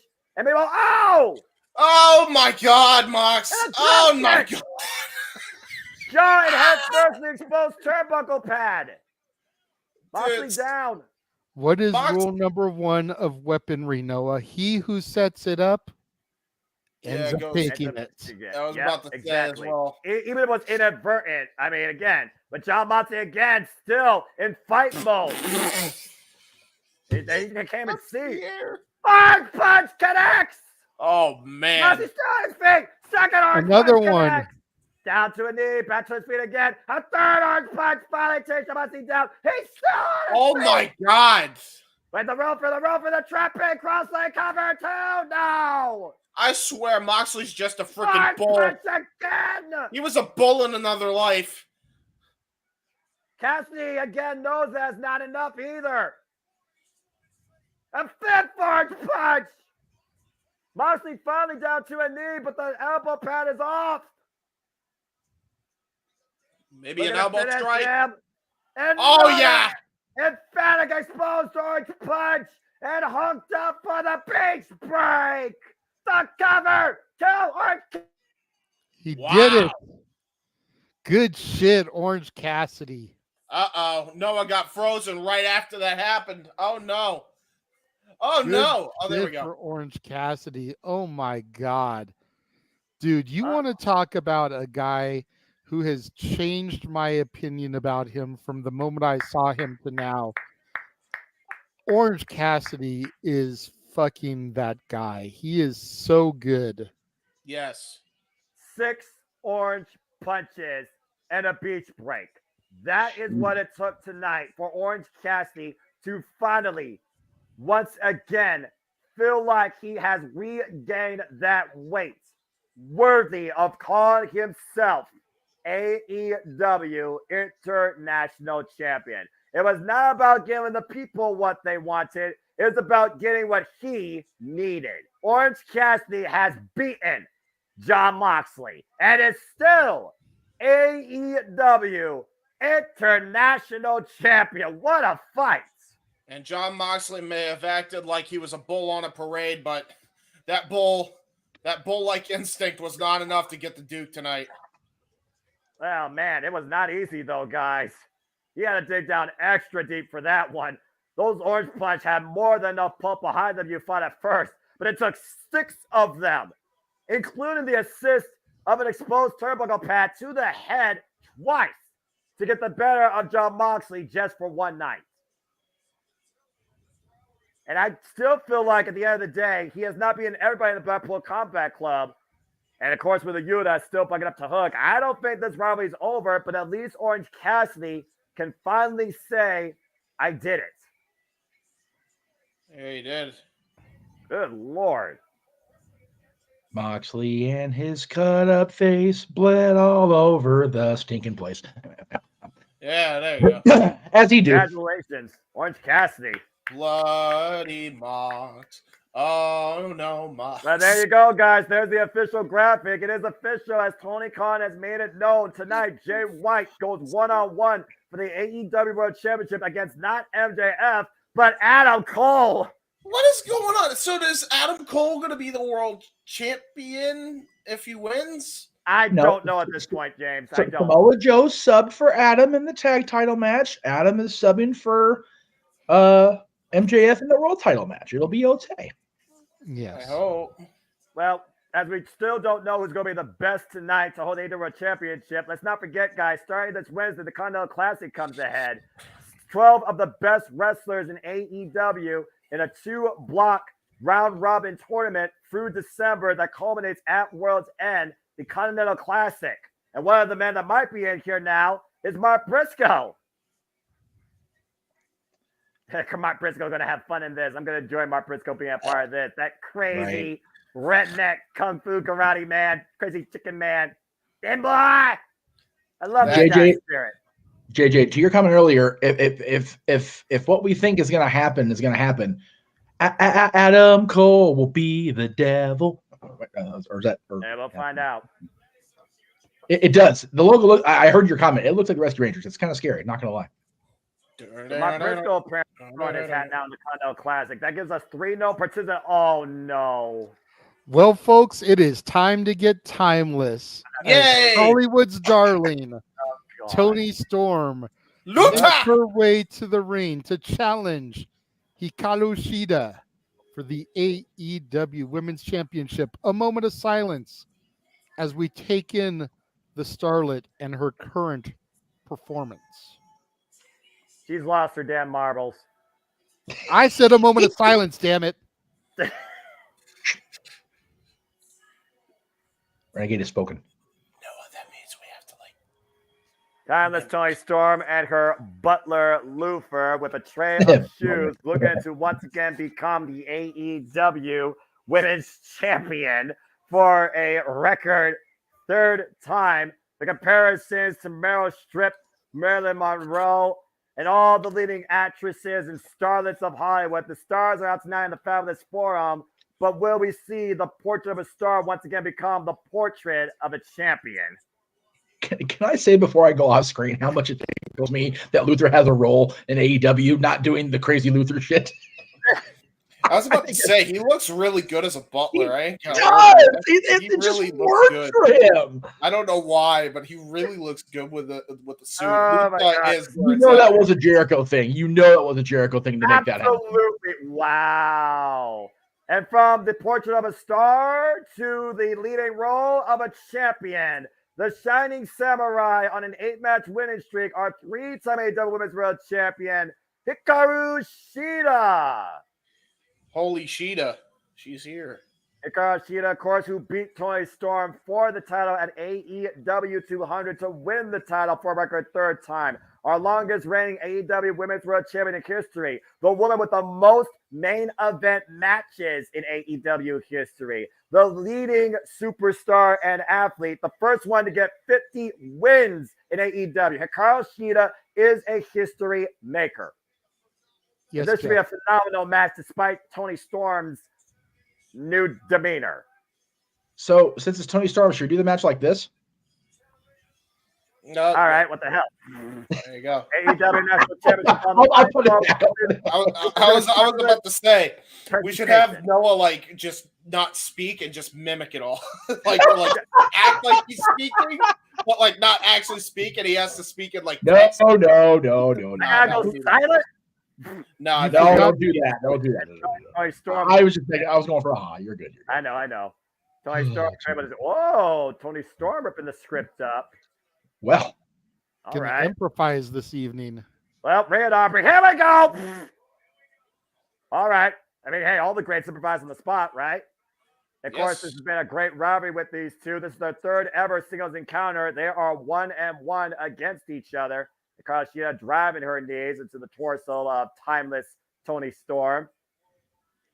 And of course, we also know that it seems that Toni Storm says she became history because of Shida. Timeless Toni Storm was made because of the history with Hikaru Shida. You see right now, Hikaru Shida tying Toni Storm up in the ropes. And you see right now, still showing the wounds of battle with her warm-up match against Emi Sakura last night. Let's see the welts on the chest. Oh no! Oh no! Oh, that can't feel good. It's not feeling good, and I don't like it. I mean, I like it. And then you see the Glamour, her number one fan, Mariah May, watching on from backstage. Who the hell is this chick? Mariah May is the other day. Mariah May is the newest signing to AEW, known as the Glamour. She is one half of Rose Gold, former Stardom Tag Team Champions, alongside Mina Shirakawa in Club Venus. Recently came off a great running performance in the 5-star Grand Prix and recently became All Elite. People are thinking she's going to end up pulling the Mickey James Stalker type of gimmick with Toni Storm, the super fan. Her first couple of promos, she talked about how she went to Stardom because Toni Storm was in Stardom. She wanted to be All Elite because Toni Storm is All Elite. So people are already drawing that comparison between the two. The $1 million question is, will Mariah May cost Toni this opportunity or help her secure this victory? And Noah, you talked about a few of Hikaru Shida's history-making moments. She's also the most transitional women's champion on the AEW history books. That's unfortunately also a very sad statement to your point, as again, she literally has earned the title 2 times this year in the span of 3 months as Toni Storm is slapping the tits off Hikaru Shida. Chin up, tits out, and watch out for the shoe. Or a bulldog in this case. I must ask, even though I like this gimmick, and the wind up. Hold that thought, James. She's winding up or reeling it in. Whoa, God! Okay. Well, she definitely wound that whole thing up. Go for cover. 1 count only. I was just gonna say, I love this gimmick with Toni, but when did Marilyn Monroe start wrestling? Well, and you guys know your history. I do believe Marilyn Monroe has history with Joe DiMaggio, so that wind-up baseball-like throw definitely in character with timeless Toni here. All I'm gonna say is Marilyn Monroe hasn't never stepped near a damn foot in a wrestling ring in her life. All right. I will say, does that make Tony Khan John F. Kennedy? God, I hope not. I'm just saying. All I'm going to say, oh, crap, you brought the producer man back in the room. Nice job, James. You fucked up. Yeah, seriously, you fucked up. You fucked up. Yeah, you fucked up. I'm going to try and call a match before Jeff chastises you. As we got forearm strikes there and elbows by Hikaru Shida. Okay, good. Jeff's gone for now, but he's going to probably kill you after this match. You know what? If during my open mic night research, I can find a good clip of Noah doing damn it, James, you freaking idiot. I'll just clip it so Noah doesn't have to waste his voice doing it anymore. Yeah, that's fair enough. Hikaru Shida right now getting the better at Timeless Toni Storm after that running knee strike in the corner and just wailing away at the locks. Now close fist shots. Bridge hand count of the forearm to the side of the head. Absolutely legal up to the rest 5 count as Aubrey Edwards once again reminds Hikaru Shida got to 5. Out of the second rope. Missile drop kick. Wait, wasn't nice there a drop kick. Cover. 2. No. Wait, wasn't there a 10 count in AEW? I swear it was a 10 count. No, that's only for tag matches and double tag team moves, my friend. That's right. You're right. Sorry. My apologies. That's all right. I've been all elite since day 0, so you're all good. Hey, I know. Because she had trying to look for something else, but Toni Storm, oh my. But Toni Storm able to scout that. And again, last year, guys, at Full Gear, Toni Storm came in as champion and lost to Jamie Hayter. Cover 2. No. So able to kick out. What happened to the are the Outcasts just done like fully? Like no. Basically, at All In when Toni lost the title to Saraya because of the pinfall. Wait. Hold on here. What the world? Oh, there's the shoe. Wait. Chin up. Aubrey, get out of her hand. Thank you. We cannot. He's got the backup. Oh my God. Watch out for the shoe. 1, 2. No. Oh. She kicked out of the shoe. She almost stole it. See, the problem Damn is it. she didn't do the Andrew Martin. She should have put the boot on and do a big boot with the heel. Then she could have gotten the dub. Damn it. Yeah. No, That but was ever since close as Tony hell, lost though. the title to Saraya or whatever, the all-in match, Yeah. she's been on this spiral. Yeah. Oh, no, I And got she- that. What about Ruby and Saraya are still together as Wait a the minute, hold that thought, outcasts. guys. Garcia's got hooked. He took a Nazi bastard driver. Oh boy. Wrestling. They Tony even Storm. teamed up last night on Collision to take on Sheeta and Statlander. Correct. So as recently as last night, they were still a thing. Aubrey Everett Although trying we to don't get know how much longer that'll be because Ruby has kind of been flirting with Cool Hand Angelo Parker.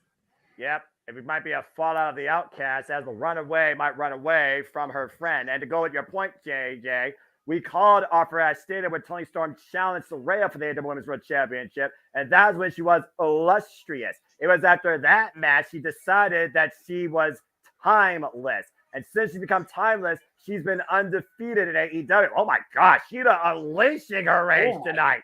God, What? I think she's bleeding somewhere. Ooh. Hey, So brush. Probably the lipstick running because she puts that lipstick on thick. And Sheeta right got it. now. I think it's just the lipstick running. Question mark kick. And Going up, coming down. Tail, cover, tail, it's over. No. No. Whoa. Very close there. Thank you again to everybody watching as we have people tuning in across all the channels across the multiverse right now. We greatly appreciate it. Let us know in the comments if you're enjoying our coverage and make sure you super chat those channels that have that option. Uh-oh. Sheena might have injured her leg off that Meteor attempt. She might have buckled her ankle or your knee to your point, James. Now look at the hoist her up again. Messy Falcon Arrow, Tony Storm, able to counter. Ankle lock. And you'll notice, too, she could not get that full version of the Falcon Arrow. She just kind of dropped her in a scoop slam position, which allowed Tony Storm to roll through and get that ankle lock. She saw that injury, and she absolutely gripped onto it. Oh, and Sheeta, will she tap? Will we see a timeless crowning tonight at the Fabulous Forum? She should get that grapevine, and that's the one thing that's hindering her right now. She's also got very close to her bite, preventing her. Sheeta trying to roll through it. Sheeta grabs her way to the ropes. Exactly. Tony Storm, though, what is Tony Storm doing? Uh-oh, watch out for the shoe. Just took off her split-toe boot. Shades of Hayabusa. What'd she do? Whoa, trying to use it, though. Wow! Boot went flying. Somebody got a souvenir tonight. Good Lord, what a shot. Oh, my God, man. That was kind of funny. I'm not going to lie. The Sheeta, though, has got that kendo stick. Guys, keep in mind, this is a championship match. Disqualification means Tony Storm does not win the title. And Sheeta looking for the pull. Lufa. But wait a minute. Lufa. Oh! Oh, no. Kick right to the Luthers. Well, there goes the Butler. Yeah. And Sheeta unleashing her rage on the Butler. Meanwhile, what the hell is that? Is that looks like an ashtray. That's an old school ashtray. And what she's got it hell? against her posterior. Oh, no. Up in her tights. Looking for a hip attack with extra oomph, it looks like. Because Sheeta may not be aware of it. And she might be looking for the cut top blocked. Tony Storm, though, hooking her up. But back by drop reversal, cover, roll through, deep punt. This is how she beat out 202. Ooh. Sheeta looking for her next move again. Oh, Tony Storm scouting it, though. Looking for the suplex. Cazadora, counter, deadlift. Can she get her?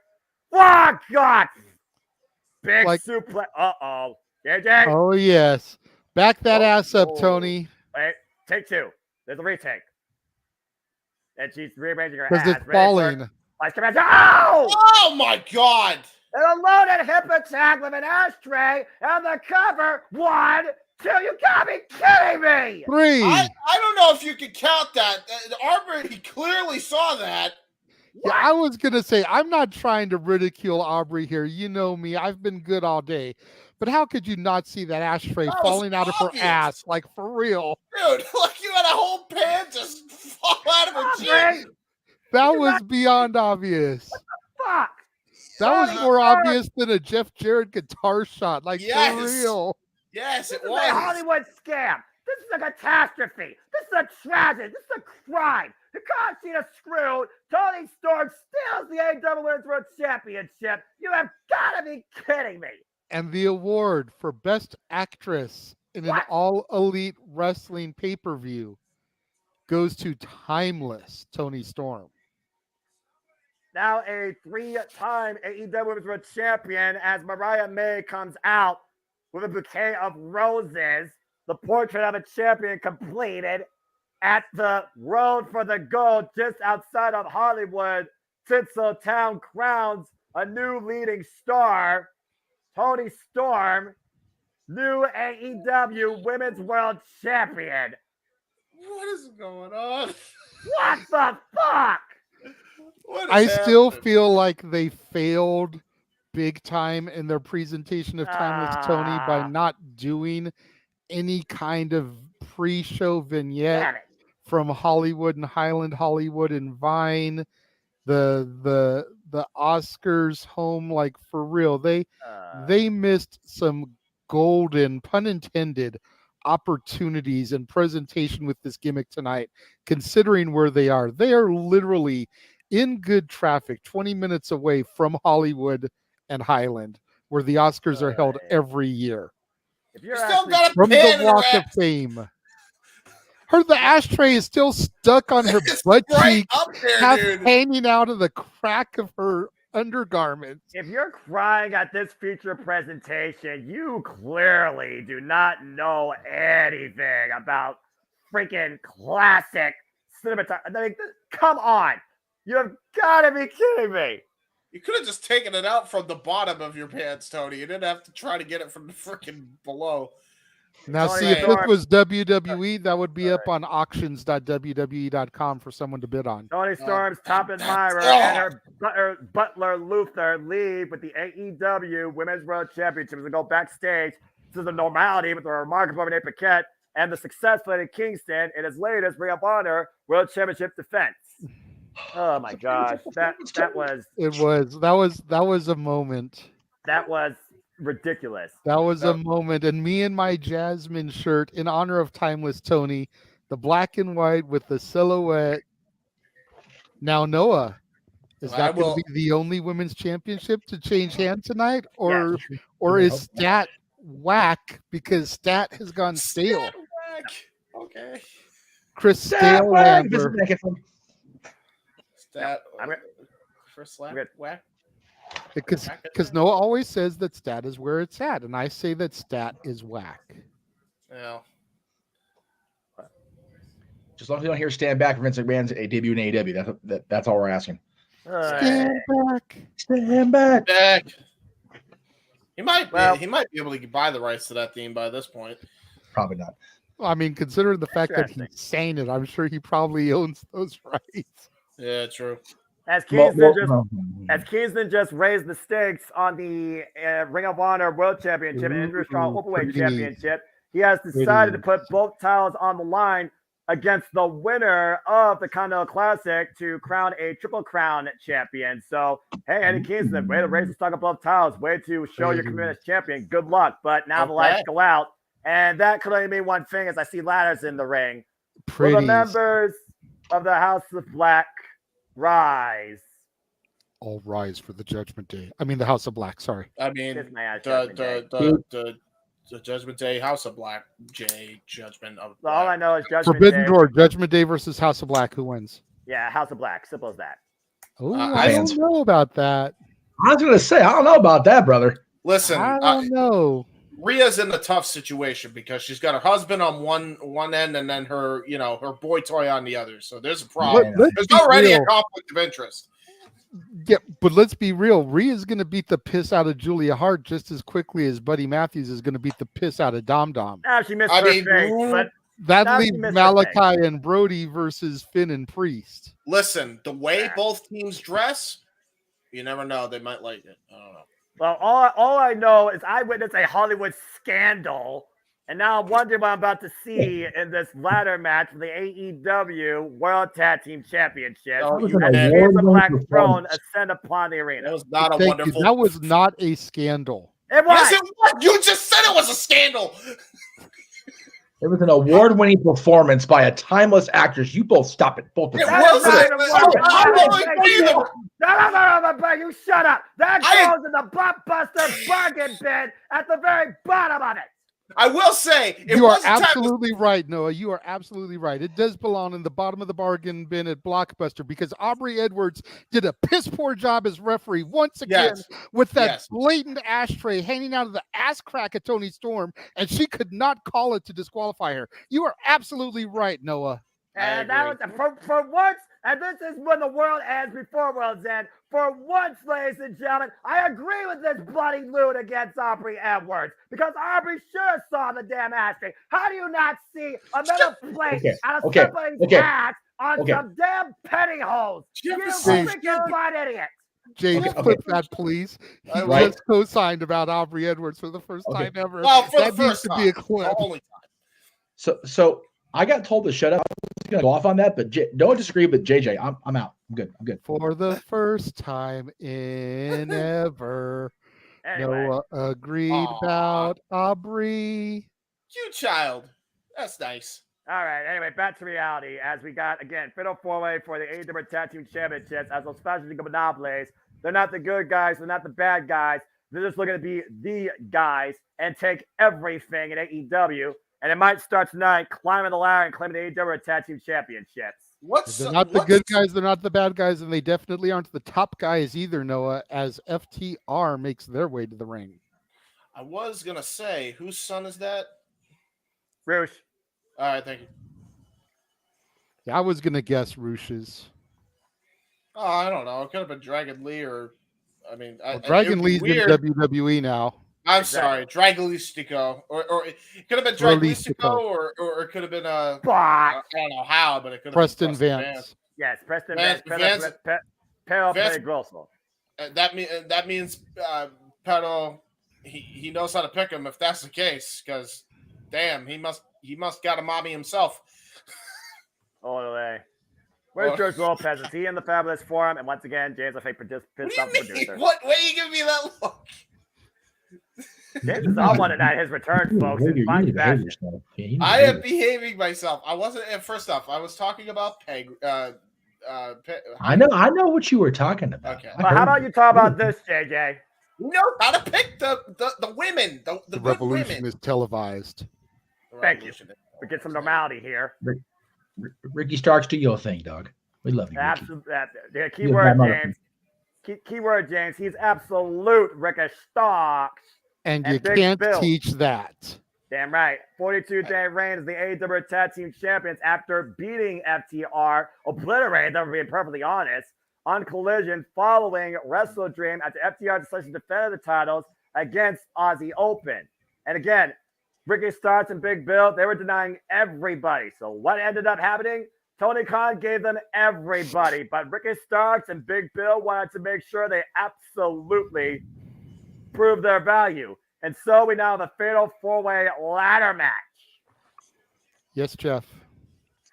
We talked earlier about placement on the card. The Golden Jets and the Bucks have not done their match yet. I know. But hang on. Hear me out here. As crazy as this sounds, what if Matt and Nick go ahead and cash in on the weekend winner, become the champions, and then to send you home happy, the Golden Jets become the new tag team champions, defeating the Bucks? Possible. Just saying. Could happen. Highly unlikely in all likelihood, but Hey, it's shout out to Aaron Riff. possible. love Ooh, these good graphics. type. These I graphics. love Like these I said, graphics. they're stepping their game up ever since they had their asses handed to them by NXT. My NXT, damn it. But Yeah, not your grasping NXT it. actually beat. Well, man, But- roster but- and NXT beat them. Apples to oranges when you stack up with some of the greatest veterans of the main roster that never been involved in NXT, but I digress. Conversation for another day. Conversation on Open Might Night. Bell rings are underway. As you see Big here Bill we right go. now and Brody King. Oh, boy.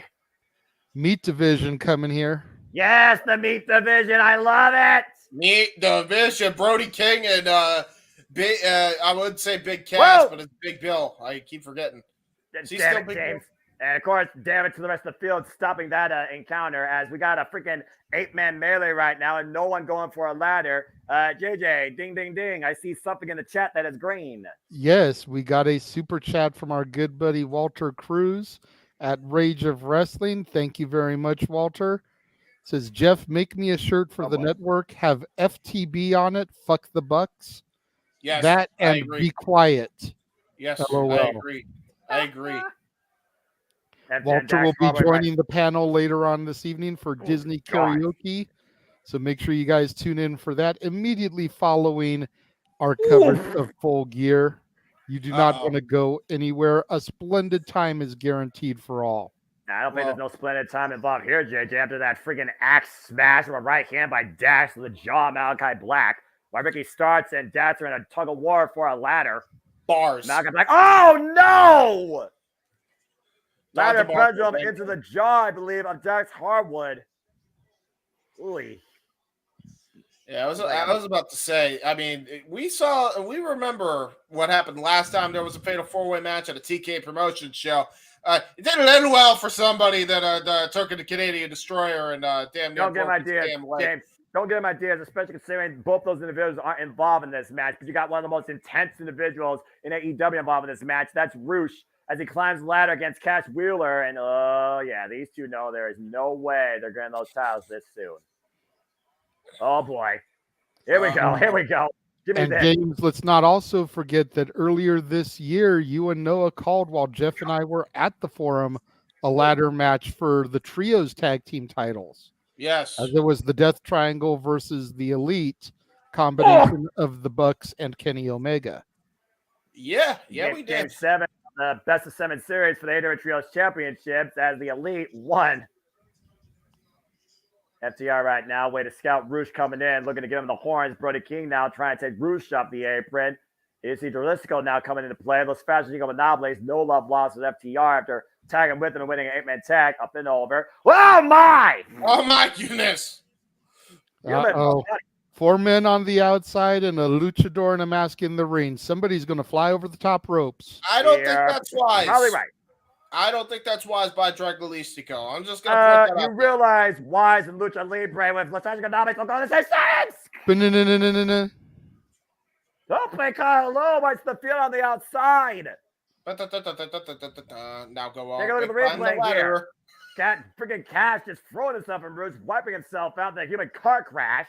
Oh, wait. There's somebody else left in the ring. Uh-oh. It's going to be an absolute suicide dive off the top. Womp womp. Damn you, Malachi. Malachi. I think Malachi wanted to absolutely make sure he was the one that did it. Beautiful moonsault. Freaking spot fest right now. Nobody's got a ladder in the ring except Ricky Starks at this point. So if I was Ricky, I wouldn't be trying to take these people out. I would be climbing that ladder. Exactly. But Dax apparently, no love lost against him and Ricky Starks. Might be looking to take Ricky Starks a different way out of the ring. He wanted to fly. He's going to fly the hard way. Dax got him hooked. Superplex!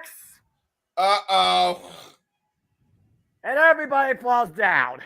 I was about to say, they pulled the Teletubbies. We fall down. I mean, you knew this was going to be reckless. Andy's coming. I'm not even going to say anything right now because we've lost all sense of control here and Jet's back in the booth, so somebody just did something stupid. Meanwhile, I made a great reference. That's what brought Jeff in there. Yeah, that's a great Toy Story. I love that. All right. Brody King and Big Bill, the two meat men in this match, both with a ladder in hand. This can't end well. I mean, no. In all seriousness, if I can find a way to slide a Disney joke in, considering we have Disney Karaoke immediately following this, come on, you gotta say that's some solid gold there. All right. I just want to point this out. Last time we saw two big beefy boys slapping meat. Lars Sullivan and Killian Dane, everybody, they caused absolute havoc in the North American title ladder match way back in the day in the black and gold NXT, damn it. But you digress. Yeah. And that was the very first match for the NXT North American Championship that Adam Cole won. I watched that one. Oh, there you go. That match. Yeah, go check that out on Renegades Reviews and the members only section, courtesy of Cast Studios. Become a member today. And Big Bill clubbing away at Big Me Brody King. And Brody King refusing to go down. Of course he does. And you hear the meat chants raining out proudly. Meat on meat action only in AEW. Well, that is it, everybody. The signing is Sean Stasiak. Oh, God. He is going to be the general manager of the meat division. And the meat just got sandwiched between two ladders. Oh! And Big Bill just got crushed. And Brody King. Ruth and Jeff apparently working together to wipe out the competition as we got a ladder duel. And both men locking horns, metal horns. Oh, my God. We've made him very angry. And now we're not even on the air for a second. He was close. Dad's getting the better of the ladder exchange. It's all right, Jeff. Tranquilo. Uh-oh. And Dad's making color action. Taking out Ricky Starks. Oh, God. Airplane's bad. No doubt about it. That is not easy to do, by the way, with a ladder. No, it's not. And especially with another ladder in the ring that you don't want to hit because that'll just jack your neck up. Oh, no. Well, that man just jacked his face up because he just took a drop kick straight to the face. Metal hit his face, courtesy of Dragolistico. Dragolistico in the ring almost by himself. Ladder a little bit out of place, but he's trying to make the ascent. No. Meanwhile, Cash making sure he's unable to make it a further spinning Sabat. Nice combination here by Dragolistico. Yeah, ending it combination there. Yeah, that ended it with a Trouble in Paradise. Shout out Kofi Kingston. Well, someone's going to be saying SOS before this feight's over. I guarantee you that. Yeah. Let's go trying to climb that ladder. Nowhere near the tiles. Now trying to readjust it. Uh-oh. That ladder's not sitting perfectly flat in the middle of the ring, guys. But this goes right there. Oh, wait a minute. What? Whoa. Oh, stun gun. That could have been a whole lot worse. Bruce right now squaring off against Cash and just driving his boots in the corner. Again, probably the most intense individual in all of AEW. And when you mess with this bull, you get the... Uh-oh. Wait a minute. Oh! Well, you get the boot. Watch out for the shoe. James, JJ, and Jeff, tranquilo. Tranquilo, my friends. Tranquilo. And breaking news, if the new signing in AEW is in 2023 is Sean fucking Stasiak, Jeff Meacham will praise the Anaheim Ducks on the air tonight. Well, you might have no choice anyway, considering my ad I sent, but, you know. And Bruce right now. What got caught? Oh! Power slam! Beautiful. Again, someone needs to climb a damn ladder. You noticed that was very Rick Steiner-esque there, JJ. Did you not? I did. Well, again, how many tag teams from history, guys, have FTR defined their legacy by? They're as traditional as it comes, and they're as adaptable in this generation than anybody we've ever seen in tag team wrestling. They're top guys for a reason. Oh, Malachi Black, this stiff shot to the hamstring. Superman punch to the knee. That's a new call. Hey, okay. Call it effective, well, I mean, whatever. When you're climbing the ladder and you can't exactly get to someone's face, you hit what you can hit, James. That's exactly. True. And again, if you can't climb, you can't make it to the title. So take out the leg, tie up the leg. Good luck stepping on a ladder. Superman now, from this position, he went for the Superman punch to the knee, then we'd be kind of worried. Yeah, I was about to say, because at that point, he's just trying to go for a Superman punch to the knee. Jesus. The ladder just Superman punched Cash Wheeler. Hey. The ladder beat Cash straight in the damn face, courtesy of a rebound off the top rope by Malachi Black. Let's take a replay here. Bam! Oh, Malachi acted like the ghetto and said, "Fuck your life, bing bong." Who's your friend that likes to play bing bong, bing bong? Yeah. There's a reason why San Andreas is one of the most popular video game cities ever. Yeah, exactly. AEW Full Gear on full display tonight from the Fabulous Forum. Fatal 4-way for the AEW Tag Team Championships. Current champs making starts in Big Bill defending against FTR, Los Fragile Nobles, Jalistico, and Roosh. And, of course, the Kings of the Black Throne representing the House of Black. Malachi Black and Brody King. And now Cash is up against the ladder in the corner. Malachi Black looking for something very dangerous here. And that's coming to hit of his partner, thankfully, for being quite honest. Brody King. Oh, Brody King chopping the axe. How fitting. Oh, just throw it off the apron to the floor. Popping up like a disappointed dad every time. And Dax is busted open. I repeat, Dax is busted open. Brody King coming across the top rope. Brody King, a whole other kind of BK where you can't have it your way. Yeah. That is true. Accurate. I don't think you can have it your way at BK anyway. Guys, this is a very precarious situation here, I think, for Cash and Malachi Black, who are right now still. Oh, no! Right in the mommy daddy button. Good grief. Accurate. And Cash, wait a minute. Malachi Black is hooked to pile on the ladder. Jesus. Damn it. Oh, man. Okay. If we could get serious a moment, check him. Check who? Yes. Yes. Yes. Take a look at this. Oh, God. The ladder compressing on the lower end of Catch while a pile driver compressed the head and vertebrae of Malachi. Yes, boss man. I don't have access to my phone right now. If somebody can please text Selena. I know she's having a hard time with the LWO breaking up, but I think her husband's dead.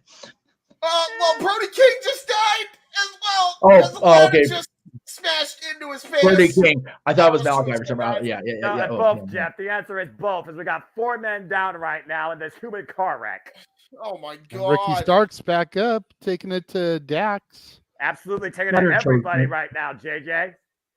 These ladders chose violence in Inglewood tonight. I'm just throwing it out there. Yes, we did. The short range spear. Meanwhile, it comes through. Oh, boy. And pick it up. Spear. Good God. These ladders are not a stairway to heaven. They are an escalator to hell right now. Out of the corner. Tornado DDT to Death Hardwood. And Ricky Starks absolutely on fire. That escalator go down. It do go down. Everything goes down in the forum, apparently. And Ricky Starks right now looking to go new school on Cash Wheeler, walking the ropes and showing and strutting it off. Well, there's a reason they call him Stroke Daddy. Got caught. Missed the swing and a miss. That was great improvisation by Ricky Starks, man. He's so underrated. Ricky Starks is what he says he is, guys, and that is one word, absolute. But will he still absolutely be AEW Tag Team Champion? That's what this is really about tonight at the end of the day. Brody King busted open after that ladder collision, to your point earlier, JJ. Jesus. Yeah, he is black, white, and red. Malachi Black back up to He's a confused NWO member. I don't know that. yeah. He doesn't know if he's Wolfpack or black and white. He likes both. That's Muay Thai style. We are in Hollywood. Oh! Back elbow strike. Man. And Malachi Black. Oh, God! If he's wearing white and red, he's NWO Elite, which means he's going to tear his quad here in a minute. Flop, Brody King, my Ricky Starks in half. Just throw him in the ladder. That's Hardwood. Oh my God. Yeah, Brody King you may have just released a bull-on parade here in this giant juggernaut. I think the blood is just channeling an inner beast inside of Brody King we never seen before. Oh my God! Oh my God! He landed straight on his head, Noah. Oh my God, Dax might be out. He honestly might be concussed. Holy shit. Big, bad, lethal Brody King. Mine just took a top guy out permanently in this match with that high angle cannonball to your point. Right to his freaking head. Look how tall that look how tall that ladder is, guys. That ladder is right underneath those titles. And Brody King right now has nobody to oppose him on the ascent. Yeah, by the way, for those who are going to complain of why they're taking forever to climb the ladders. No. Ah! Oh, God. Oh my God. Falling from a ladder to another ladder. Back first goes Brody King, courtesy of Big Bill. Yeah, and you'll notice the ladder that tipped over ricocheted right back onto Brody King's face. He is screwed up after that bump. Double impact, front impact. Elliptical. One blower, cold breaker, whatever the hell you want to call it. Big Bill still on his feet, though. Let's go, still fighting the 7-foot tall athlete off the second rope. Uh-oh, got caught. Caught. Oh, no. Oh, no. Going up. Going down, sir. Choke slam. And Roots with the ladder to Big Bill. Trying to pinned Big Bill in the corner. This is a smart strategy here. Using the ladder to his advantage. Oh no. Bruce gets his way. Hey, remember what I said earlier? I'm just saying right now. You realize there's a ladder, there's Big Bill in the corner, there's a pissed off Roosh, and he just created a way. Well, as I said earlier, if you mess with the bull, you get the horns. Oh, he's feeling it. He's feeling it. Anyone knows it's coming. God! And there's the bull on parade. And you get the horns from a ladder assist to the face. Yeah. How much power velocity was behind that drop kick in the corner? Big Bill might be a non-factor. That was maximum force, that drop kick. Holy shit. Roosh has the ladder perfectly positioned. How about Ricky Starks, though? Yeah, Ricky Starks right in there. We got a set on both sides here. Roosh and Ricky Starks at the top of the ladder. How the hell is Dax Harwood even conscious? Wow. Oh my God, this exchange up on top. And Dax have a bigger ladder off the other side here. Fingertips away. And another ladder coming into play. Uh-oh. We're about to see a bunch of towers here, and I think they're about to come tumbling down. This is going to be the insane holy shit spot of the match, folks. 6 men on top of 3 ladders. AEW World Tag Team Championships looming. Roosh and Ricky Starks are down. Jalistico and Cass Wheeler on one. Dax Harwood and Big Bill on another. Precarious situation. Here comes Big Man Brody King, though. Timber! Oh. Yep, Timber indeed. And you see Cash and Jalistico fingertips away. Yeah, they're just trying to grab the belts to survive at this point. Oh! Jesus. Jalistico's got his fingers on the belt, though. Now Malachi Black. Up in electric chair position on Malachi Black. Poison Rana! Ooh, that was dangerously close to the top run of that ladder that was set down. Well, thankfully, if you want to say thankfully, it was on his head on the mat, but still not a pleasurable impact if I had to guess. Oh. Trying to chop the big man down. Brody King and Jalisco on the apron. Meanwhile, sprint counter. Ooh, almost lost his footing. Oh no. Oh no. Oh no. No. Don't do this. Don't do this. You gotta be fucking kidding me. Brody King, don't you fucking do this. He's not gonna do that. It. Yes, he is. No.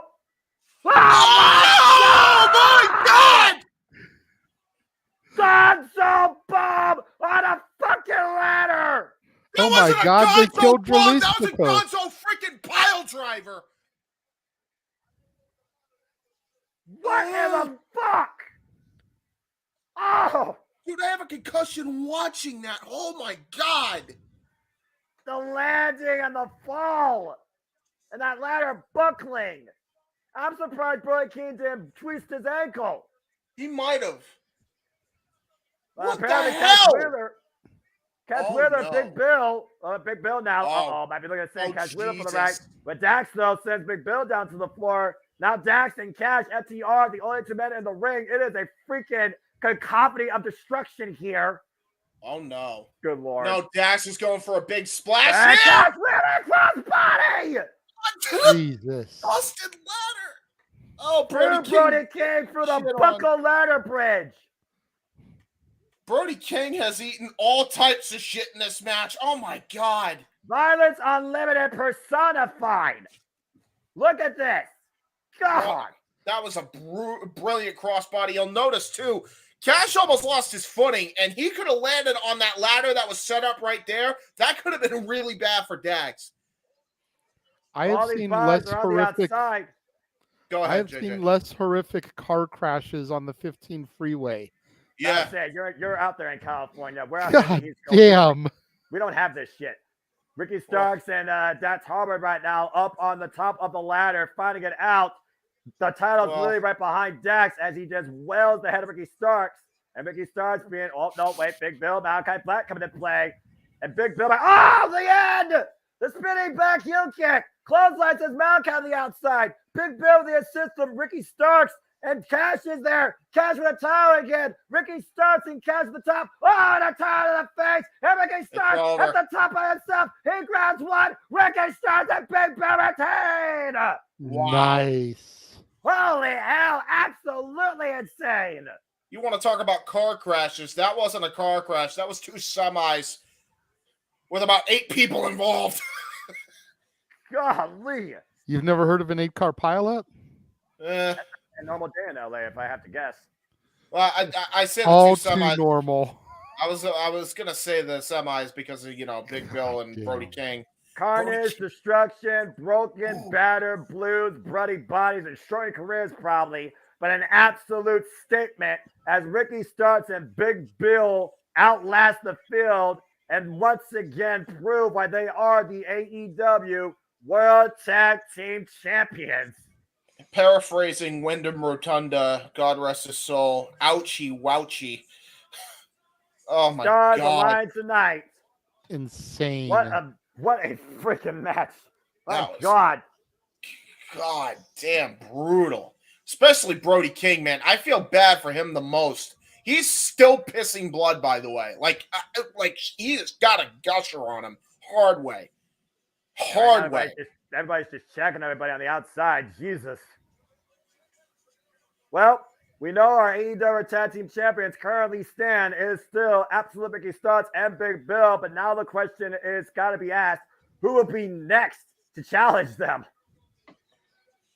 That match is why we can't have nice things. There's nothing nice about that match. I don't know, honestly, Jeff, you can put ladder match and nice things in the same sentence, to be fair. This was more expected, but then they took it to another level. Can somebody please to the hospital know that Brody King's like on his way like right now? Like same hospital as MJF at this point because he might need to go there. Good Lord. Dude, the best sign of the night though, I traded 2 blunts for this ticket. Yeah, okay. That definitely beats the sign we saw earlier about my wife doesn't know I'm here because that's freaking hysterical, especially in LA. I was gonna say for LA, I'm sure y'all have heard of that Cali Chronic. Oh yeah. I traded 2 blunts for this ticket. Like, dude. Walter, chime in the chat room. There you go. Yeah, there you go. You want to get called as like Walter. Look, Noah, they're doing a superstar highlight package, a video package, so we can have a chance to breathe. It's actually not a superstar video package. It's a highlight video package for the next time we're covering all the content on pay-per-view, JJ. For, again, AEW presents World's End Saturday, December 30th from Long Island, New York. Oh, boys. They're giving us a chance to catch our breath. One of the other things we complained about for them. I will. I don't complain. I mean, hey, just keep the thing going and don't have a bunch of nonsensical filler. We just get done right quick. Time's a non-factor. I'm all in on this. I never complain about AEW pay-per-view. That's my thing. I know, but one of my major complaints is that they don't give us a chance to process that. Look at that match that we just had. We need a second to come down from that before you go and throw another spot fest like the Golden Jets and the Bucks, or you freaking throw Swerve and Page. As sad as it is to say, the fucking TBS title is going to be the other cool down match. Probably. And they're saving it this late because it's going to be a banner with the 3 women that are in it, but that's going to be their other cool down match. And here we go to my point. That's next. And Noah, keep in mind, the faster this show goes, the sooner your personal hell begins. Yeah, that's true. I want to have the cooldowns. As soon as it's also fucking over too, but we'll talk more about that shit later. Fair. I will say. In the meantime, this is more important than anything else. You could say Disney. Well, Julia Hart makes the way inside the building. This is a big regarding Disney because if Chris Statlander does not walk out of this match as the TBS champion, and she is no longer where it's at, Noah's going to do a little dance, sing a little song, get goofed tonight. Get goofed tonight. Fuck that shit. Yep, gosh. Fuck that shit. Julia Hart, who once again is going after the TBS championship to rise her potential, this time going to the ring alone. We know Brody King will be a non-factor. She's been 29-1 in her past 30 singles matches. And funny enough, that one, guys, has only been to Chris Statlander. It was literally a hook of the leg away from the ropes that she didn't capitalize on. That, in my opinion, was the difference between Julia Hart winning and losing the TBS championship that night at Wrestle Dream. I will say this. World's End, very much an Avengers-looking logo. There's definitely some Civil War that's about to happen come that pay-per-view. Yeah, what sort of war is about to go down with the uncrowned Empress of the House of Black, since World's everyone End else so Endgame. far in the group has lost. And speaking of those that have lost and got another chance, here comes a very much more dark and aggressive Sky Blue. Whoa. Aw, she's not wearing her Scooby-Doo Mystery Machine gear. Oh, she It's stomped her hat.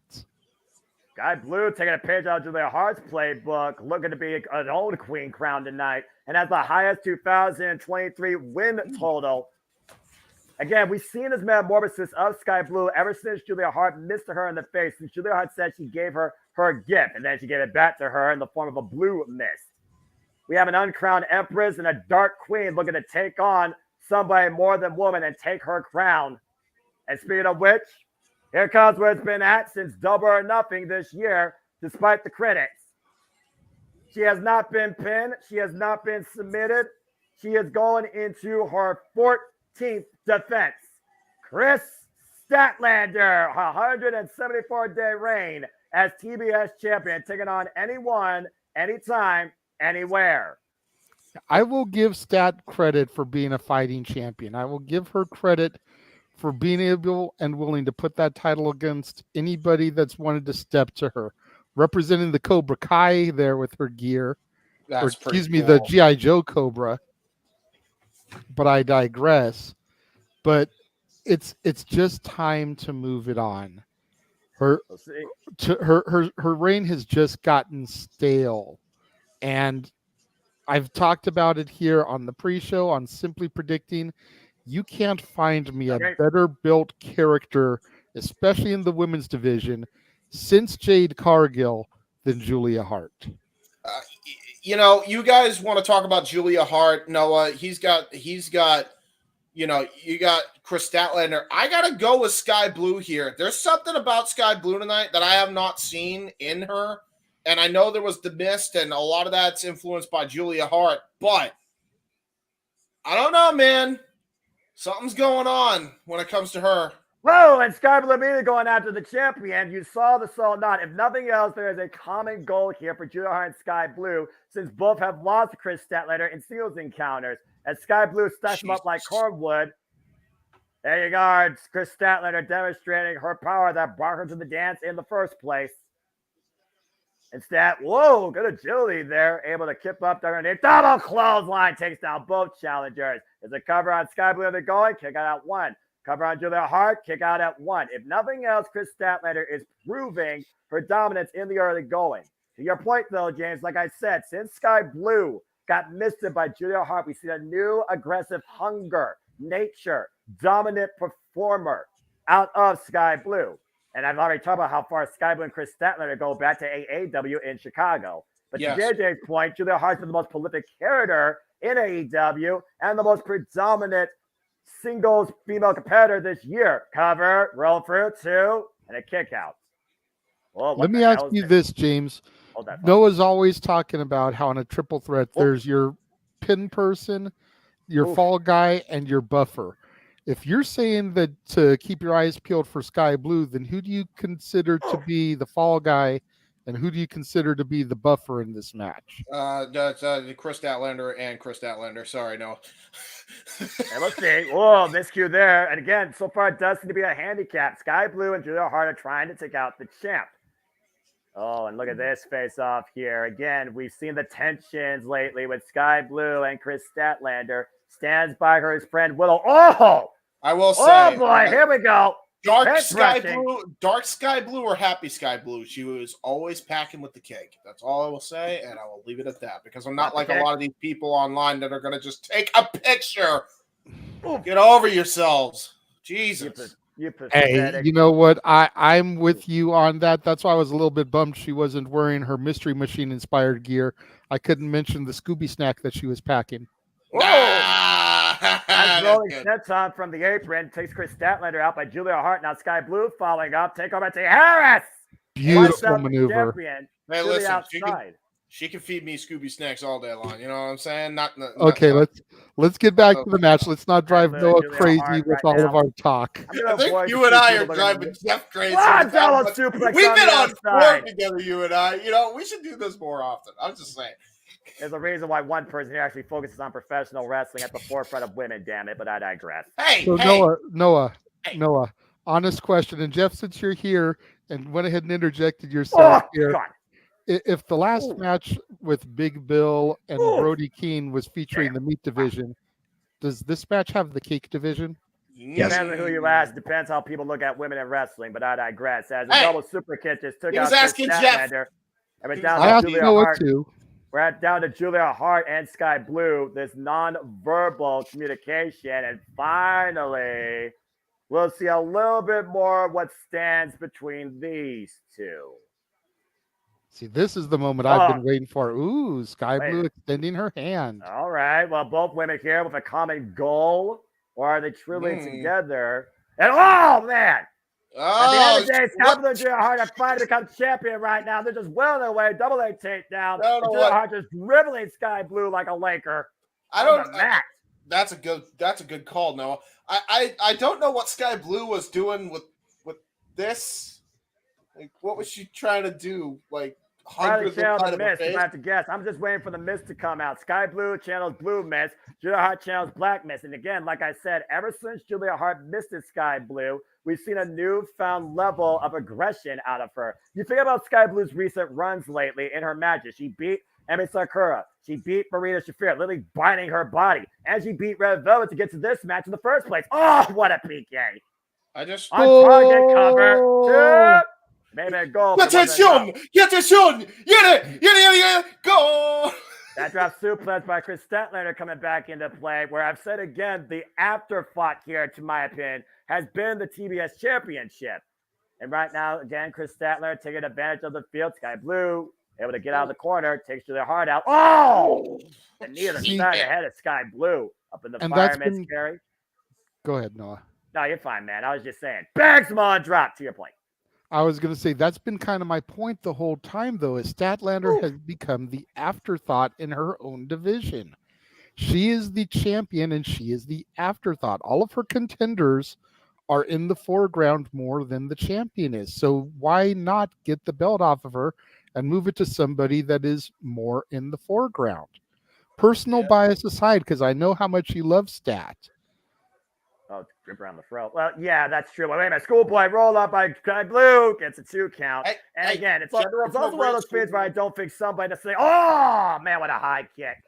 Somebody necessarily in the front. Whoa, swing of the dice network. It doesn't necessarily need the championship. Man, nice back elbow strike by Julia Hart, and all three of these great women down for right now. And we're seeing the rise of the potential in the AEW Women's Division out of all three. I said it once, I'll say it again. The champion makes the championship. All three of these women are worthy of being called champion. That's why I think at the end of the day, it's not necessarily Chris Statlander herself, but the title that's playing accessory. But at the end of the day, I think that's what is at the goal forefront, to put them at the forefront, to your point. But if you can stay at the forefront without a title for as long as Sky Blue and Julia Hart have, I think that speaks enough merit in its own right. Julia Hart driven in the corner by Sky Blue, and Chris Statler trying to get back up to vertical base. Sky Blue, rope it. Julia Hart though, nice roll through clothesline, taking Chris Statler off her feet. Seeing a bit of power from Julia Hart here. Julia Hart just stepping on Sky Blue to get to the corner there, try to climb to the top rope. Yeah, obviously looking for that top rope moonsault. Chicken Nandos. Yeah, well, somebody watched the 0 Hour, and it might have been Sky Blue. I mean, Kyle Fletcher wasn't on it, but it wouldn't surprise me. And finding out of an attempted power bomb, Sky Blue. Then a minute, runs to the clothesline by Chris. Yeah, discus lariat. Got her hooked. Spit out, Mr. Doku driver, cover 2, no. I just want to point out, by the way, you notice that Statlander is wearing the color that mixes with red and blue, which both Julia Hart and Sky Blue have. She knows that she can beat both of these two. It's a matter she can beat them both at the same time. This is the first time in Sky Blue's run she does not have full control over the title. She does not be involved in the decision. What a face buster. Yeah, that was a Gland Slam variation, electric chair style. Sky Blue dragged to the corner, and Chris Statlander might be looking to go to the high-risk district. Area 451 splash may be incoming. And Julia Hart, though, pushing Sky Blue up. Oh, man, bad landing on the apron of the floor. I see. You know, Julia Hart might be looking for that moonsault, but Sky Blue able to scout it. And, of course, Julia Hart got here beating Red Velvet and Sky Blue's best friend, so we still now know. Willow Nightingale, at least that seems to still be the case. And Julia Hart looking for the moonsault connects. Here's the cover. Hook of the near leg. Deep stack. Townsend. No! Wow. Great maneuvering by Statlander. And you see the rage in Julia Hart's eye. She angy. Big angy. Great job by Chris Statlander, though, saving her title. I mean, oh, God. What is power slam? What is with everybody just acting like a bull and just running straight into a move? Like all pay-per-view wrestling, make or break, find your moment. Sky Blue, what a boot. And again, Chris Statlander bringing her inside, though. The roll through, whipping that kick up and around. It catches her around. The kick across the jaw of Chris Statlander. Sky Blue in front control. Now Sky Blue might be looking to finish her. Caught again. The power of stats. Looking for Cold Blue, but might be looking to hook her up. Saturday night. Oh, wait a minute. The roll through. Sit down. 2. Whoa. Oh, that was close. Sky Blue still very much in this fight. Right now, we got a one-on-one scenario. Up and over. Oh! She got it! No! Oh! Damn it! Sky Blue almost won the TBS championship, JJ. Look at this and how close was this, guys? Perfectly executed. Cold Blue, legs over the shoulders, 2 count only. Wait. Sky Blue needs to stay on top of her. Yes, she does. For another one. Oh, great high kick by Julia Hart, though. And Julia Hart, though, for a clothesline back of the head. I was about to say, man, like, if Julia Hart wins the title, does that make her a blue chip prospect champion? And she might be looking for the Heartless and Sky Blue taps. We got a new TBS champion. Look at the way she's wrenching on the head and neck. But Chris Statlander hoisting Julia Hart out of the Holy shit! Deadlift German. Now Sky Blue deadlift German. Chris Statlander has been where it's at. Her power being the equalizer. So both these incredible competitors. Another German suplex to Julia Hart. Just keeping it on both of them. Suplex City, anybody? What a Suplex City was born in Los Angeles, California. Yeah, what a display of strength, and another high kick takes Julia Hart down. Oh, wait a minute. The rolling kick. Sky Blue dunked underneath it, though. With the dunk underneath. The sit-down cover. 2. No. Oh, man. Sky Blue. A roll-up pin for her could win it here at any point.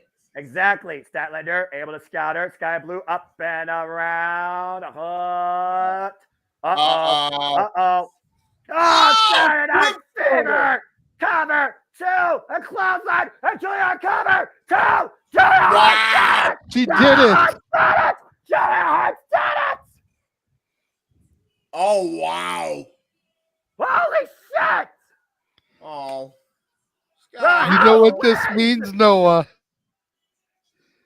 You know what this means, Noah? It fucking stole it. Fuck Disney shit. I don't give a fuck right now. Julia Hart is the new TBS champion. Talk about my personal nightmare all you want later.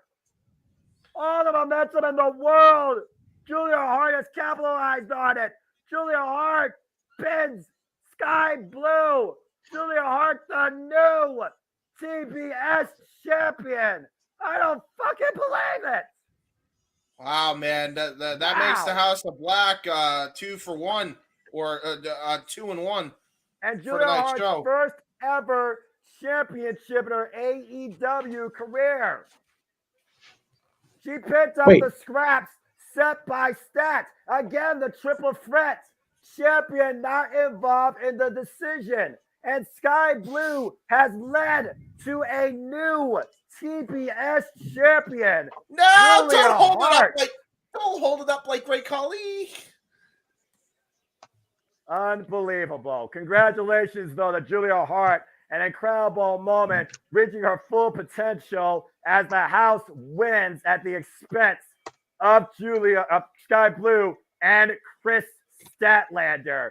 Chris has fallen. Hart has risen. What a moment and what a match. Question. No, James, you said 2 for 1. Did Buddy Matthews beat Claudio? No. Wow. No, that's I don't why I think said so. 2-1. Buddy Matthews lost.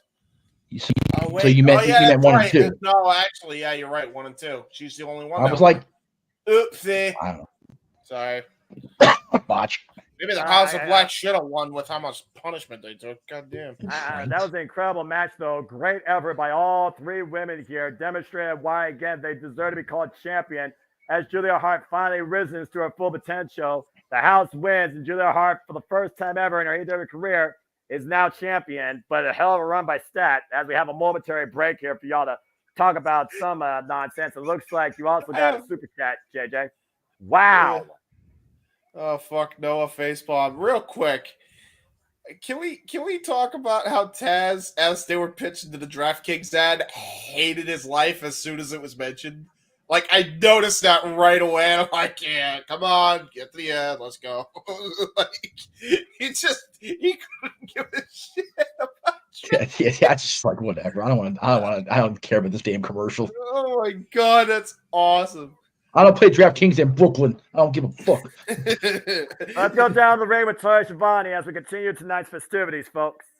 Well, I think this is going to be our signing. I think Has to be. Oh boy. Oh my god.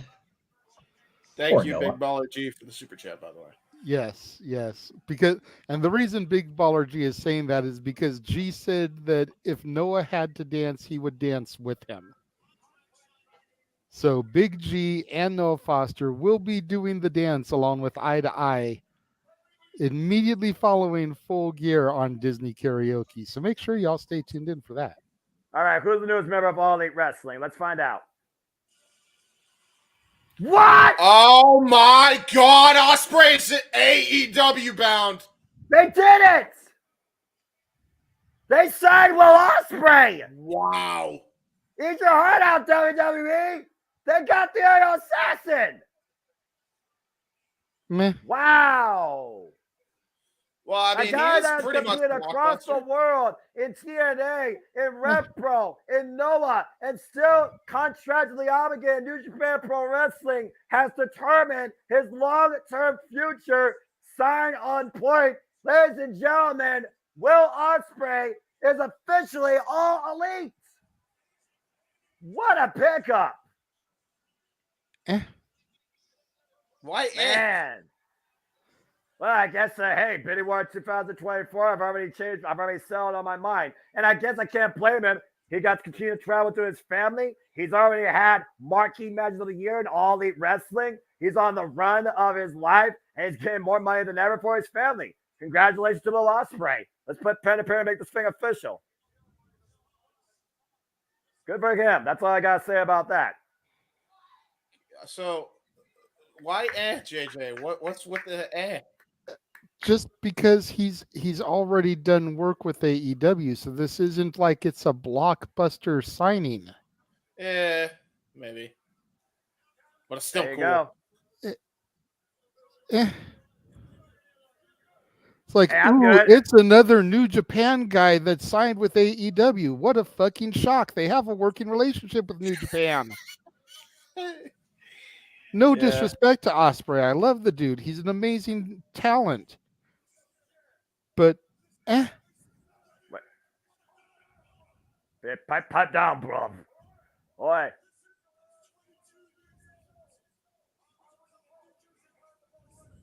Right. 22-year prime New Japan Pro Wrestling.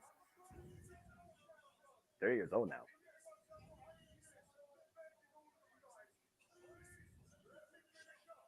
Committed myself for 8 years. All right. That's fair. Finish up New Japan Pro Wrestling. Road to Revolution. Oh, all right.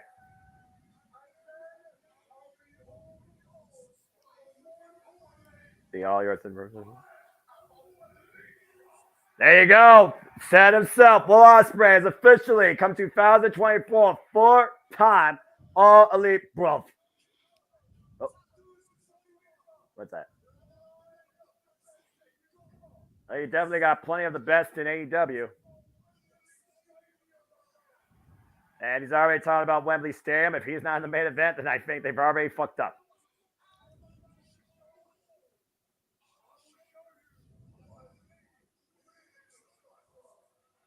Be right back, gentlemen.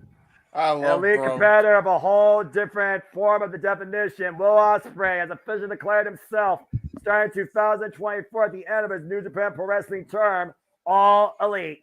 Line them up, bruv. Welcome to the Aerial Assassin. And again, so much ahead 2024 as a player watch from Montreal, I'm sure some place tonight. And we will be coming once again all in London in Wembley Stadium come August 25th, 2024. Congratulations to Will Ospreay on securing a long-term, highly probable future for your family in All Elite Wrestling. Bro. But until 2024, Will Ospreay, he has to go blood. He has to go blood. Yep. And of course, Will Ospreay will be involved at Wrestle Kingdom 18, contending for a brand new championship against Jon Moxley and David Finlay. 2024 already, a hell of a hot start for the Aerial Assassin. Oh, shit. Well, as silence speaks the room, let me go ahead and raise the mood because shit's about to go down. You thought that ladder match was chaotic? Get ready to see two men bludgeon each other. It's Heyman, Adam Page versus Swerve Strickland 2. Texas Death Match. I think JJ's angry about that signing, by the way. Very angry. Is JJ okay, Jeff? You're muted. You're muted, buddy. Hold on. I understand that I can only move so fast. I get you. I think he's mad. It's just he's right. It's like I'm glad for Will. Love Will. Yeah. You know, like I said, he and his buddy saved my ass on that cruise. But at the same time, he's worked in AEW before. The way Tony made it sound is like we were going to get somebody we'd never seen in AEW before. Yeah, I understand. So it's not so much anger. It's just kind of like, okay, that's great, but it's meh. You know, new blood. You know, granted, Ospreay coming to AEW is only good for Ospreay because he won't. Hopefully, God help me, won't feel compelled to try to keep doing all the crazy spot shit that he's been doing, and he'll be able to extend his career. Because let's face it, the way Will wrestles is much like the way Mick Foley wrestled, the way the Bucks wrestle. All these guys, they live on borrowed time, career-wise. Right. Yeah. So hopefully, will not feel compelled to crank it up. If anything, he'll feel compelled to tone it down so he can maximize his minutes and his monies. Yes. Well, I don't know if you're going to maximize minutes in a Texas Death Match because James, whose house? Swerve's house. What the hell? Oh, Swerve brought the stops out tonight. Well, and Prince Nana. All right, everyone, do your thing. Swerve, when I drive. Oh my god. Oh my god. He's doing dance choreography with these girls. Oh my god. I'm for it. Holy shit. Dude, Nana, holy shit. Yeah. Hey. Ladies and gentlemen, welcome to Prince Nana leading Swerve in the battle as only he can, as Swerve Strickland looks to bury a hangman, might be a dead man walking, who beat, of course, him and Adam Page last month at Wrestle Dream, James. King, if you're not emceeing dancing to this, I know that you are, my friend. Just go ahead and top out in the chat. Go Meats. And no, folks, I'm not emceeing this song. But again, at the end of the day, we thought at first this whole thing, James, with Swerve Strickland and Heyman was about respect. Swerve wanted Heyman's spot. And then it got ultra personal when Heyman cost Swerve the chance for the TNT title. And then Swerve took his, what's the word I'm looking for? His anger to another level, invading a man's home. Someone here is a dead man walking.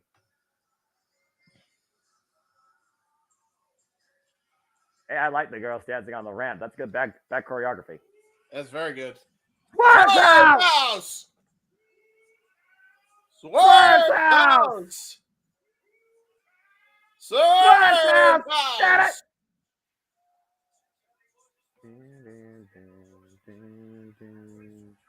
Get it! Oh, wait a minute. What the hell? Where did he come from?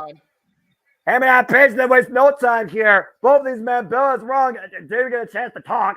Screw the Heyman's fade. Pop up. Power bomb. Jesus. Okay. All right. Heyman's wasting no time here, guys. Up on the apron. Hangman's loaded. Is it high noon? Buck shot. Lariat. Bang. Just clean Swerve's clock. It's gimmick infringement with that Logan lariat. Logan Paul needs to sue him for that shit. Yeah, you know that ain't gonna happen. No, I will say, I am impressed the fact that Hangman could do this in freaking skinny, tight Wrangler jeans. Boom! I will say, it is very impressive. He got all of that buckshot lariat too. One of his best buckshot lariats I've seen him deliver. Yeah, honestly, actually. Gotta get credit where credit's due, JJ, on quality. That was pretty damn good. This time, he usually hits it like shit every time. Well, he's also drunk half the time, we're being perfectly honest. Yeah.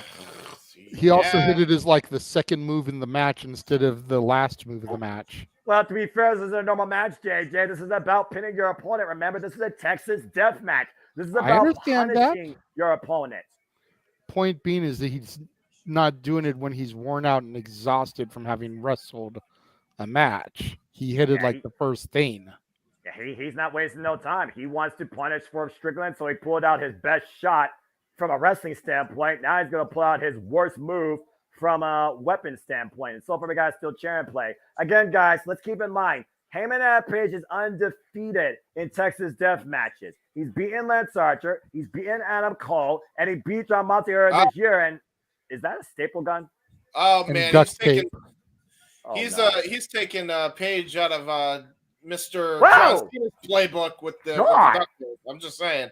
Well, hello, Joey Styles, chair of the face. And guys, for those that don't know, this match ends via 10-count knockout or referee stoppage or tap out. Pinfalls mean nothing.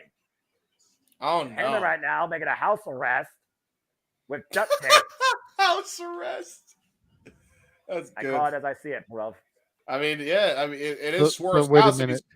He's arrested in his own house. You're placing a black man on house arrest in Los Angeles, California. I'm just going to leave that alone. Not only a black man in LA, he's under arrest in his own house, mind you. This is no. Ah! God! Oh my God! Oh no!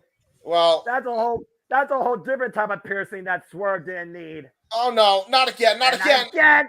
Ah! Well, I think Swerve's house just became Office Max because he's the paper right now. I think it's more like Staples there, James. Yeah, but he's the paper because Office Max. Oh, speaking of which, there's a piece of paper. Oh, there it is. There's the Office Max. Why did you push that existence, James? Oh my Lord! Well, at least Swerve is getting new piercings. No one wants to get pierced like this. God. Getting turned into an art project from Michaels. Accurate. Oh my gosh. I think I'm scared. We've seen how far Heyman's willing to go, guys. He choked John Moxley with a steel chain. He was about to play a man on bricks. He's used barbed wire for a buckshot lariat, and he just jacked the jaw of Swerve with a freaking steel chair. This isn't Jeff. I know you hear me. Jeff. What happened? Jeff, did you miss James? No, he heard me. He heard me. He saw. James? I mean, as far as being part of the team doing this, did you miss James, Jeff? At least he's honest. Yay! Oh, wait a minute. What's that? Is that one of the drawings from Heyman's fridge? Oh no! Oh no! Oh my God! Oh no! No! Now we got a red butterfly and Swerve's holy hell! Blood. Oh my God! No! All right. Well, and he's literally drinking. You absolute sick demented fuck. You sick fuck. I mean, You are sick you fuck. Gangrel? You sick fuck. Are you sick fuck. Gangrel? Did Hangman Page sell his soul to the devil? Oh my god, he's squirting. He's pissing blood. Oh, CCW Jesus. style, dude. Oh my This god. gives not new seen meaning Swerve. to the phrase "blood in and blood out." Blood I'm in, gonna- blood out. I'm gonna quote my son right now, and then I'm gonna go try to eat my dinner after seeing that, which is gonna be a challenge. But as far as this match goes, I don't want to.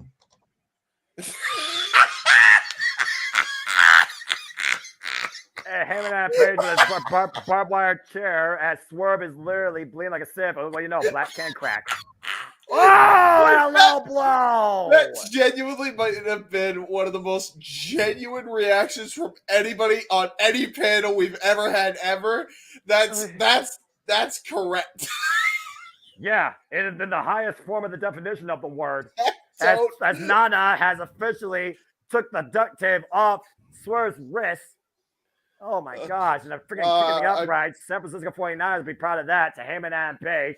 Finally creates some distance between Swerve and Heyman. Heyman still with the staple gun in hand. I expect Jay to say goddamn after this thing's done.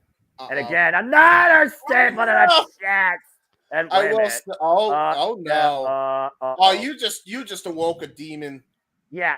Swerve's about to go on demon time. What, can you hurt a man with nothing to lose that has given up everything? Oh God! I will say, as he's fighting away. Oh no! Good paybacks are a motherfucker. Apparently, or a mother bucker. Was that over his eye? Sorry. Seriously, Paul Turner, make sure that Swerve is bleeding buckets. Jesus, dude. Dude, he's bleeding from the headline. Oh, no. Now Swerve with the staple gun in hand. Hey, remember what he said? What the hell is wrong with you, man? Oh, my God. He is not normal. Yeah, he's beyond sick. He is twisted. Can I just say, I miss you, goofy bastards, but also fuck you, goofy bastards, for making me watch this. I mean, I like violence, but this is going to be a whole different form of the word. I don't know if I like this or I have a different feeling about this. Actually, no! Oh, God! Oh. Crown head first driven in the barbed wire steel chair. This one is hard to watch, especially if you're there eating anything. And for the squeamish, I apologize. I don't. And a barbed wire right across the face of the hangman. Oh, no. Tearing away the epidermis.